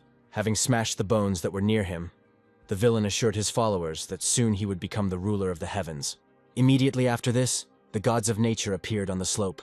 The villain laughed at them. The gods of nature were in no hurry to attack. They started a conversation with the villain about his hunger. Gradually, their conversation turned to someone greater, whom the scoundrel was protecting. Subsequently, the villain continued to mock the gods of nature because out of their mass, only 3 dared to speak out. Arkfoot spoke up, wondering if the villain would be able to handle the 3 of them. Following this, Octus and Growlo went on the attack. The monster was preparing. It knew that the gods of nature were up to some trick. The villain was ready to fight back, after which he would destroy the entire legacy of the gods of nature. Suddenly, from the other side, Arkfoot's horn flew at him. But he hit a certain barrier, and the collision with it caused an explosion. And yet, the villain was wounded. Then Octus and Growlo grabbed onto his body. With all their fury, they tried to tear the monster apart. During this battle, the villain's eyes lit up in a special way. With a roar, he managed to push Octus and Growlo off of him. After which, the sky above their heads cracked like glass, which apparently was the result of this battle of the powers that be. Seeing this, Arkfoot said that the dimensional wall had cracked. Octus immediately called on the gods to retreat. In fact, they were no longer able to change the situation that had happened. Subsequently, the currents of the rift pulled them all into themselves. A new breach opened up, throwing them all into the human world. Having barely landed, the villain hit the ground with his paws, causing a destructive wave. He accompanied his actions with a cry that the gods of nature should not stand in his way. Despite all this, having escaped the villain's attack, Octus cut him with his clawed paw. The villain howled in pain. Growlo, jumping up from the other side, also made his contribution. From above, Arkfoot trampled him into the ground. Suffering damage, the villain could not come to terms with the thought that he was about to be defeated. Dying and melting like ice in the sunlight, he called out to his father one last time. Next, the story moved on to Jiha, who witnessed all his pets disappear without a trace. Wherever the hero looked, there were no skirmishes or familiar images to be seen. At the same time, something began to break through from the depths of the earth. Immediately, the alarm plant began to ring, which attracted Jiha's attention. Suspecting something was wrong, Jiha hurried to see how things were going with the hunters. As soon as Jiha looked, massive paws burst out from under the ground in the area there. The great 2-headed guardian appeared to the light. At that very moment, the guardian spewed flames from himself. Tirelessly, the guardian poured fire into the passage ahead of him. Jiha frowned, realizing that the guardian would protect Tauthi at any cost. And therefore, the hero hoped that Eddie would be extremely careful. At the same time, Edie also saw the silhouette of the guardian from afar. Urgently, the next bottles of potions were drunk. The shield-bearer Khan came to the fore. A couple of seconds later, a fiery mass was approaching in that direction. Having stood his ground, Khan began to contain the restless flame. Now, before Khan's strength left him, Eddie had to manage to do everything. Eddie immediately broke into a run, activating the mana blade. Accelerating with every step, the hunter left behind a trail of ether. Having reached the guardian there, Edie instantly changed the technique to Storm Blade Strike. Apparently, having hit the guardian, an explosive dome was formed, which pushed Edie away. But then, from behind the fire and the riot of colors, the voice of the guardian was heard, who was surprised not only by Edie's strength, but also by the meeting with a sword that was familiar to him. The guard looked closely at Edie. Then, he said what relation the hunter had to the knight Naburan. True, Eddie had no intention of having a heart-to-heart talk with the monster, and therefore urged him to prepare for death. Edie's arrogance angered the Guardian, causing him to prepare to turn the hunter into ashes. A few moments later, the Guardian released a fiery breath. Dodging the flames, Edie responded by activating the Mana Blade skill. Following this, transforming it into Whirlwind Strike. Thunder and destruction followed, but along with them, the ringing laughter of the Guardian also rang out. Responding to attack with attack, the Guardian stamped his feet. Eddie jumped up, avoiding the resulting cracks, but not seeing how another paw of the Guardian was already approaching him. And now, with a blow to her, the Guardian managed to hit the hunter. Frightened for Eddie, Jiha shouted his name with all his might. Eddie himself flew into some debris, now finding himself in extremely serious condition. His eyes darkened, and he woke up again in a strange dream. Standing with a sword in his hands, he listened to instructions from the knight. A little while later, Eddie begged the knight to tell him everything about the third stage of the sword technique. The knight warned Edie that using unmastered mechanics forcibly would only lead to exhaustion and death of the hunter. And yet, Knight Eddie did give him some kind of gift. At that very moment, the Guardian sensed something was wrong. Suddenly, the previously broken Eddie stood up, and behind him, the spirit of Growlo was clearly reflected. The sight of this enraged the Guardian, who began to shout that the hunter was behaving in an impossible manner. But after that, a wave of ether flew into the Guardian. Moving from his place, Eddie began to attack him furiously. The damage was so severe that blood immediately began to flow from the Guardian's mouth. Eddie carried out all this under the instructions of the knight, who at least once, at the most critical moment, allowed the use of high-ranking technology. This is exactly what Edie did, and that is how he managed to defeat the Guardian. After which, with a ringing sound, Eddie's sword fell to the ground, and he himself fell to his knees and bowed his head. Meanwhile, Jiha and the other Pterodrons were already celebrating their victory. A minute later, he came to his senses, because it was still too early for the celebrations. Immediately, Jiha commanded the Pterodrons to begin restoring the seal. Some time had passed since then, and Jiha began to catch someone's crying out of the corner of his ear. After looking around, the hero was finally able to determine where the sound was coming from. And then Jiha moved in the right direction. Afterwards, he froze, and tears appeared in Jiha's eyes. After all, the gods of nature themselves stood near Jiha. The gods began to lick Jiha because they were yearning for their master. Several hours have passed since then. Jiha took care of his pets, fed them, and now enjoyed their sleep. Stroking them, Jiha decided that they were probably incredibly tired.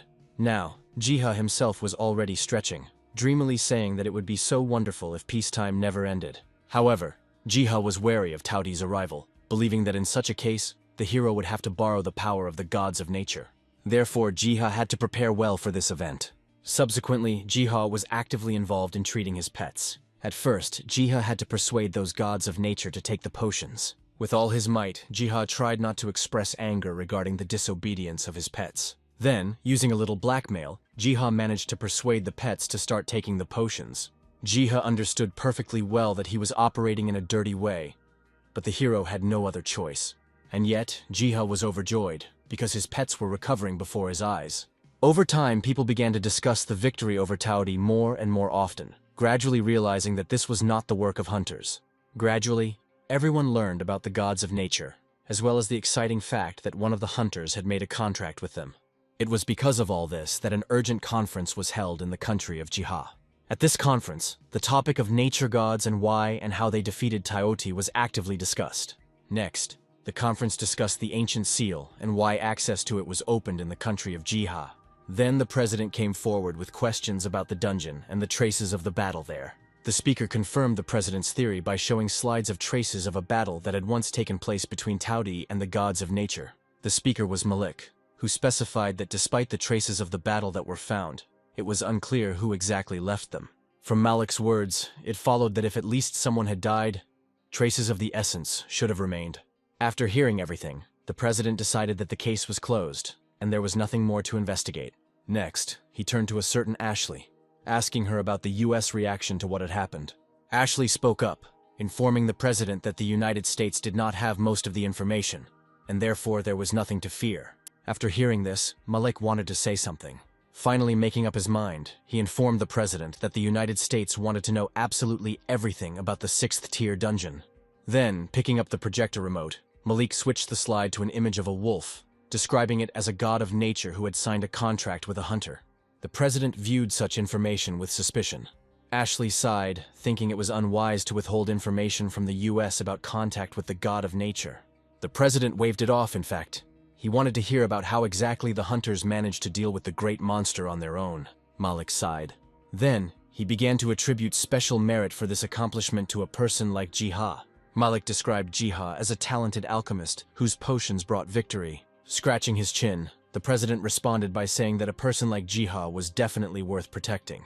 One of those present feared that Jiha could be kidnapped by evil forces in order to use the hero's talent for their own purposes. Then, the president loudly declared that he would take care of something like this. Malik was pleased with the president's response, which would mean state-level protection for Jiha. Next, he started talking about preparing for the arrival of the next destruction rank monster. Ashley expressed different thoughts, believing that she should meet Jiha at any cost. At the same time, Jiha was clutching a ball of essence in his hands. Looking at it from all sides, he admitted that he had never seen anything like it before.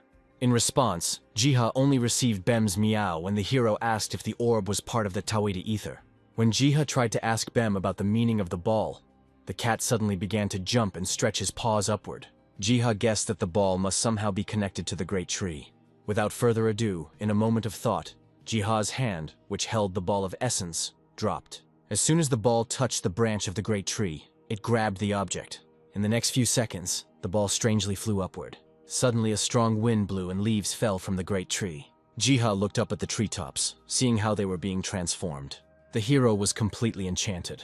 The light emanating from within the great tree even attracted the attention of the gods of nature. Suddenly, somewhere behind Jiha, a clicking sound was heard. The hero looked back with interest. A goat came up to him, making a beeping sound. Confused, Jiha greeted the goat. Sitting down, the hero tried to ask the goat where she came from. But she, only bleeding once more, began to walk away towards the portal that had appeared out of nowhere. Without a second thought, Jiha followed the goat into the portal. After passing, Jiha saw a library of incredible proportions. When Jiha asked if a goat ruled this place, a more confident bleating was heard in response. Jiha found this place amazing, now thinking about what name to give the new pet. After a moment of brainstorming, Jiha named the goat Yoni. Subsequently, Jiha began to study the library, where, as it turned out, in order to read books, one had to pay essence first.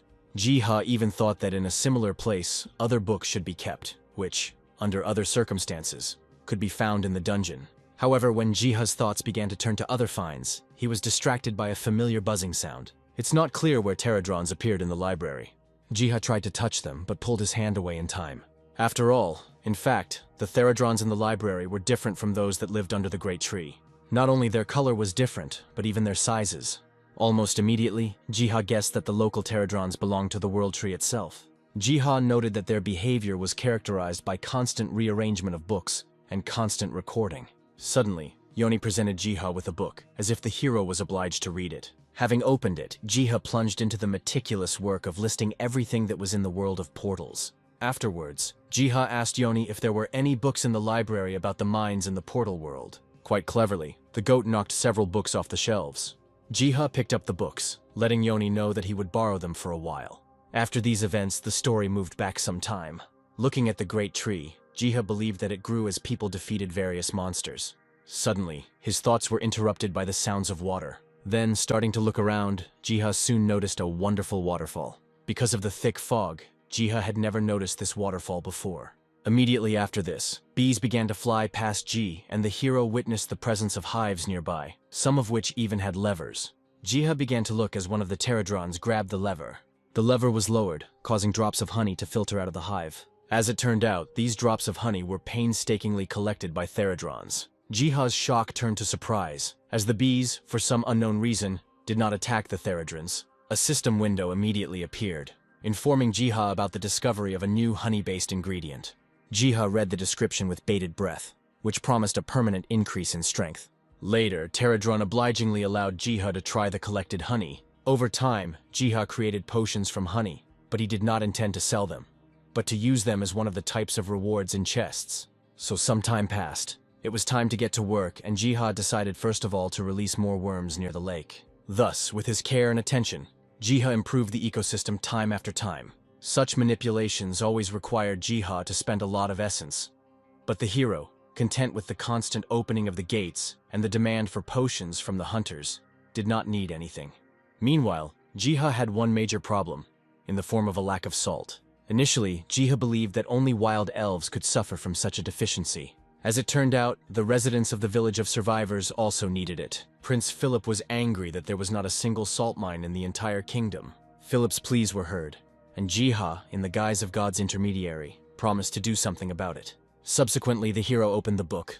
After reading the text, Jiha came to the conclusion that the salt mines did exist, but their location was indicated incorrectly. Studying the text further, Jiha managed to find a mention of the location of the mines, but the language there was little familiar to the hero. In order to investigate the guesses, Jiha sent out Pterodron scouts on important missions. Having received a precise description of what needed to be looked for, the Pterodron scout took to the skies. Flying over forests and lush meadows, suddenly Jiha stopped his gaze, focusing on the herd of cows grazing in the meadow. It was unclear who the cows belonged to, and in order not to lose them, Jiha decided to send the cattle to the village of survivors. Jiha then turned his gaze to his pets, deciding which of them would be best suited to handle such a mission. In the end, Dennis was called. Jiha was counting on the wolf cub. Afterwards, having prepared carefully, Jiha watched the show, where, led by Denny, Jiha's pets were driving a herd of cows. At the same time, the Pterodron scouts managed to find an abandoned grain storage facility, where the grain was simply abandoned to its fate. Using diplomacy, Jiha managed to persuade the Pterodrons to collect all the grain there in a matter of hours. Next, Jiha contacted Selena, informing her that the wheat beetles would soon arrive. Immediately, Jiha made it clear that a herd of cows was heading towards the village. Ultimately, Jiha's incredible care turned into a food paradise for the village of survivors. Jiha also helped with smaller things, often donating healing potions to the people of the village. At the same time, in the house where the shield maker Doc lived, prayers were actively heard. The hunter knelt down and prayed to God for everything good and against everything bad. And yet the scripture that Doc professed seemed incomplete. The hunter keenly felt that for his spiritual growth, he would need a teacher. But Doc didn't believe in such a person, nor in religion itself, because something similar had already been destroyed in the world of portals. Doc sighed heavily and didn't know what to do with his faith in the future. Somewhere in the hunter's head, the statement was suddenly born that he could do whatever he wanted, and with this thought he began to put on his armor. Doc was determined that even without a teacher, he would move forward with determination. Gradually, the events of the story moved to the dungeon. There, using the power of the Iron Shield, Doc scattered hordes of monsters. Other hunters praised Doc, because with his help, clearing any dungeon was sped up several times. Suddenly, one of the hunters from the group saw a Pterodron in the sky. Afterwards, all members of the group watched as the beetle flew through an invisible wall. For some reason, the hunters even wanted to follow the beetle. Having done so over time, Doc stood rooted to the spot. After all, in front of the entire group, there were now fortress walls whose gates were open. Inside, the hunters saw houses, and also people who led their lives. A little to the side, in the middle of the fields, the hunters observed Pterodrons rummaging in the ground. Doc was at a loss as to the location he had found and the behavior of the Pterodrons. Eventually, he decided to go closer and take a closer look. Almost immediately, a loud call to stop was heard. Doc's path was blocked by guards who called him an invader. The settlers began to actively arm themselves, and at the same time, sent messengers to the Prince and the Holy Virgin. As their most powerful fighters and defenders, the settlers fielded the Pterodrons. The hunters themselves were confused by this reaction. The next minute, the quiet sound of feet was heard. The settlers dispersed before the steps of the beautiful Saint Selena. The hunters were stunned. The girl looked so much like the statues they had encountered earlier in the raids. The prince's commanding voice was also heard, asking him to explain the situation. The female part of the hunting group immediately became excited, seeing in the prince an unprecedented handsome man. While the hunters were actively discussing the prince's appearance, he greeted strangers. Unexpectedly, the prince asked if the strangers came from the same place from which Edie had once come.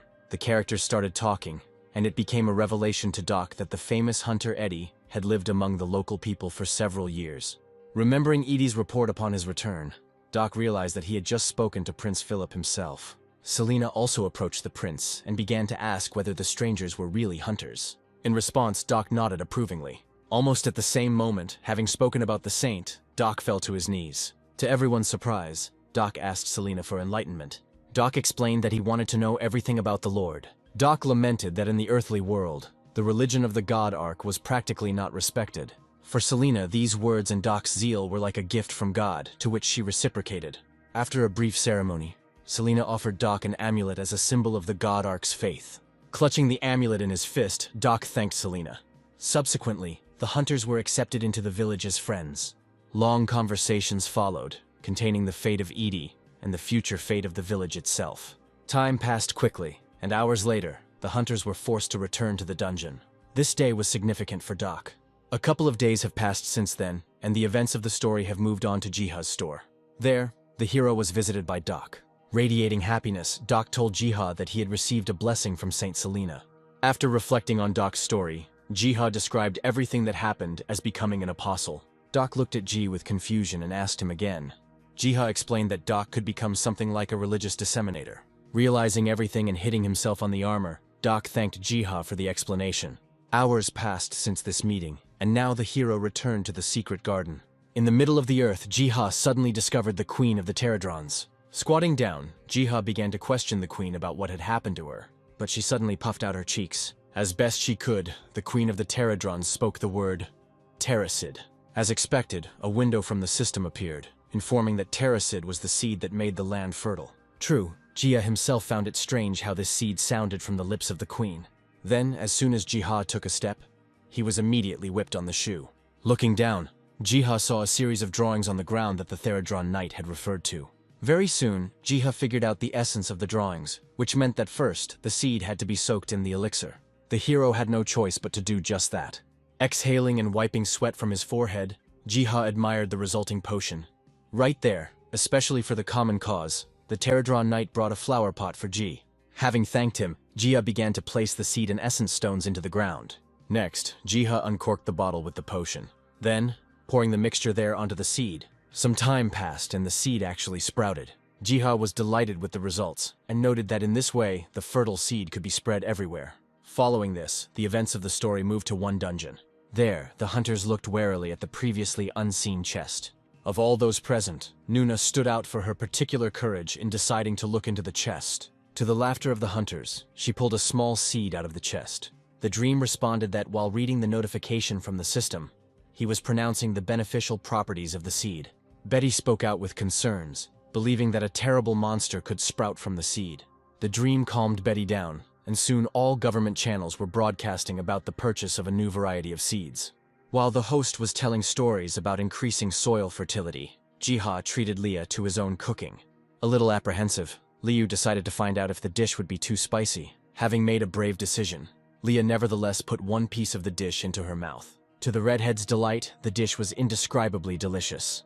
During the feast, Leah accidentally started a conversation with Jiha about a new variety of seeds. Jiha chuckled nervously, saying that the seeds would be extremely useful to human society. Subsequently, their conversation touched upon the Eternal Flame Guild, whose members were offered citizenship in Japan. Leah shared with Jiha a story about Japan as a place that not long ago was drowning in an invasion of monsters and other cataclysms. Then, when Jiha asked about Leah's response to the Japanese government's proposal, for some reason the redhead poked the hero in the cheek with her finger. While picking a booger off Jiha's cheek, Leah said that she would not have come to the hero if she had made a positive decision. Only a minute later, the hint in the red-haired girl's words reached Jiha. Beaming with happiness, Jiha expressed his joy at Leah's decision.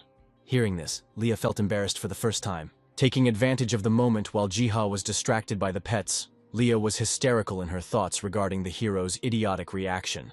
At the same time, a strange bird flew into the secret garden. The bird let out a cry that Jiha somehow managed to hear in another dimension. Jiha even thought that among the nature gods, there was a place for someone with a similar voice. The natural gods themselves were already discussing among themselves the owner of the voice, whom Bem promised to eat. Seeing that Jiha stood rooted to the spot, Leah even became worried about him. But the hero attributed everything to his natural sluggishness. As a result, Jiha's slowness even led to the food that was being cooked on the fire burning in the house. Later, Jiha entered the secret garden to deal with the owner of the scream there. At some point, the hero stopped, because a new scream was heard and very close. Looking up, Jiha saw a bird sitting on the branches of a great tree. While Jiha was pondering the parrot's strange voice, he didn't even notice how Bem rushed past. Hissing and baring his fangs, Bem climbed the tree towards the bird extremely quickly. For a second or two, Jiha even began to think that Bem and the strange bird had probably known each other before. Climbing the tree, Bem himself threw threats of being eaten at the bird. However, one awkward movement and the cat's paw slipped. With a loud, disappointed meow, Bem fell down. Jiha chuckled, because as it turned out, Bem was quite bad at climbing trees. In fact, Jiha had no idea that Bem and the bird were simply having fun in this way. At some point, the name Hong was born in Jiha's head. and he decided to call the bird by that name. The bird turned its attention to the man, who was now calling it by that name. The next second, several feathers flew from the tree branches. After flapping its wings a couple of times, the parrot had already settled on Ji's shoulder. At the same time, Jiha noticed that as soon as the parrot was given a name, Bem strangely stopped pursuing him in every way.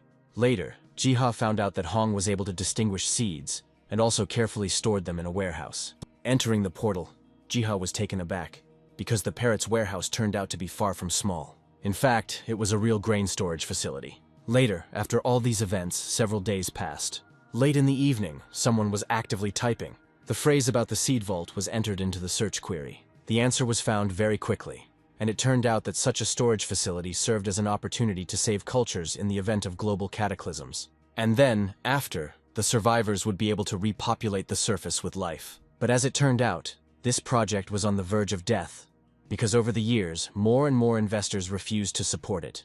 Jiha sighed heavily, dreamily imagining how great it would be to transfer the seeds from the storage to the secret garden.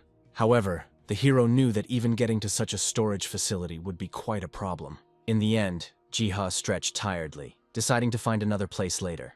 At the same time, the gods of nature themselves were looking at some maps. Suddenly, a parrot flew up and grabbed Ji's hair with its beak. In this way, the bird tried to force Jiha to follow it. The hero froze when he clearly heard Hong's voice urging him to follow him. Later, the bird confirmed that it could talk. Eventually, Jiha was released on his promise to follow the bird.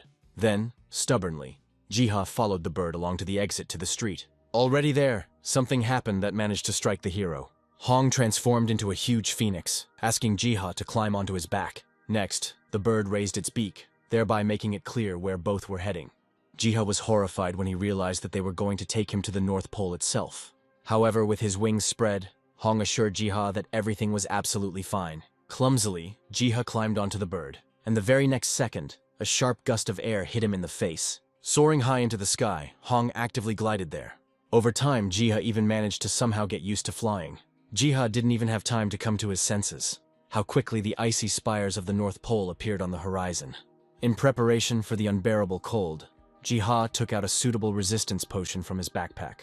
Another minute passed, and then Hong's claws began to scrape against the ice. As Jiha climbed down, he thanked Hong while turning his head to the side in delight. After all, there was already a horde of Theradrons present there. In this regard, Jiha had no choice but to begin implementing his plan. Following this, Jiha took command. However, something suddenly distracted him. After all, in the midst of the darkness of the icy wastelands, he noticed and heard someone else. Taking a closer look, Jiha realized that these were real werewolves. Jiha wasn't particularly worried about this, since the support for it was provided by the Theradrons themselves. Jiha then began to formulate a plan that included the capture of the territory by the Theradrons. With a group of Theradrons, but much smaller, the hero planned to penetrate the storage facility itself, where he would steal the seeds. The tasks were distributed and the plan began to be implemented. While the battle was going on outwardly as planned, Jiha penetrated the storage facility itself. As soon as Jiha entered the storage facility, he stepped into a long, tangled web of high-tech tunnels. Even though Jiha didn't feel the cold, he still noted that the atmosphere in this place was quite eerie. As Jiha walked through the tunnels, he wondered if there were any undamaged seeds left in this place. At that moment, a rustling sound came from the ceiling. The werewolf, lurking near the ceiling, jumped onto Ji's head, but right in flight, he collided with Theradron's hammer. The hero turned around when he heard the characteristic noise of the impact. Jiha chuckled nervously, thinking that the werewolf would have survived if he hadn't attacked. Afterwards, their journey through the creepy storage facility continued. Seeing that the monsters had managed to get into the storage facility itself, Jiha became increasingly worried about the safety of the seeds. Afterwards, Jiha's hand touched the sliding door. Afterwards, he entered a room where high conditions for seed preservation were observed. Seeing the true seed storage, Jiha even caught his breath. Meanwhile, Hong was already moving some of the seed capsules across the floor. Leaving Jiha to oversee the work, Hong and the Theradrons began to carry out their seed storage. Jiha had no intention of entering into the already established work process, believing that he would only be able to ruin everything. A little later, Jiha for some reason suggested to Hong that they leave the work to the Theradrons, and that the characters themselves go outside. A couple of minutes later, Jiha's sneakers stepped into the snow. Looking around, Jiha concluded that there was nothing visible around. Afterwards, Jiha remembered Hong himself, thinking that he should be hidden somehow. Because in fact, the parrot was a real phoenix bird. Suddenly, somewhere ahead, a werewolf fell onto the icy edge. As it turns out, the Pterodrons just finished off the last of the werewolves in the area. Subsequently, having stolen all the seeds from the storage, with the help of the Pterodrons, Jiha distributed them to the inhabitants of the village of Estrom. The hero even passed on some of them to Malik. Afterwards, each used the seeds received from Jiha for their own purposes. Thus, with considerable effort on Malik's part, the smart farm concept was created and presented. Several days have passed since then, and the events of the story have moved to Jiha's store. There, inside, a certain trading platform for hunters was being actively discussed, which was rapidly gaining popularity. In fact, the platform was an entire trading system. Once upon a time, things were going well at the site. Subsequently, after a minor financial collapse, the site was bought and reformed. But then, as soon as the conversation turned to shopping on the playground, Betty came to her senses, letting Jiha know that the girl was late. Very quickly, the characters said goodbye. Now Jiha chuckled thoughtfully. The hero hoped that through the book, he would be able to find some clues about the popular site. Meanwhile, Jiha had another book in stock, which he borrowed from the goat's library. It was difficult for Jiha to decipher the book, but it contained a lot of information about the hunters, their powers, and even the system itself. The story rolled back some time, when the hero had just gotten hold of an ancient book from the library. Later, through the book, Jiha planned to create a joint stock house where the currency would be essence. With this thought in mind, Jiha set to work. Having finished, Jiha closed the book, believing that if necessary, he would be able to turn to the Pterodrons for help. Over time, with this idea of an auction house, Jiha came to the Pterodron Knight. After hearing all this, the Pterodron Knight suddenly drew an image of a crossed-out chest on the ground. Jiha perceived this gesture as a refusal to further place the reward in the chests. Following the gaze of the Pterodron Knight, Jiha noticed an anvil, behind which one of the beetles was already working. Next, drawing an image again, but this time of a bottle with a potion, the Pterodron Knight pointed at himself. Considering that the potion should facilitate the work of the Pterodrons, Jiha willingly agreed to this deal. Thus, Jiha made a deal with the Pterodrons to create artifacts that would then be randomly scattered throughout the territory. Over time, in the secret garden, with each subsequent arrival of Jiha, the number of artifacts grew and grew. While examining the artifacts, Jiha noted items that were simply incredible in their quality. Their price and characteristics were completely out of line with the slave labor that the Pterodrons were subjected to. And yet, Jiha decided to study one of these artifacts closer. He concluded that the artifact was of incredibly high quality. At that very moment, somewhere behind Jiha, a column of dust began to rise. As it turned out, it was left by the gods of nature, who came from somewhere in a crowd. Immediately, Jiha noticed something strange. After all, behind the pets already familiar to the hero, someone else was dragging along. Taking a closer look, Jiha realized that it was a bear cub. Horror pierced the hero's body. However, to his surprise, the bear cub did not pose a danger, but was simply playing. However, Jiha had no idea where it could have come from. Suddenly, Jiha's heart skipped a beat. The teddy bear was really cute. Unable to bear it any longer, Jiha, admiring it, lifted the bear cub above himself. As a result, Jiha named his new favorite Komi. But before Jiha could ask the beast about his food preferences, he received a hefty blow to the face. At the same time, Bem was comfortably located on the branches of the great tree. Having heard something, the cat lazily opened one eye. And not in vain, because a bear was flying in that direction. Bem was really scared by this unexpectedness. Jiha tried to catch up with the bear cub, still not understanding why Comrade Komi had attacked the cat. However, he, avoiding the hands, was already rushing towards the foal. Quite expectedly, he ended up getting kicked in the hooves. Seeing such a reaction, Jiha even thought that Komi was the main specialist in fights. Later, taking Komi in his arms, Jiha decided to show him his garden. It was from this time that Jiha began to lead his tour. Lush trees, bushes, and sown fields. That's what came into Comrade Komi's field of vision. At some point in time, the bear sitting in Jiha's arms suddenly began to sense unusual smells. His eyes lit up when a beehive came into Komi's field of vision. Having understood the situation without further ado, Jiha began to explain to the bear that he would feed him honey only on special occasions. And in order to appease him, Jiha was already making his first donation in the form of honey. Then for some reason, Komi pointed out something else. As it turned out, the bear could open portals. Jiha boldly stepped into the portal, first of all, opening up the weapon racks. Next, armor came into view. Jiha looked at all this with bated breath. To Jiha's amazement, Comrade Komi was not just a bully, but the keeper of an entire warehouse. Separately, Jiha noted the artifacts of this place, which often had an extremely high rank. Jiha knew that the reaction would be uncontrollable if such items were allowed to go up for auction. And so, to begin with, Jiha asked Komi for permission to borrow something. Attention Jiha, the sword of the demon destroyer himself, shining faintly as if from hatred. Looking at the bear's reaction, Jiha was sure that taking such a thing from the warehouse would definitely cost a pretty penny. Standing on his hind legs with an open gesture, Komi demanded payment of 10 essences from Jiha.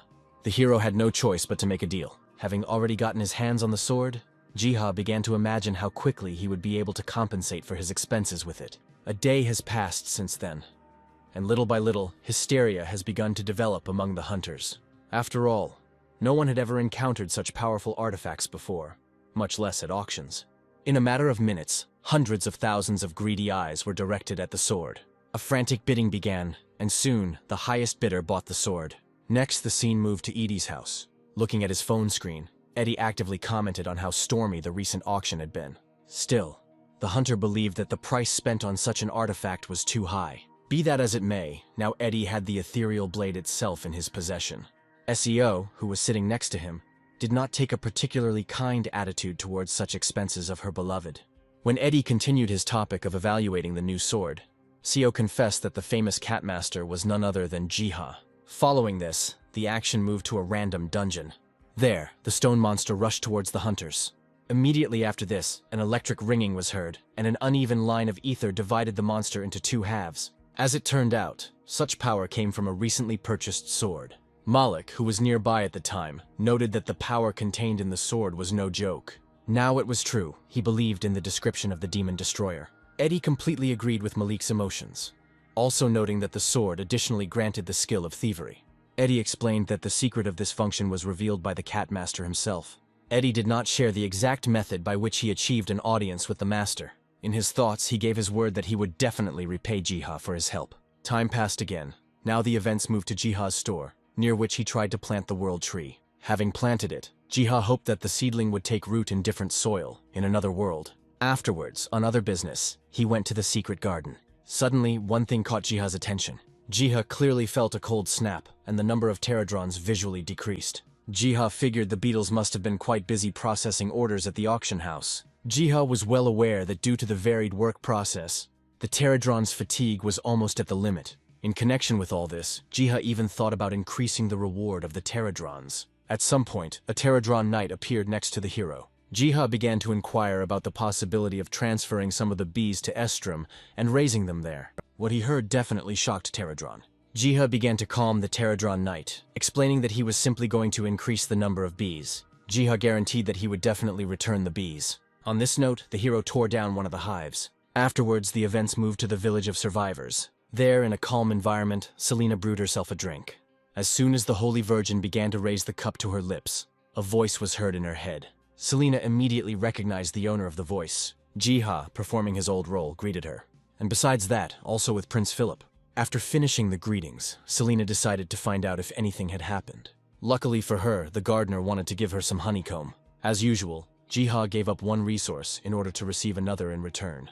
To the surprise of the prince and the saint, Jiha immediately translated one sample. Opening the bag, there was sugar inside, which the prince immediately began to taste. Having tasted it, the prince was absolutely sure that they had sent him sugar, and, moreover, of the highest quality.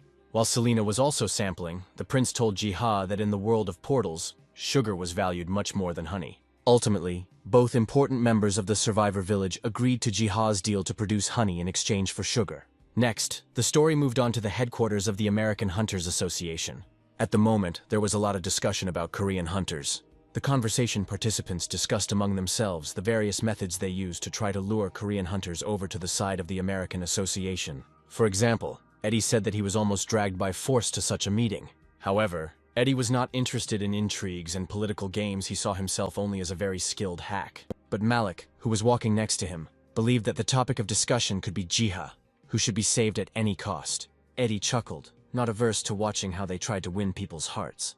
Already approaching the door, Malik expressed that he shared Edie's position. Behind that, the hunters were met by the well-known Ashley. Eddie bowed to the girl, dreamily saying that Ashley would certainly take the right side in the discussion.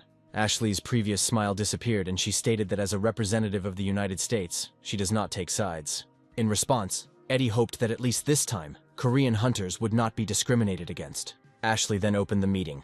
Malik listened to the speech, wondering how long the friendly atmosphere would last. Soon, a hand was placed on one of the tables with a bang. One of those present began to actively ask about the identity of the Cat Master, as well as the fact of whether the dungeons themselves had really been upgraded. Questions also concerned the auction house and why all this was happening only in Korea. Unexpectedly, the guesses from the questioners were confirmed by Malik.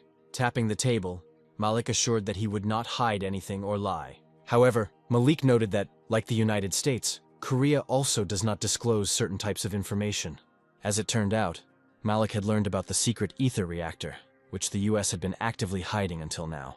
A scandal began to escalate, with mutual accusations of concealing strategic information. As an example, Malik cited China, which hid the existence of a high-level dungeon until Leah's guild accidentally stumbled upon it. Malik concluded that for the preservation of peace, not everything and not everyone should know. In response, there was another knock on the table, followed by the assertion that everyone present in the room were hunters. At some point, both sides agreed that everyone had secrets that they were hiding in one way or another. Next, the speech of those gathered turned to the issue for which everyone had gathered, the quota system. Suddenly, Eddie flared up, declaring that he had not come to the meeting for interrogation. A little later, in raised tones, the meeting was concluded. Malik couldn't believe that Edie's defiant behavior had managed to play a good service, which resulted in obtaining a prototype of the ether reactor.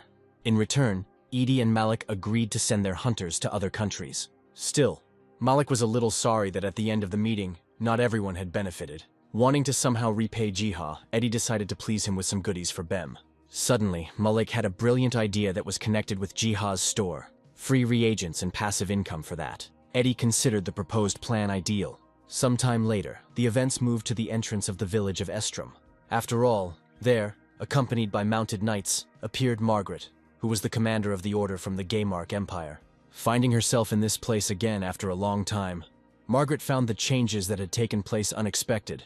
The head of the order remembered very well that the village of survivors was experiencing terrible problems with food.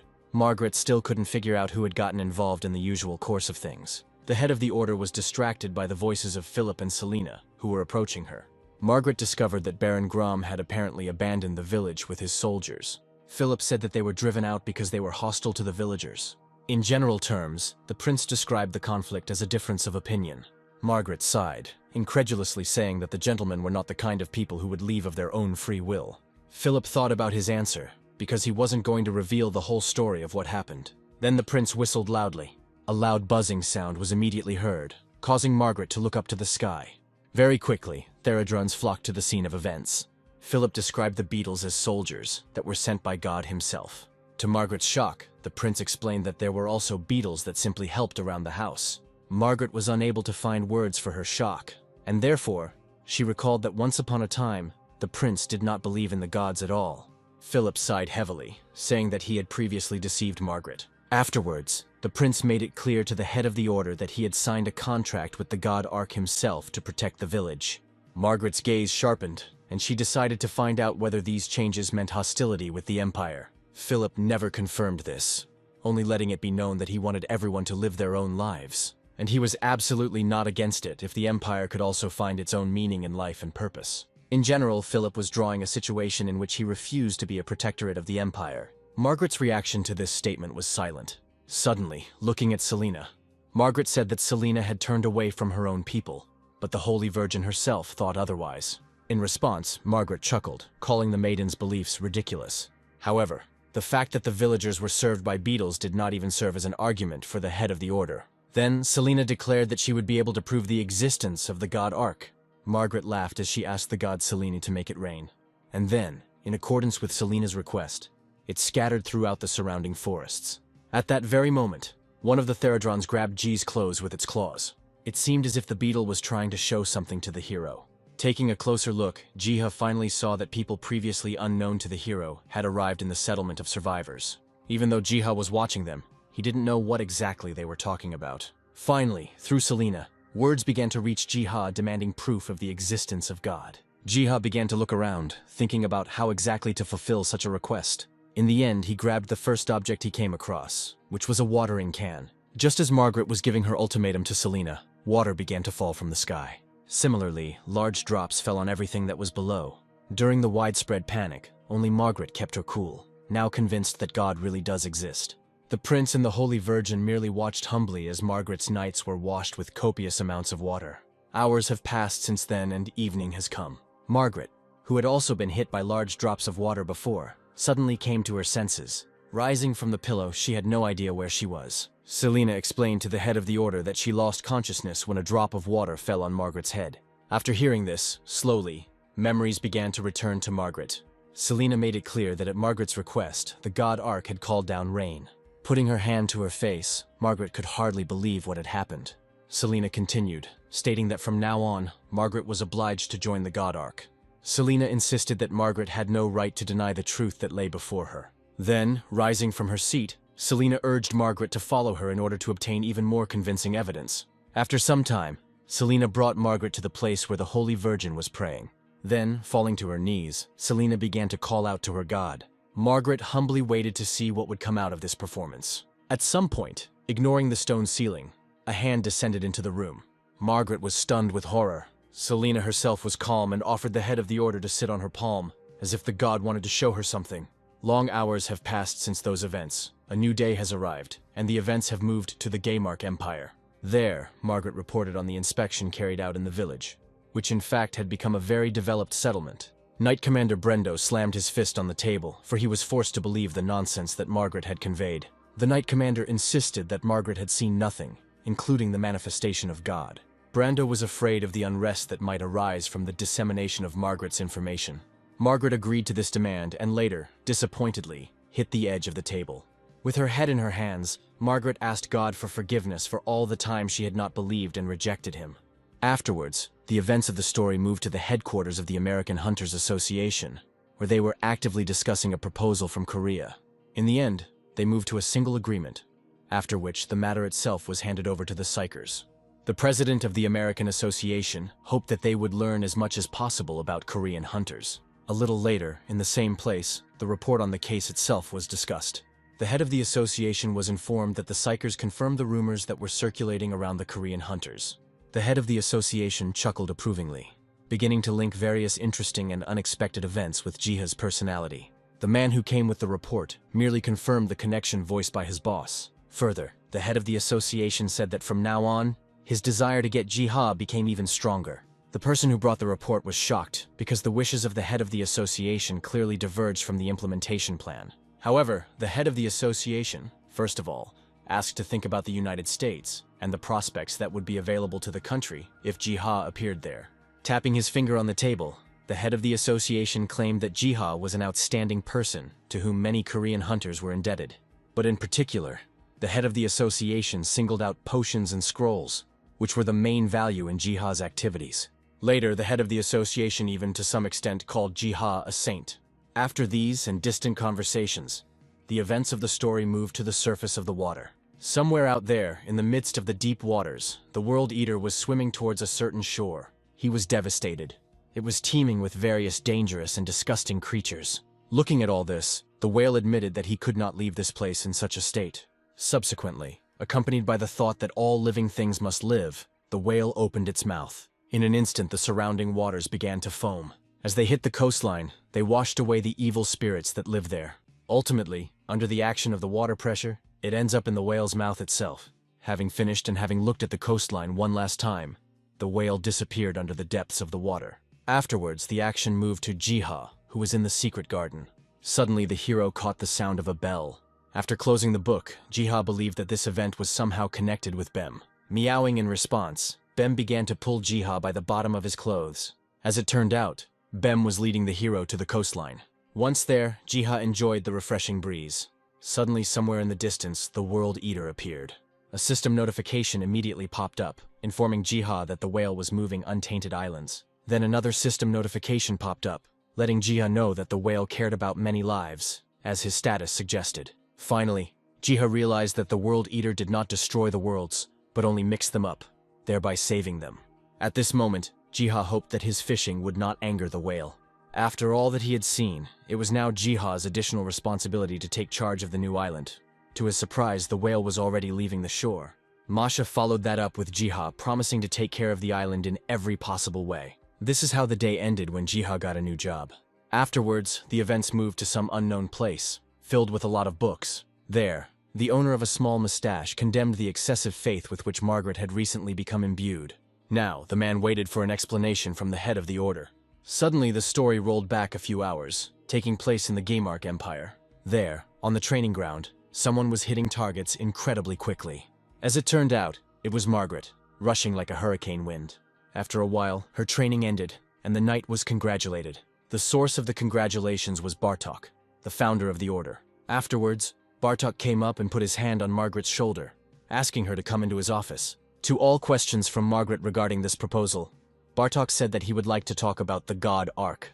Already there, in his office, Bartok asked Margaret about her obsession with a strange faith.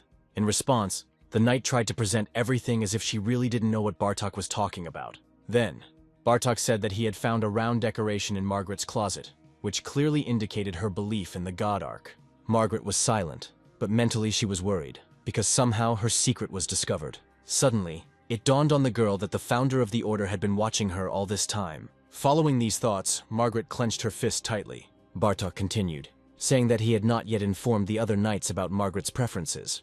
At this point, the girl realized that she was hooked, and this meant that perhaps they wanted to make her into an obedient doll. Afterwards, Bartok let Margaret go, making it clear that he would call her if some business arose. Several days have passed since then. Sighing heavily, Margaret resigned herself to the idea that she would have to be extremely careful for a while. Already being close to her house, she suddenly noticed that for some reason the light was on inside. Hurrying, Margaret burst into her own home. However, there the girl was met by a familiar, impudent voice. Margaret was stunned, not expecting to meet him in her house. The owner of the voice was Bartok, who immediately began to ask the reasons why Margaret returned home so late. Margaret immediately replied that her training had simply dragged on. Then, the girl's face showed an expression of acute incomprehension. After all, Bartok raised the book in his hand, loudly proclaiming that in it were proofs of Margaret's faith in the God Arc.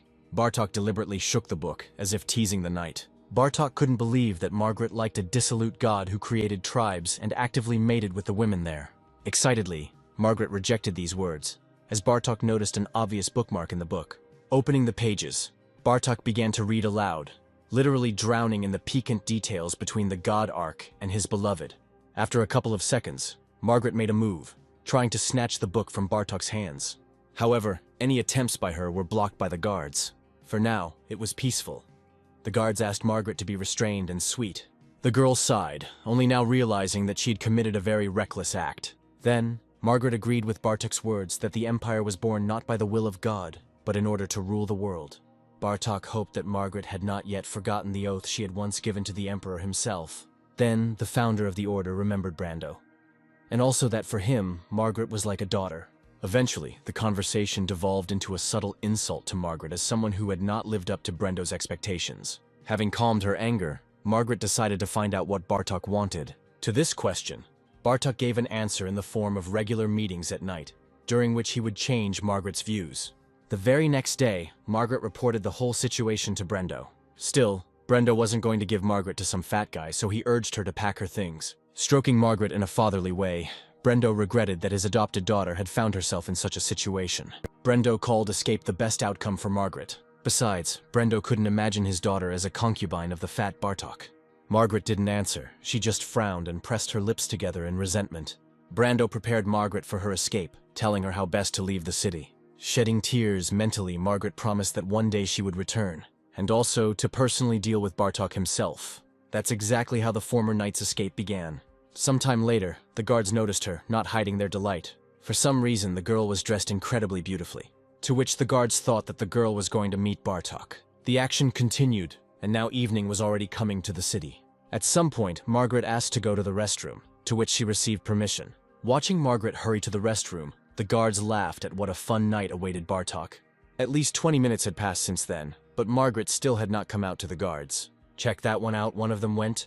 However, inside, he came across a specially made hole in the fence. Almost immediately, the alarm bell was rung, calling everyone to search for Margaret. Very quickly, a cry was heard from the side of the fortress wall, because the sentry noticed a horseman riding south.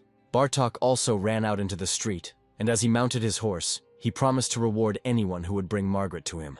Galloping at full speed, Bartok sternly instructed that Margaret must be taken alive. Hearing the distinct sounds of pursuit, at some point, Margaret looked back, and indeed the cavalry followed behind. While there was still time, Margaret began to think about how she could break away from the chase and still stay alive. A few seconds later, nearby, Bartok's annoying cry was heard, trying to grab the girl by her long curls. But his attempts failed, as lightning struck the ground between Margaret and the pursuing cavalry. All this allowed the former knight to break away. Having been thrown from his horse, Bartok could not understand where the lightning suddenly came from in the clear sky. However, it was not lightning at all, but the god of nature Arkfoot himself. The story shifted back some time when Jiha discovered the Pterodrons hard at work on something. Coming closer, Jiha began to peer at the writing. Suddenly, Jiha asked if what was stated there was true. Grabbing the piece of paper, Jiha began to read aloud about how Margaret was pursued by knights. Jiha considered this kind of information to be quite a problem. Having urgently run up to the miniature, Jiha began to get confused about his subsequent actions. Jiha first looked around the forest, but saw no sign of Margaret anywhere. Then I turned my attention to the city itself, but it was also empty. Subsequently, Jiha managed to find Margaret, who was currently being chased, which means that only Mani can help in this situation. Having obeyed, the foal immediately galloped into the portal, right on the go, transforming into a powerful unicorn. Soon, when he was close to Margaret, Man caused an electric discharge with his horn. Bartok was beside himself with rage, because his plans were thwarted by some horse. But the problems were just beginning, because the subsequent pursuit was hampered by a huge crack that formed at the site of the lightning strike. Meanwhile, Man himself brought his head to Margaret. Taking courage and putting her hand to the stallion's muzzle, Margaret asked if he had come for the one. Later she sat on Mana. Not forgetting, she thanked her first steed, now commanding him to return back. With a firm grip on Man's mane, Margaret was ready for the journey. Almost instantly, the god of nature left the area. Astride the mythical steed, Margaret watched the landscape change rapidly beneath her.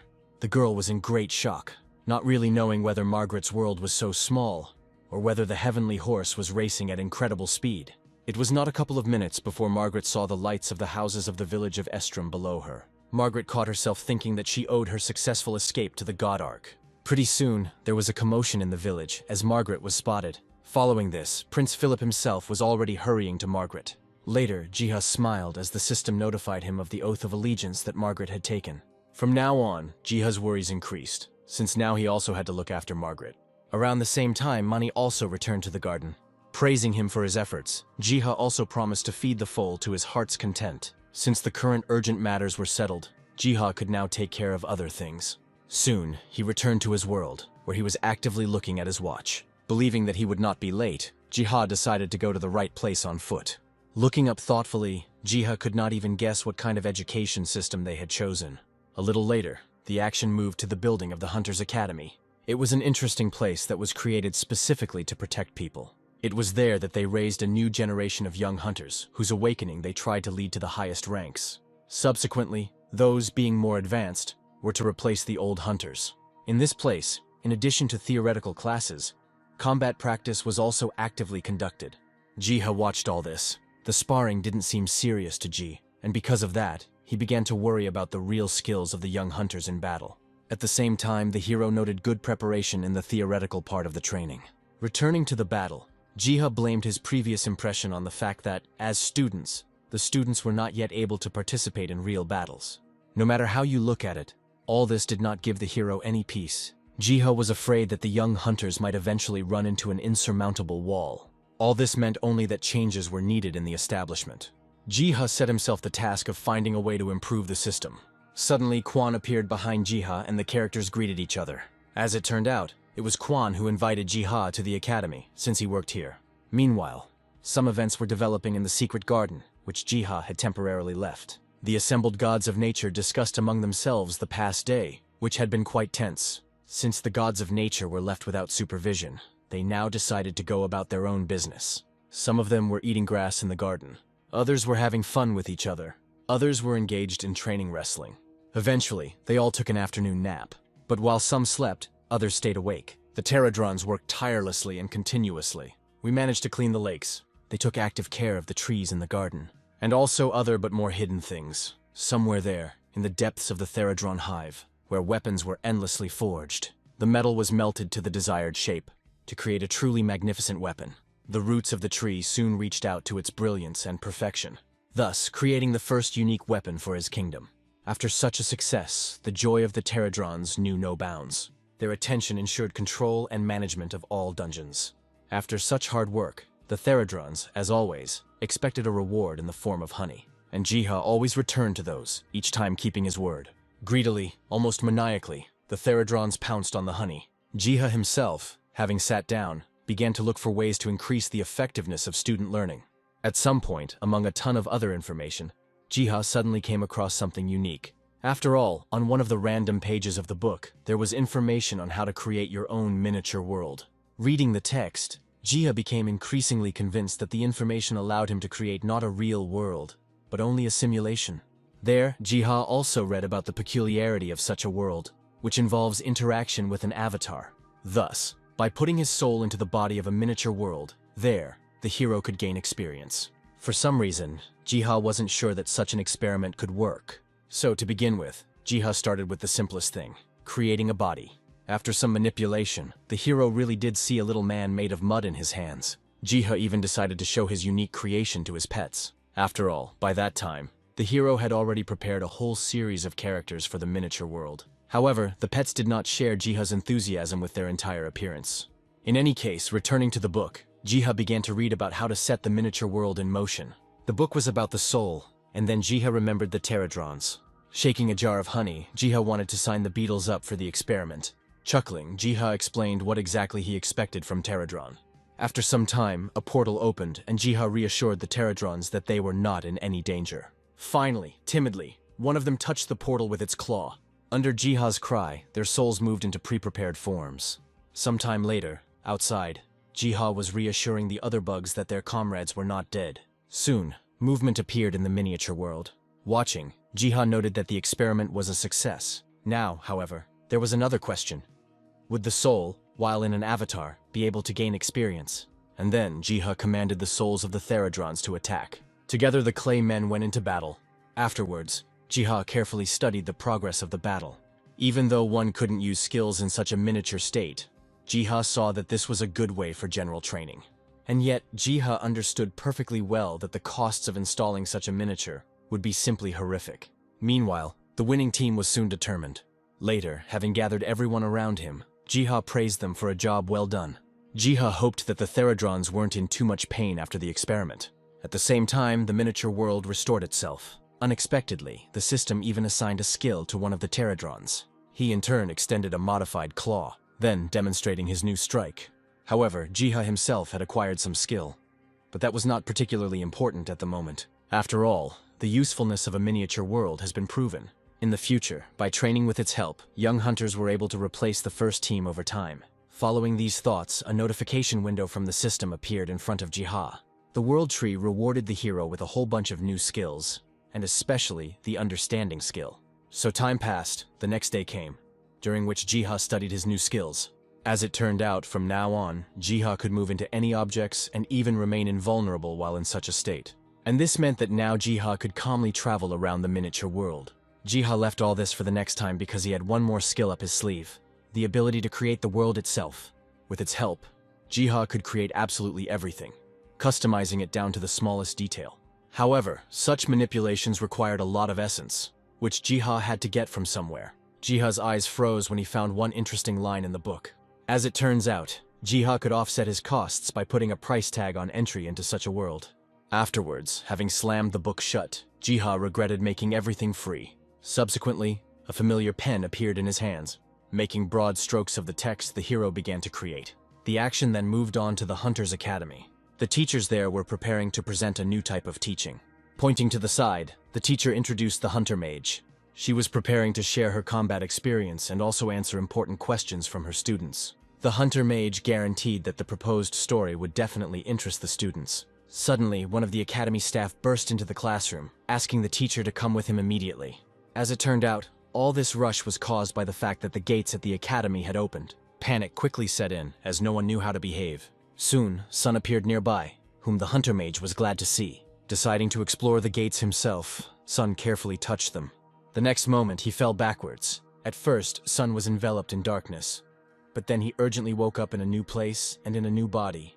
Even the weapon Sonya had was not the same as what he usually used. Soon, several notifications from the system appeared in front of Sun, informing him that he had entered the training program and now had a task. Somehow, Sun immediately realized that a training program could be the ideal way to train young hunters. Additionally, there was always a map with the exact location of the monsters. Then Sun walked on. Still, Sun didn't think that what happened was a simple coincidence. Sun did not know and could not know the answer to who was behind the opening of such gates. At some point, he encountered monsters ahead of him. Immediately, Sun reached for his sword. Just a couple of swings and the creatures were defeated. After a quick victory, 2 notification windows from the system appeared in front of Sun, in which the hunter either learned or failed to learn the skill, because Sun already had it from the beginning. It became clear to Sun that the dungeon played a strategic role in the training of young hunters, as it rewarded successful clearing. Delighted, Sun was happy to move on to the next round. After some time, Sun woke up in his world. As it turned out, Sun lost consciousness when he tried to pass through the opened gate. After listening to the short story, Sun could no longer lie down and was in a hurry to get somewhere. Jumping up and going to the door, Sun reported that he had to urgently report everything he had seen. At the same time, a crowd began to gather at the gate. Later, the appearance of new gates and the training functions that they carried caused a furor among hunters. However, opinions on the usefulness of such a dungeon were divided. Jiha had expected such a reaction, already making plans to create a dungeon not only for beginners, but also for professionals. At the same time, hysterically, Leah asked to take the members of her guild to Jiha's store. After all, right before the red-haired girl's eyes, the gates opened. Later, the story moved back half an hour when in the store, Jiha treated Leah to tea. As soon as Jiha left, Leah began to think about her speeches regarding how to lasso the bespectacled man. But she was distracted from these thoughts by a certain view from the window. Particles of ether were scattered throughout the immediate area when suddenly the gates opened. Later, in the present, Leah learned that the dungeon served as a training room. Next, Leah ordered her subordinates to prepare places for those who would enter the dungeon but would lose consciousness. When all the preparations were completed, Leah gave the command to enter the dungeon. Darkness fell, and behind it, a new world opened up before the hunters. Being in a new image and looking around the area, Leah noted that the local dungeon, in appearance, was no different from the others. Besides the new bodies and new weapons, the really important difference Leah found was the disproportionately increased consumption of ether. Right away, it was an unpleasant shock for Leah that in order to gain experience in the training dungeon, she would have to pay a considerable amount of essence. As it turned out, the price was individual for everyone, but for Leah, for some reason, it was the highest. Leah tried her best to hide her bitterness about this injustice. Now, there was nothing left to do but pay what was demanded. At the same second, the group's general quest was updated. Immediately, a frightening roar was heard in the distance. The bearer of this roar turned out to be none other than the Black Lion himself.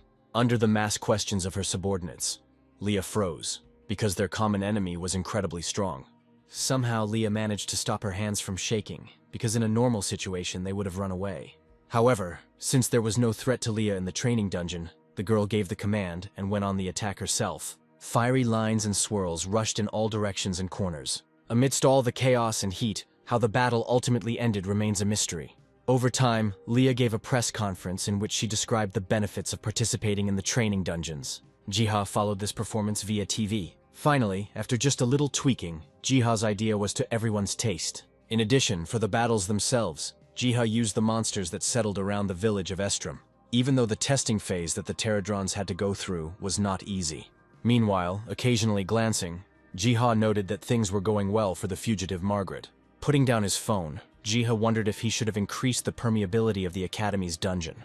With this option, Jiha believed the experience of young hunters would be more unique. Having played enough with Bem, Jiha decided that this is exactly what he would do. After some time, new gates opened at the Hunter Academy. Some of the students were still worried about their lives. Others were more optimistic, expecting not only to complete the dungeon, but even to set a record. Suddenly, in the direction of the speaking cadets, another voice was heard. A girl named Yumi believed that no one would be able to get past the cadet from the third group.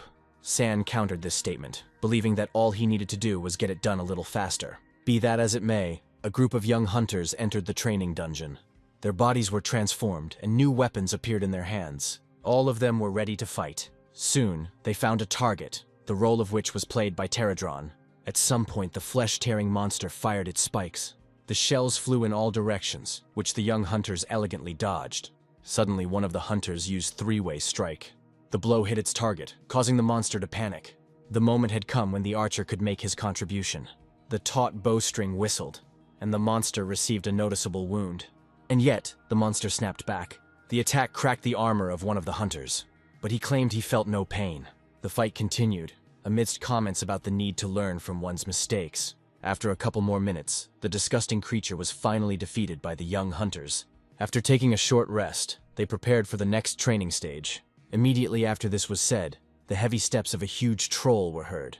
Coming closer, the monster let out a deafening roar. Then, without giving the young hunters time to come to their senses, he punched one of them. He flew away, leaving behind the magician who was casting the spell. The next moment, a fireball flew at the troll. However, such an attack was not enough. In this case, the young hunters decided to change their tactics. Just as the mage was about to use her ability, the system clarified this decision. However, no one understood why the magician was so shocked. As it turned out, Jiha managed to interfere in the process with his crooked hands. As quickly as possible, he began to try to find a way out. Almost immediately, the system window entry changed to a hint.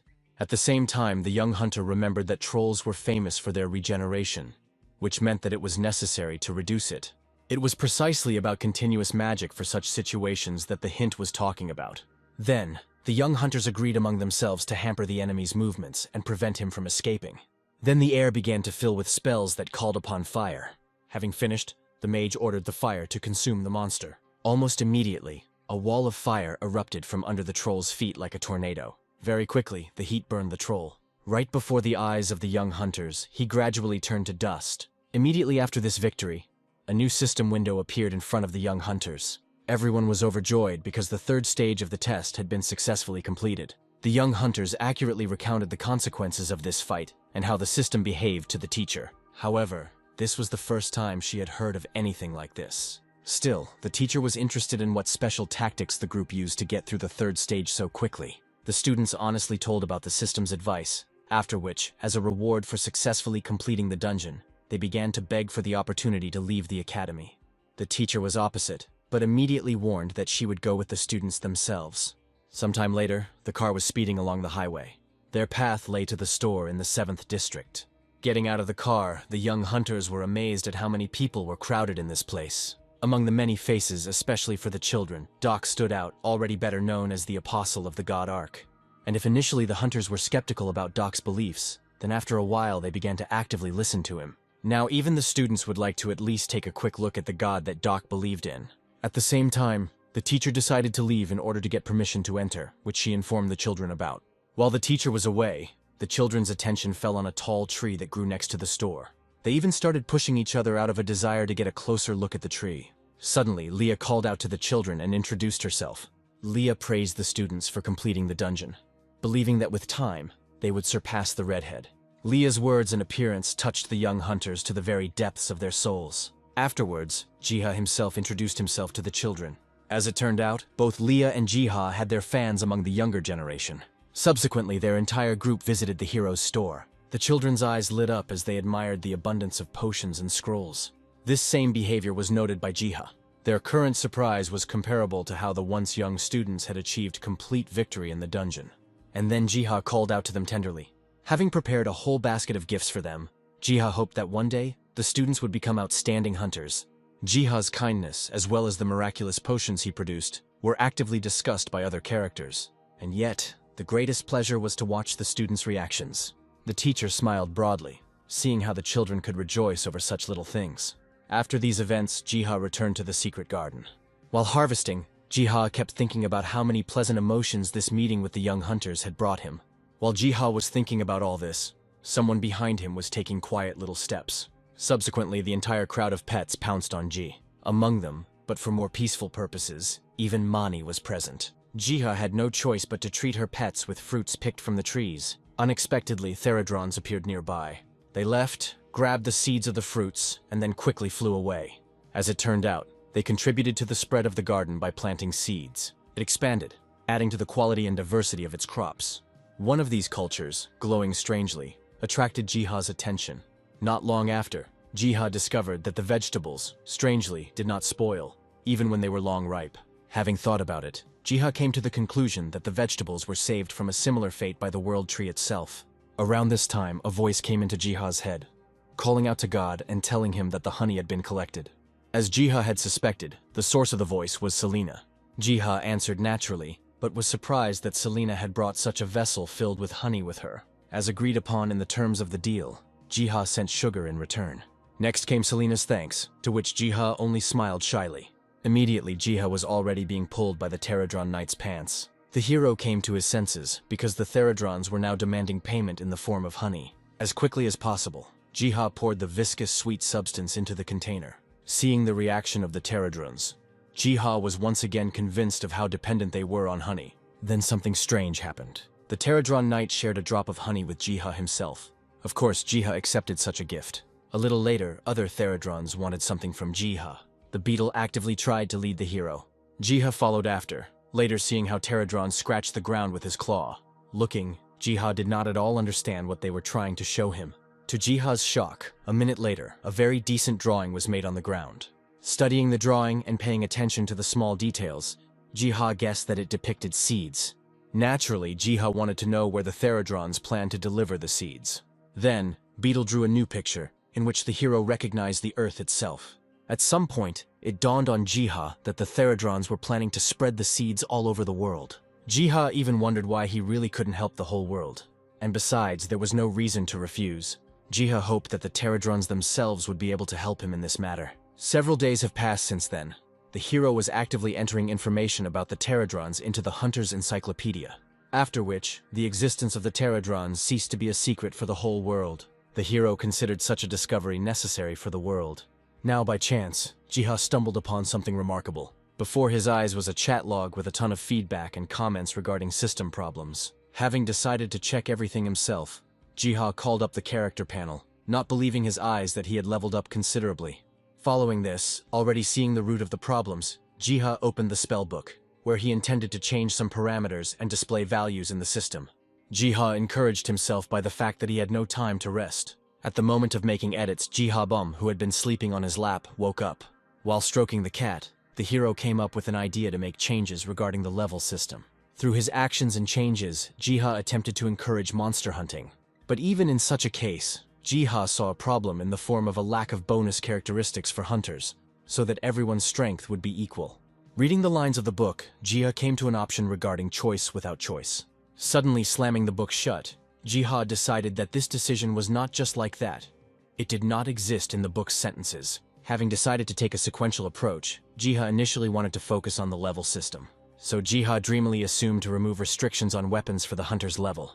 But Jiha saw a more profitable option in stimulating the growth of hunter levels in order to become owners of legendary weapons. It was the last version of his incredible decisions that Jiha decided to write into the Book of Spells. Almost immediately after Jiha finished writing in his book, other hunters began to encounter strange surveys from the system. For some, the changes that followed were revolutionary, while others simply did not understand what was happening. The changes that Jiha brought about were immediately implemented. From now on, it turned out that regardless of their class, hunters had a lot of privileges. Malik, who was monitoring these changes in real time, could only imagine what the future might hold for them all. Suddenly his phone started ringing. Answering the call, Malik heard an excited voice asking him to come to the 7th district, to the store. The obviously tired man who was in contact with Malik briefly explained to him about something strange that had appeared near the tree there. This something entangled the nearest houses and roads with trees and grass. A day has passed since this alarming report. Visitors to Jiha's store were actively discussing the local anomaly. Gradually, the hunters' conversations touched on the changes in the system, which, as Jiha caught out of the corner of his ear, made everyone happy.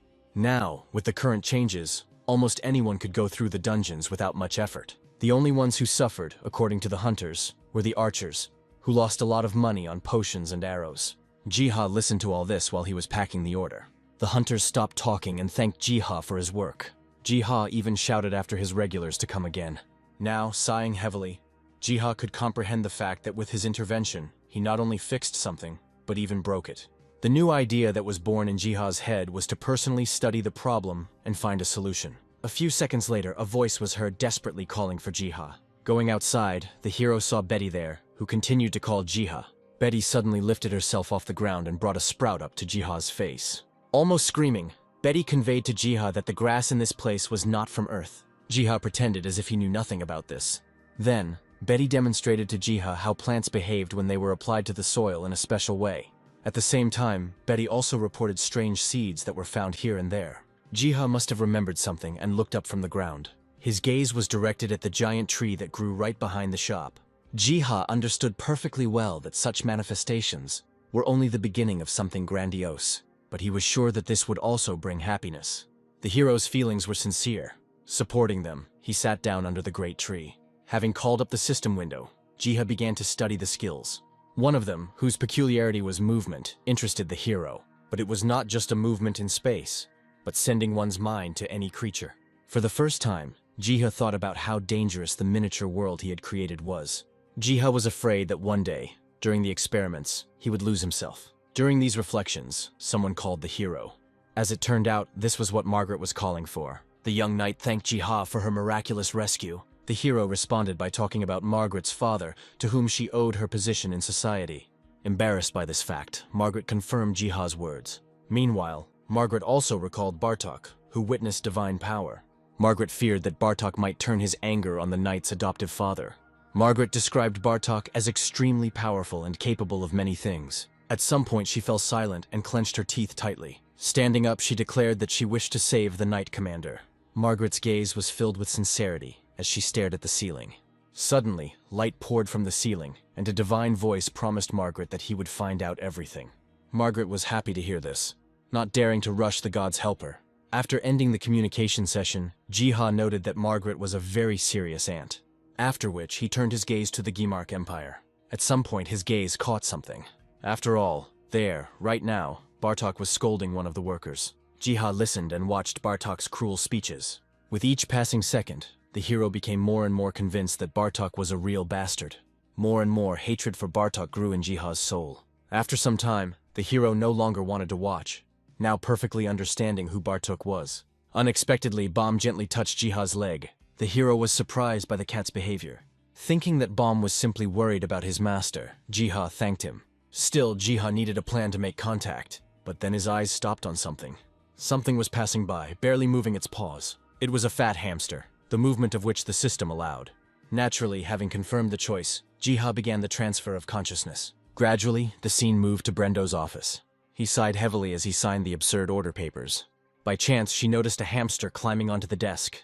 Strangely, the hamster was making its way across the desk towards Brendo. The hamster stopped and suddenly spoke. Brendo screamed hysterically, thinking that a servant of the devil had come to see him. In a funny voice, the hamster explained that he was protecting Margaret. The hamster asked Brendo to simply listen to him. A couple of minutes later, in a condensed form, Brendo learned Margaret's fate. The hamster also noted that he was the god's confidant in growing the holy tree. Along the way, he reported that Margaret was planning to take Brendo himself out of the empire.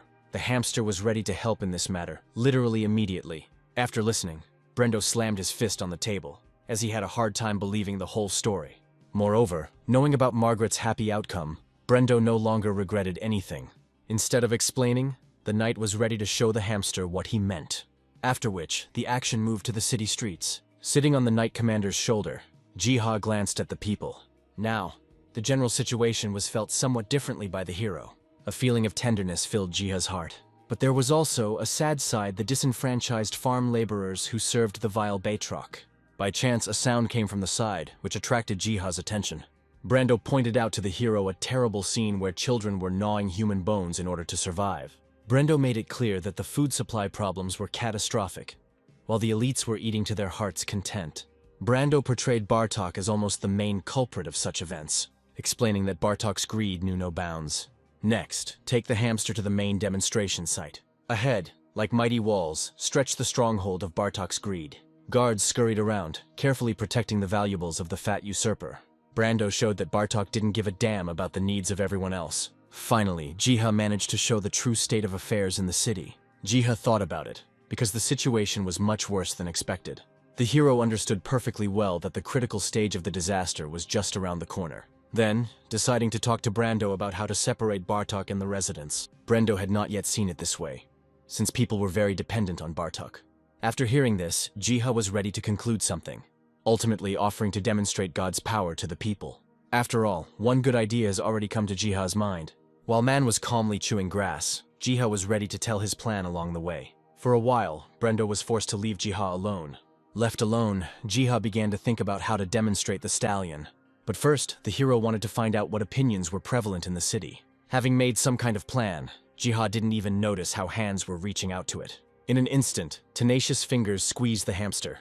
The unknown person holding the hamster began to talk out loud about Brendo's madness, that he was now communicating with animals.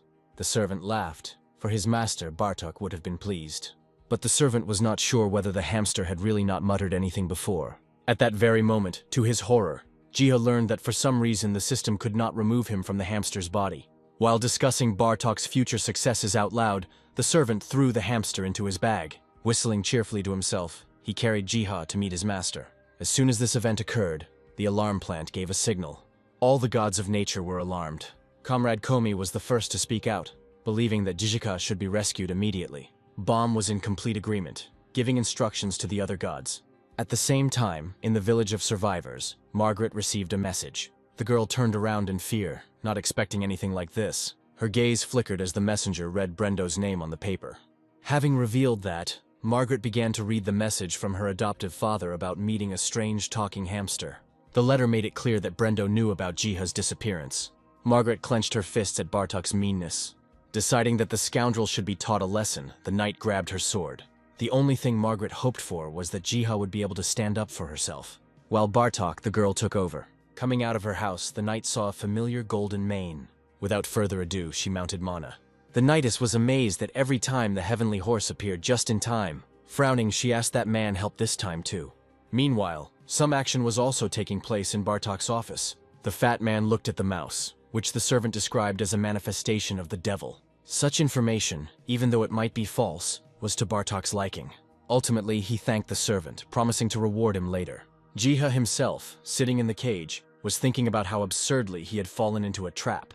While waiting for the ability to wear off, Jiha witnessed someone burst into Bartok's office. Another servant convinced Bartok that he had to take a look at what was happening now. Pointing to the window, the servant spoke of some unidentified creature in the sky.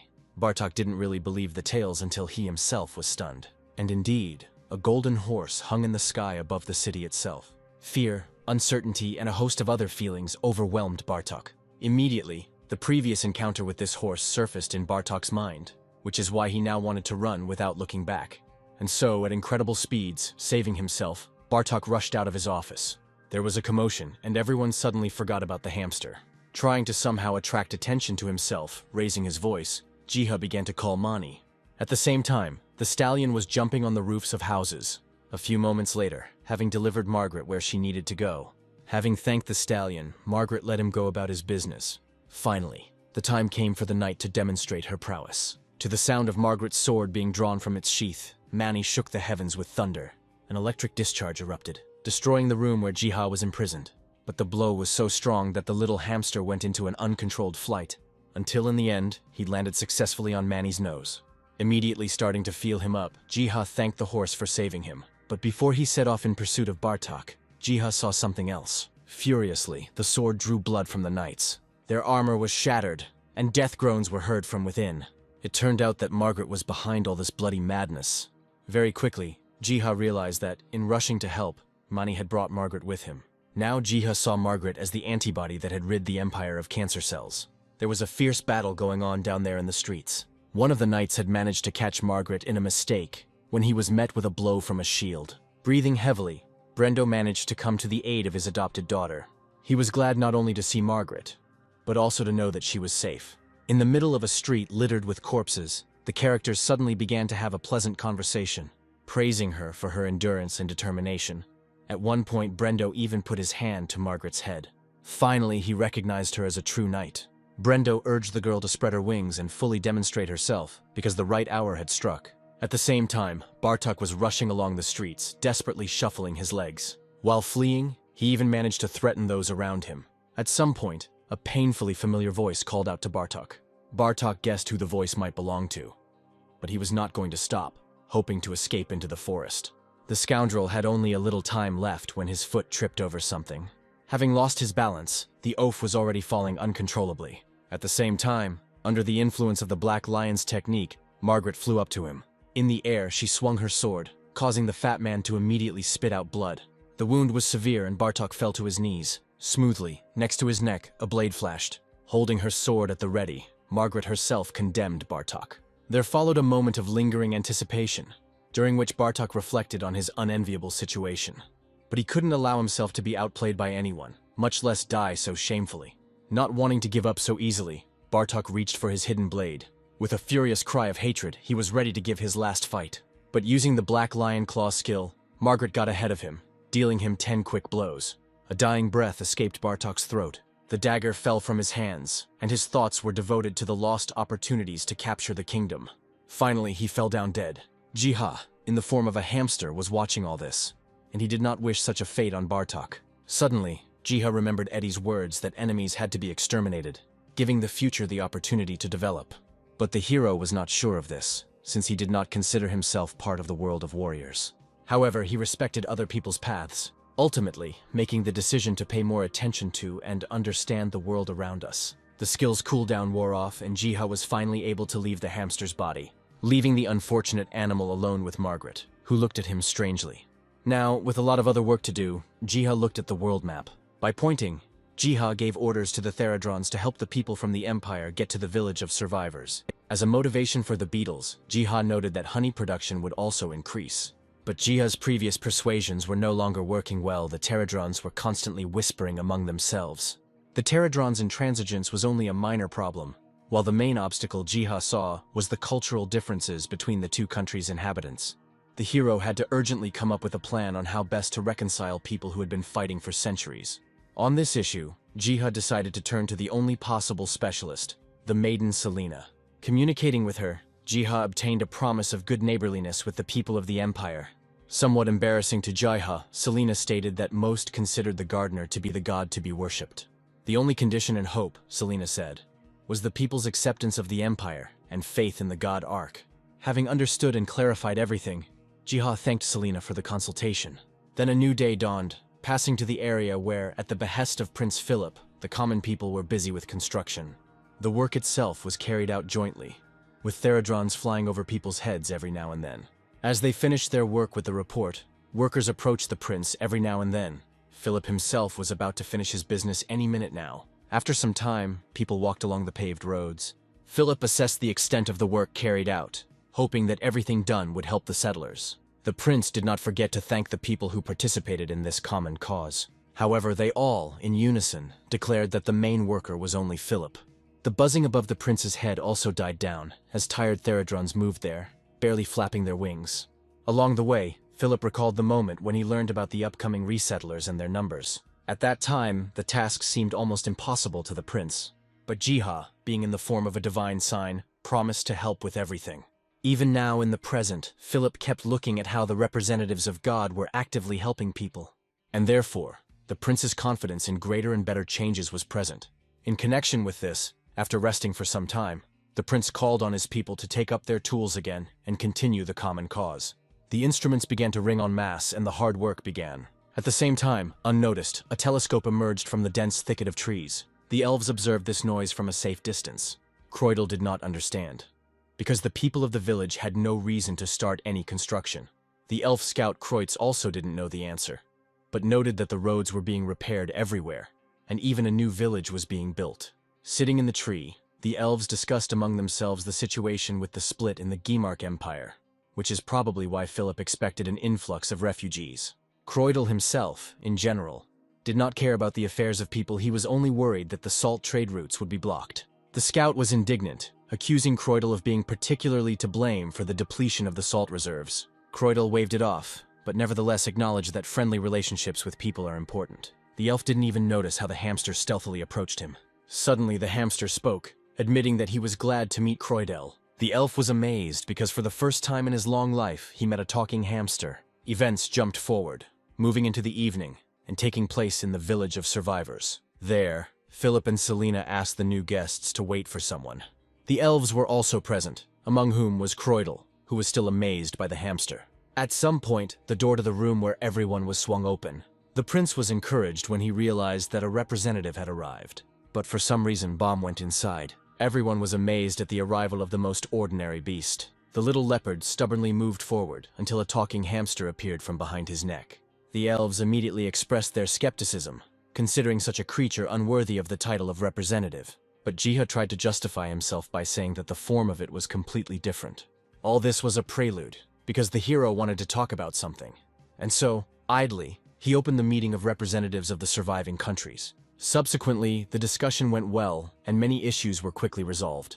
Such productivity gave Jiha the idea that it was possible to achieve respectful coexistence of all peoples in Gehenna. The hero had already planned how he would help everyone and resolve possible conflicts. With this idea in mind, Jiha was ready to discuss other things. A lot of time passed and Selena finally ended the meeting. Smiling sweetly, she thanked everyone, hoping for similar productive meetings in the future. Everyone was pleased with the meeting, except for the tightwad Croydle, who was sulking because during all the conversations, the question of the world tree had never been raised. Philip ignored the elf's words, believing that initially, cooperation and survival came first. On this note, he primarily praised Jiha for his enormous contribution. Afterwards, the hamster awkwardly walked towards the Holy Virgin, saying that he had prepared something for her as well. Selena had no idea what kind of gift she could expect, but when she finally saw it, her eyes froze. After all, the hero handed over to the Holy Virgin the very branch of the world tree. Later, in a specially designated place, a fence was erected literally before our eyes. A sign literally appeared out of thin air, saying, "Do not approach." Even Jiha himself was shocked by the speed of such construction. The Pterodrons did their job by fencing off a branch of the world tree that was stuck into the ground. The elves also watched all this, somewhat doubting the veracity of the nature of the branch. A couple of hours had passed since the branch was stuck in, and almost reaching to the sky, a huge tree was already rising into the sky. Below, on the ground, all the participants in this spectacle looked like bugs. The elves were especially impressed when they finally recognized the branch. Selena did not hide her happiness either, secretly praising the god Ark endlessly. The elf thanked Jiha for the first time, because the people of that one believed that the world tree had already perished. In tears, Croydle swore that he would protect the world tree at any cost. In the miniature world, the world tree stood out especially against the background of other objects. The gods of nature discussed this event among themselves, believing that the time for the call had come. But first, he decided that it was not worth involving the Pterodrons in such work, since they were all busy. So 2 hours passed and somewhere where a huge wolf paw stepped. The area was famous for its monsters, which swarmed literally everywhere. Seeing all this, Komi said that in order to be called up, one would have to work hard. Pushing aside, Baum came forward, who condemned the other gods for their excessive chatter. Next, Baum released his claws from his soft pads, and then he let out a deafening roar. This roar turned into a destructive wave, crushing mountains and rocks in its path. Many monsters died as soon as this wave touched them. Following this, the gods of nature went on the attack. From the terrible blows of the gods of nature, blood flowed. Every now and then, the gods of nature overheated among themselves, so that the monsters looked more like animals than monsters. Continuing the fight, Baum even suggested that they might not have been hostile to humans. Meanwhile, in the real world, at home, Jiha found out where his other pets had gone. Something else was happening in the house of hunters Eddie and Seo. Looking at his phone, Eddie happily said Growlo's name. Having quickly gotten ready, Eddie informed Seo that he needed to go somewhere immediately. Having apologized for interrupting breakfast, Eddie quickly left the house. Soon his car was speeding down the road. Turning on the radio, he listened to a report about beast-like creatures that suddenly began to clear out one of the areas occupied by monsters. The reporter actively commented on how subtly the animals defeated the monsters. At some point, having reached the right place, Eddie slammed on the brakes. Getting out of the car, he met other hunters, from whom he now asked about the situation.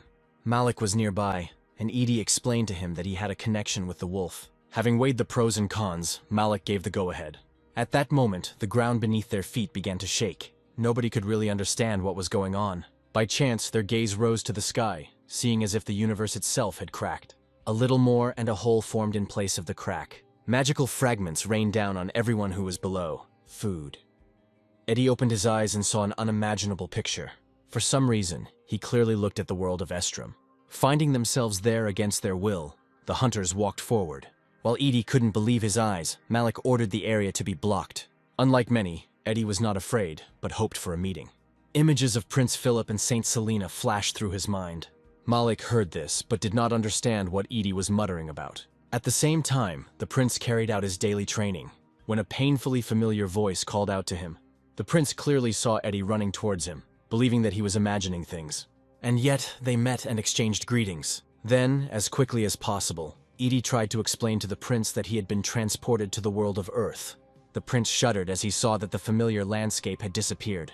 Laughing out loud, Edie welcomed Philip into his world. Meanwhile, Somewhere far, far away, dark processes were taking place. Under the vibration of the unification of two different worlds, a hand broke through the dead earth. Someone was finally ready to meet the gardener of God. Half an hour later, the prince's fingers were tapping nervously on the table. Worried, the prince once again tried to understand where he had ended up. The hunter confirmed the prince's guesses, and the other characters were clearly despondent. Eddie tried to ease the atmosphere of confusion by using his charisma. So, to begin with, he decided to introduce himself again. Telling everyone present his name, Eddie described himself as a hunter who was ready to provide any assistance. A couple of days had passed since this meeting, and now the action was taking place at a hunters' conference. Prince Philip gave a long speech there. The prince thanked the hunters for their help, vowing to provide reciprocal support. Philip hoped that the oaths and agreements made were fair. Almost everyone followed these events, finding the prince to be quite a handsome man. While preparing goods in his shop, Jiha kept thinking about what had happened. He guessed that the mischievous gods of nature were involved in all this. So the first to be subjected to the test and interrogation was Comrade Komi. Through him, the hero tried to get to the truth. At some point, Jiha decided that such events would clearly not have happened with the permission of the tree. Therefore, having changed his anger to mercy, Jiha decided to finally feed the pets. Soon, placing a bowl filled with food on the ground, Jiha hoped that the connection between the worlds had not become too close, and he could still interfere in the affairs of Gehenna. The difference was that from now on, Jiha's decisions could also affect the earth. For the first time, the hero truly felt like a deity. At the same time, it seemed that Jiha had managed to grasp the purpose of the world tree itself. He was sure that the tree wanted to resettle the survivors from Gehenna to Earth. A couple of days passed since then, and here, cute little legs were walking into Jiha's store. Bringing the others with her, Leah demonstrated the tree that had grown in this place. One of the redhead's companions even put his hand to the tree. Kreutz was absolutely sure that the tree that had grown was part of the world tree from Gehenna. Saint Selena was amazed by this event. At the same time, remembering the words of the representative of God and the tree in his garden. Next, Leah took the guests to Jiha's store itself. As Selena walked inside with everyone else, she suddenly felt numb. In her eyes, the image of a handsome hero was frozen. Moreover, the Holy Virgin clearly recognized his voice. However, another detail caught Selena's attention. While the others chatted cheerfully, she turned her gaze to the bag filled with salt. The girl quickly realized that the salt was most likely the very one sent by God. More and more doubts Selena had about Jiha. But for now, I decided to play the fool and play my role. At the moment, Margaret was actively talking about G's work with potions. Everyone kept praising the hero, which made him feel embarrassed. This reaction only made the knight smile, suggesting that one day she too would turn to Jiha. After all, Margaret had already planned to make her knights hunters, just like the Earthlings. Hoping that Margaret would succeed, Jiha handed over the present. With all sincerity, the knightess thanked the hero. But then, even Margaret herself was hit in the nose by a familiar smell. The moment when Selena introduced the knight to the god's intermediary came to her mind. Without an ounce of doubt, Margaret realized who she was talking to. After a short conversation, the visitors left the store. Strange feelings were now visiting Jiha, meanwhile, noticing a sheet of paper folded by someone on the table. Of course, Jiha opened it. He began to read the lines there attentively. After reading, the hero immediately went to Gehenna. After all, it was the meeting with him that the Holy Virgin was looking for. Jiha was worried, believing that something had happened that could not be said openly. Finally, after a long journey, he reached the village of survivors. Then, gathering his courage, he knocked loudly. Soon the door was opened by two familiar, seductive women. After a short greeting, Jiha was seated at the table. Jiha didn't waste time and quickly started talking about the meaning of the letter. Selena honestly said that there were no problems and that she only wanted to talk to Jiha personally. The hero became worried. After a short pause, Selena decided to find out if Jiha believed in God. Without waiting for an answer, Selena began to tell a story about a god who once disappeared. After all, it was at that very moment in Gehenna that everything went according to plan. Selena wanted to make sure that Jiha was indeed the god's agent, but the hero did not find anything to answer. Right there, Selena announced that she had no suspicions, since Jiha had given himself away with a lot of evidence.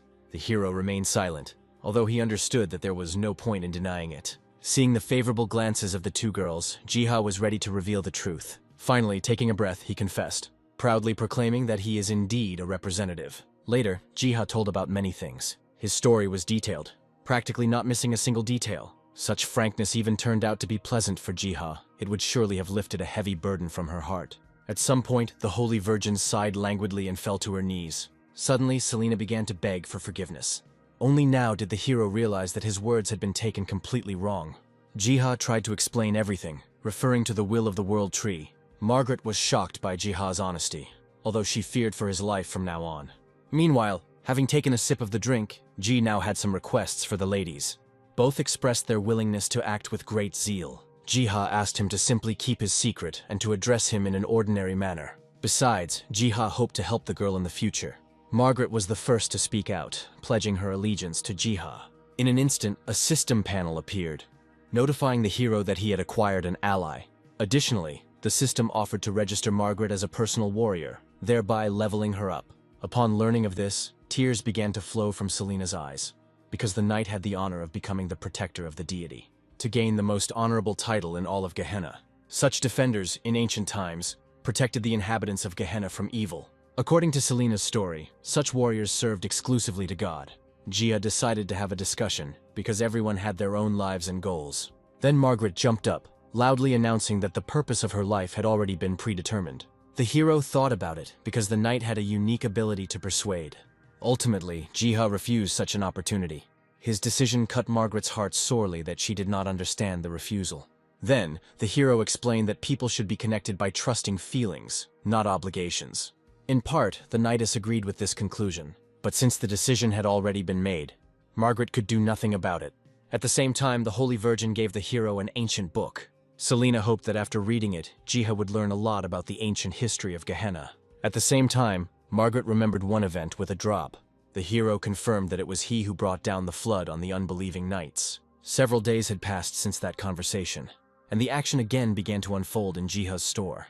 As Selena expected, the hero was studying the ancient tome, but he didn't understand why stories about dragons and warriors of God could be so important. With a sigh, Jiha turned over a ton of pages in one fell swoop. He began to read into the events of the romantic time, when all creatures coexisted. At that time, dragons played the role of mediators, eliminating interspecies conflicts. But after some time, thoughts of a different kind appeared among the dragons. One of the most powerful dragons declared himself a god and ruler. However, the divine warriors managed to defeat the rebellious dragon, whose remains were placed in the sanctuary. Jia even suggested that divine warriors probably fought side by side with the gods of nature. Jiha liked the story so much that an idea came to his mind. He quickly realized that based on what he had learned, it would be possible to create a thematic dungeon. Returning to the secret garden, he began to think about how best to furnish the dungeon so that it would be beneficial to everyone.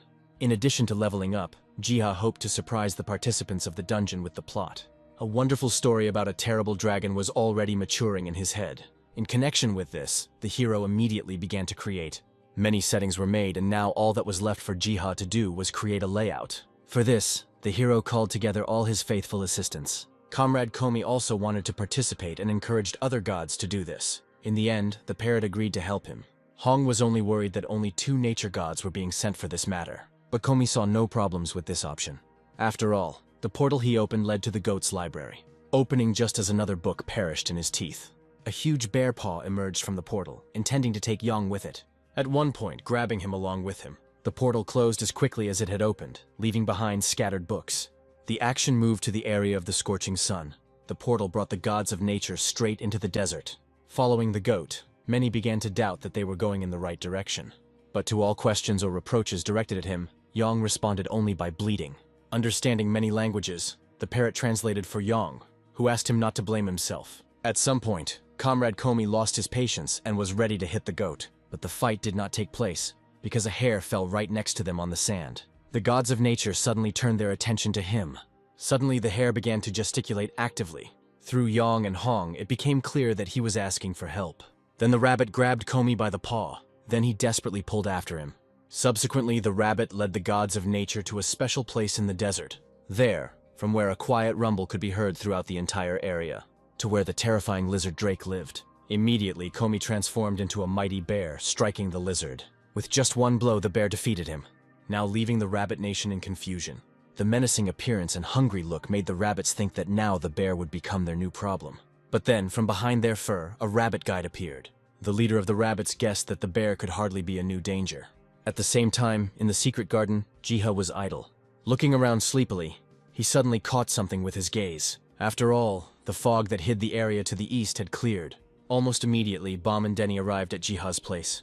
It would seem that the pets would be right in inviting the hero to explore new territory. At the same time, something else happened. A portal opened nearby, from which rabbits poured out en masse. Jiha was frightened, not expecting such an invasion. Somewhere behind the horde of rabbits, completely different ears were visible. Finally, the trinity of nature gods appeared proudly. Jiha wasn't angry with those. He just didn't know where to place his new friends. Having noticed the largest and bravest rabbit, the hero guessed that he was the leader. And yet, there was no place for them in the secret garden. After Jiha said this, there was an urgent commotion in the secret garden. The rabbits began to diligently dig the ground. Here and there, holes appeared where the long-eared ones hid.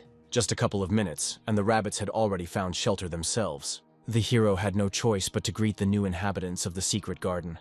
As a result, Jiha gave the leader of the rabbits a special name, which sounded like Dal. Accepting the naming, the rabbit began to briskly stamp its paws in response. Meanwhile, Jiha had certain questions regarding the rabbit for Comrade Komi himself. A couple of minutes later, Jiha already knew the general story of the meeting with the rabbits. But the hero found it strange to meet the lizard drake in the desert, where they had never lived. Hearing this and stepping aside, Dal opened a portal. Very soon, through that, strong scales appeared. The remains of the dragon fell halfway into the garden. Jiha was horrified to realize that the lizard was hunting not so much for rabbits as for dragon bones. But all this did not explain where Dal himself got his bones from. At the moment of these thoughts, a stick poked Jiha in the hand. As it turned out, Dal had already drawn a whole diagram. The drawing Jiha quickly recognized as the images that were in Selena's book. At the same time, Dal pointed out something else to the hero. Jiha guessed that using bones, it would be possible to create a dragon for the dungeon. For this permission, Jiha turned to Dal. Once permission was granted, the system rewarded Jiha with the skill to create life. But in the process, Jiha was faced with a dead end, because he needed to breathe in the soul. Almost immediately after this, his ears caught an unusual sound. The Pterodrons have already performed some manipulations with the bones. It is unclear how, but the beetles managed to reproduce the soul of an ancient dragon. Jiha thanked them, because the Pterodrons understood the hero without unnecessary words. Now Jiha had no choice but to start the process itself. The recreated soul swarmed, hovering near the dragon's bones. The old memory was erased so that upon awakening he would become a noble serpent. Now, all Jiha had to do was activate the skill he had recently acquired. Subsequently, the soul penetrated the bones, and the countdown of the dragon's awakening began. Jiha exhaled, believing that the hardest part was behind him. Hours have passed since then, and now, after thousands of years, the dragon has opened his eyes again. But he didn't know where and why he found himself. As the dragon quickly soared into the sky, he felt as if something foreign was inside his body. As he looked around the area, he kept not recognizing the species. After all, what once was now did not exist. Continuing its flight, the dragon's attention was drawn to one phenomenon. Having flown up, he found himself right at the breach in the universe. But the great serpent did not know what he saw and what he encountered. Instantly, the gap sucked in the dragon. Without expecting it, the dragon was thrown into a completely different world. At the same time, in the department store, the redhead was jealous. She refused to understand why Jiha was so close to the complete stranger Margaret. All this worried Leah until a man from her guild burst into the store. After all, in the 7th district, a dragon appeared, splashing with flames. His appearance took everyone completely by surprise. Many were confused, not even knowing what rank the monster had. At the moment of this despair, Leah appeared.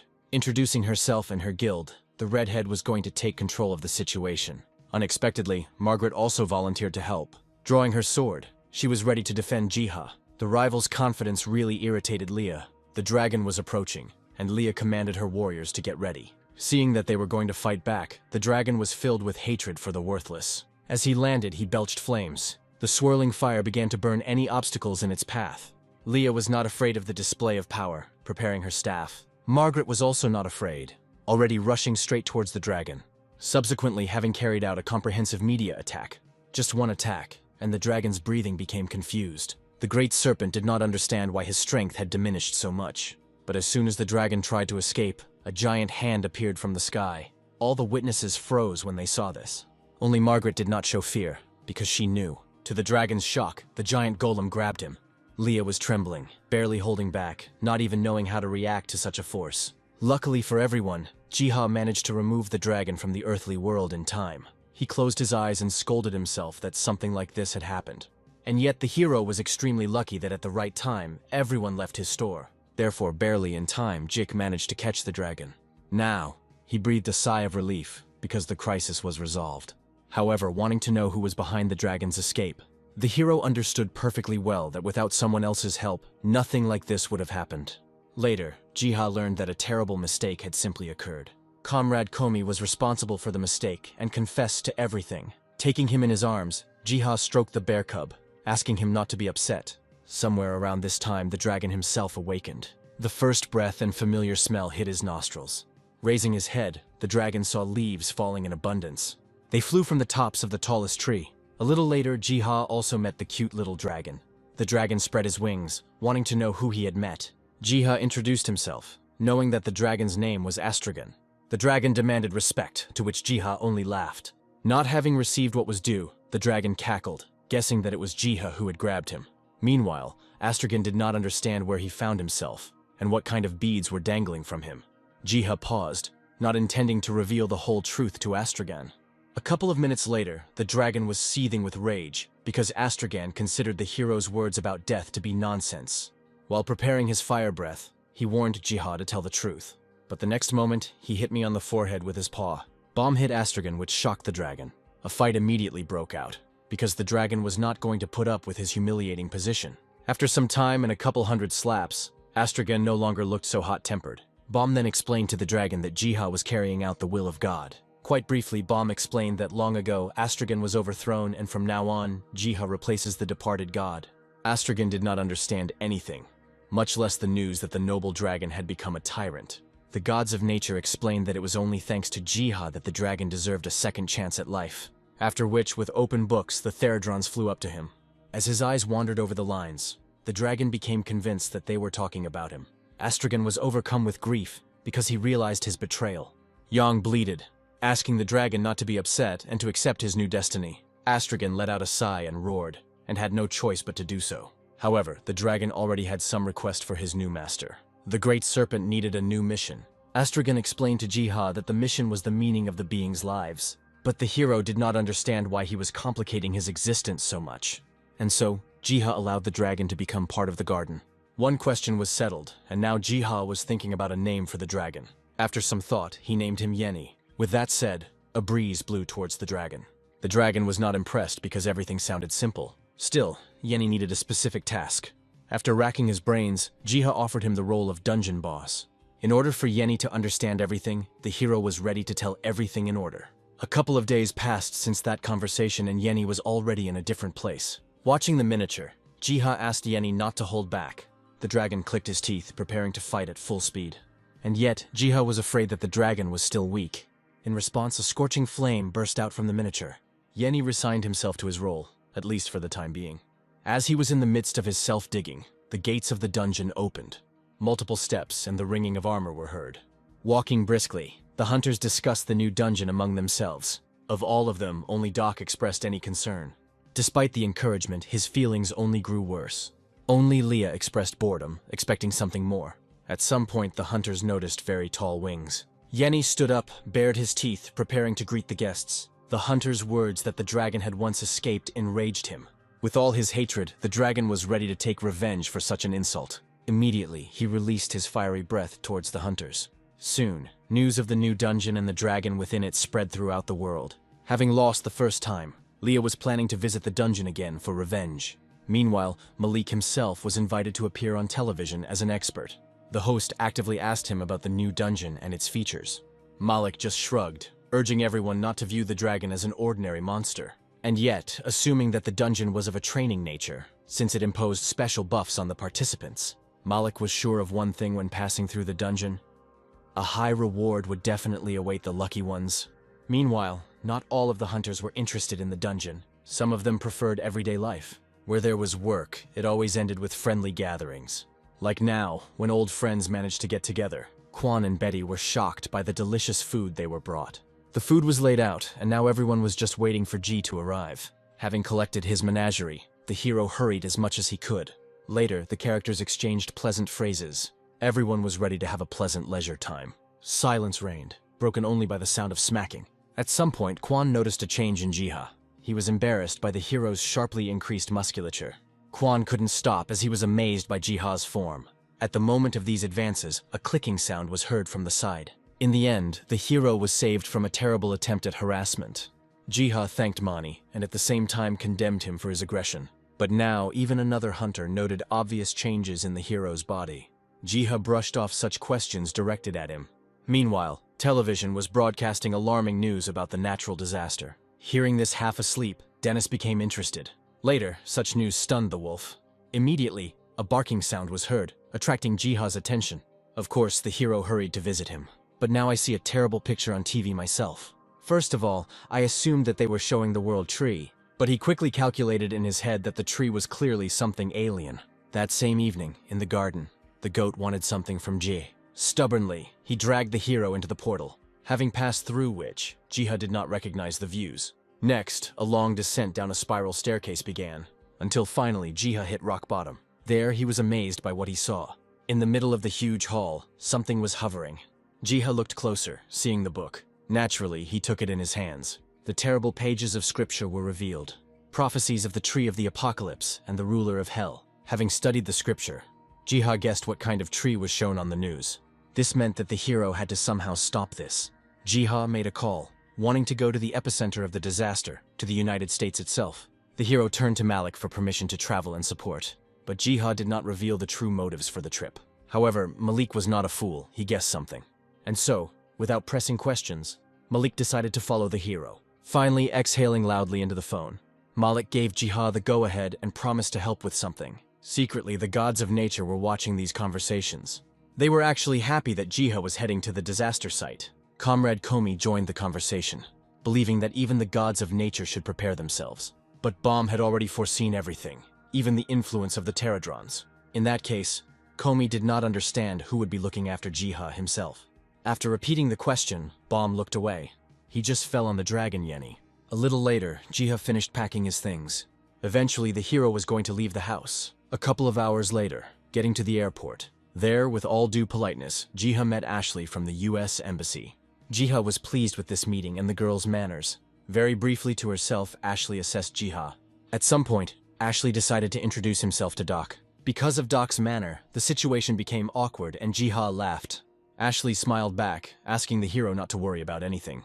Along the way, I learned from her that everyone already knew about the hero's schedule. Malik appeared nearby, calling this his own achievement. Malik believed that in this way he was paying off certain debts to Jiha. A couple of minutes later, the hero was already on the plane. He was a little nervous, because this was his first flight in his life. And yet Jiha managed to relax. At that very moment, Yenny appeared from the bag, almost suffocating in it. The dragon did not understand such difficulties, because it was always possible to fly there on that. Jiha just laughed and began to stroke Yenny. Meanwhile, the plane was gaining altitude and a long flight lay ahead. Every now and then, the dragon looked out the porthole. He was amazed by the flight with unspread wings. At some point, even recognizing this method as not bad, after several hours, the hero felt the ground again. Upon arrival, Jiha was already met. Chris, the leader of the American hunters, smiled and extended his hand. One by one, different people introduced themselves as Jiha. Hands reached out en masse, wanting Jiha's attention. At some point, things reached the point of an outright brawl. This kind of attention completely squeezed all the energy out of the hero. Ashley praised the hero, believing that he did an excellent job. Jiha accepted the compliment and noted something. After all, the place where everyone was going was extremely deserted. The town, which had previously been a regional center, now had a population of only a couple thousand people. Ashley explained that from now on, the town was used as a transit base for hunters. Unnoticed, Jiha put the translator's ring on his finger. He also had at his disposal special scrolls that had once been given to him by Malik. Taking a deep breath, the hero was about to do everything as usual. Then, asking everyone to stand in a row. That day, Jiha prepared a sea of buff scrolls. After all, Jiha was famous for the quality of his scrolls. Overall, the work lasted about 4 hours. Quite tired, the hero began to warm up. Taking pity on Jiha, someone gave him a drink. Taking advantage of Jiha's kind-heartedness, the charming man asked him to come with him. Naturally, the hero agreed and packed his things. The journey was long, which made the hero ask questions. Suddenly, the man stopped. There was a sound that distracted Jiha. At this moment, the man tried to steal the scrolls. The hero noticed the reaching hands in time, but he was no longer able to do anything. Dozens of arms grabbed him. Jiha was eventually captured. They dragged him away and threw him into a van. Now the hero could only guess about his fate, but at least the dragon was always with him. At some point, Jiha decided to find out about his fate. One of the kidnappers asked the hero to wait. he answered any other questions in the same way. This answer made Jiha worry. Needing help, the hero pulled the zipper on the bag. Suddenly, the car shook violently. Everyone was alarmed. It felt as if the van's wheels had hit something. Then, one of the kidnappers decided to go outside, having previously ordered to keep an eye on Jiha. But then, a terrible mouth appeared in the area of the windshield. The climbing vines broke the glass and reached out to the passengers, swiftly pulling out the kidnappers. Taking advantage of the moment, the van left Jiha. There was another movement from within the zipped bag. Yene managed to free himself and start breathing again. At some point, the plant monster turned its attention to the hero. Jiha quickly explained to the dragon that the monster was the problem. Snorting, the dragon urged the hero to stand up for himself. Meanwhile, the plant sent out its vines. Stubbornly, they reached out to Jiha and Yene. Just now, the dragon was preparing its breath. At some point, emitting fire. A split second, and the plant monster was fried. From such a victory, Jiha pressed Yene to himself. But the joy quickly faded because the hero had to return. Right after I thought about it, a pterodron appeared in the sky. Having saddled it, the hero now headed to the scene of the disaster. Jiha understood that all sorts of things were still awaiting him ahead. Gradually, fiery fields appeared on the horizon. These were places of endless battles. Once upon a time in the past, the World Tree divided its power. To protect the entire world, the Apocalypse Trees were created. But, as befits a good story, there were also villains. The traitor who became the ruler of the Abyss. Now the gods of nature were approaching one of these trees. With persistence, they tore out the leprous vines. Wolf Denny believed that the tree was trying to deceive. But Bohm had a different opinion. At some point, he felt something was wrong. The earth shook and the tree was torn apart from the inside. A hellish nymph was born. She giggled, knowing the gods of nature. The animals bared their teeth in response. After all, before that, the Lord of the Abyss himself appeared. Organa was in no hurry to answer the gods' questions and was dodging. She was more interested in the fake, towards which the dark goddess pointed. The gods of nature guessed that they were talking about the owner. Suddenly, new vines entangled those. Organa actively joked that she had come only to say hello. Meanwhile, Pterodron continued to carry G. At some point, a thick shadow fell on the beetle. With one wave of her hand, Organa snatched the bespectacled man from Pterodron. Milo began to stroke Jiha's hair. Bringing his face closer, Organa wanted to know how Jiha behaved as a god, but seeing that he was discouraged and frightened, she stopped. Afterwards, she sniffed, admitting that the hero smelled pretty good. The dark goddess was not against making the hero her pet. Jiha flatly refused, even though he couldn't move. Organa saw no problems in this agreement, especially considering herself a much better ruler. But Jiha refused, complaining about the views of the already destroyed lands. Then, more angrily, Organa hissed that Jiha himself would want this. Her touches on the hero became more and more intrusive. So far, she hasn't felt anything. A long-lost moment came to light in her memory. Warmth, affection, and an intoxicating aroma. These feelings reminded Organa very strongly of someone. The one who once taught and protected the Dark Goddess. In a flashback, Organa finally remembered what her duty was. But for some reason, this thought slipped out of her head. It disappeared, as if it had been deliberately erased. Without answers to the questions of life and all that, her strength was rapidly weakening. Because of which, a second later, Jiha went into free flight. Luckily, Therodron was already flying towards him. He deftly caught Jiha with his claws. The gods of nature were also freed, and their turn to act had come. Their common magical aspiration was sent towards the cursed world tree. There were claps, followed by flashes, and then the tree was burned. Having torn off the rest and put it in his bag, Jiha thanked the beetle for saving him. He didn't forget about his faithful assistants either. In return, on the scattered land, Jiha planted a healthy world tree. At the same time, the gods of nature discussed among themselves how risky this undertaking was. Luckily for the nature gods and Jiha, everything turned out fine. Suddenly, the hero began calling his pets to look at something. In a matter of moments, the barely planted branch of the world tree grew into a whole tree. But the hero awarded this miracle not only to himself, but also to all his assistants. At this moment, Yene has made the jump. With all his strength, hugging, he flew into Jiha, which caused the hero to have some serious attacks of pain in his back. After some time, the action returned to the secret garden. At the general meeting, Pterodron presented the hero with his picture of what had happened. And yet, the thought of the powerful Organa did not give Jiha peace. Here, the hero also remembered Yene's words, that he complained about the lack of a higher goal. There were so many thoughts and assumptions that, to begin with, Jiha decided to rest. And so soon he was already at home. Lying down, he looked at the dragon snoring nearby.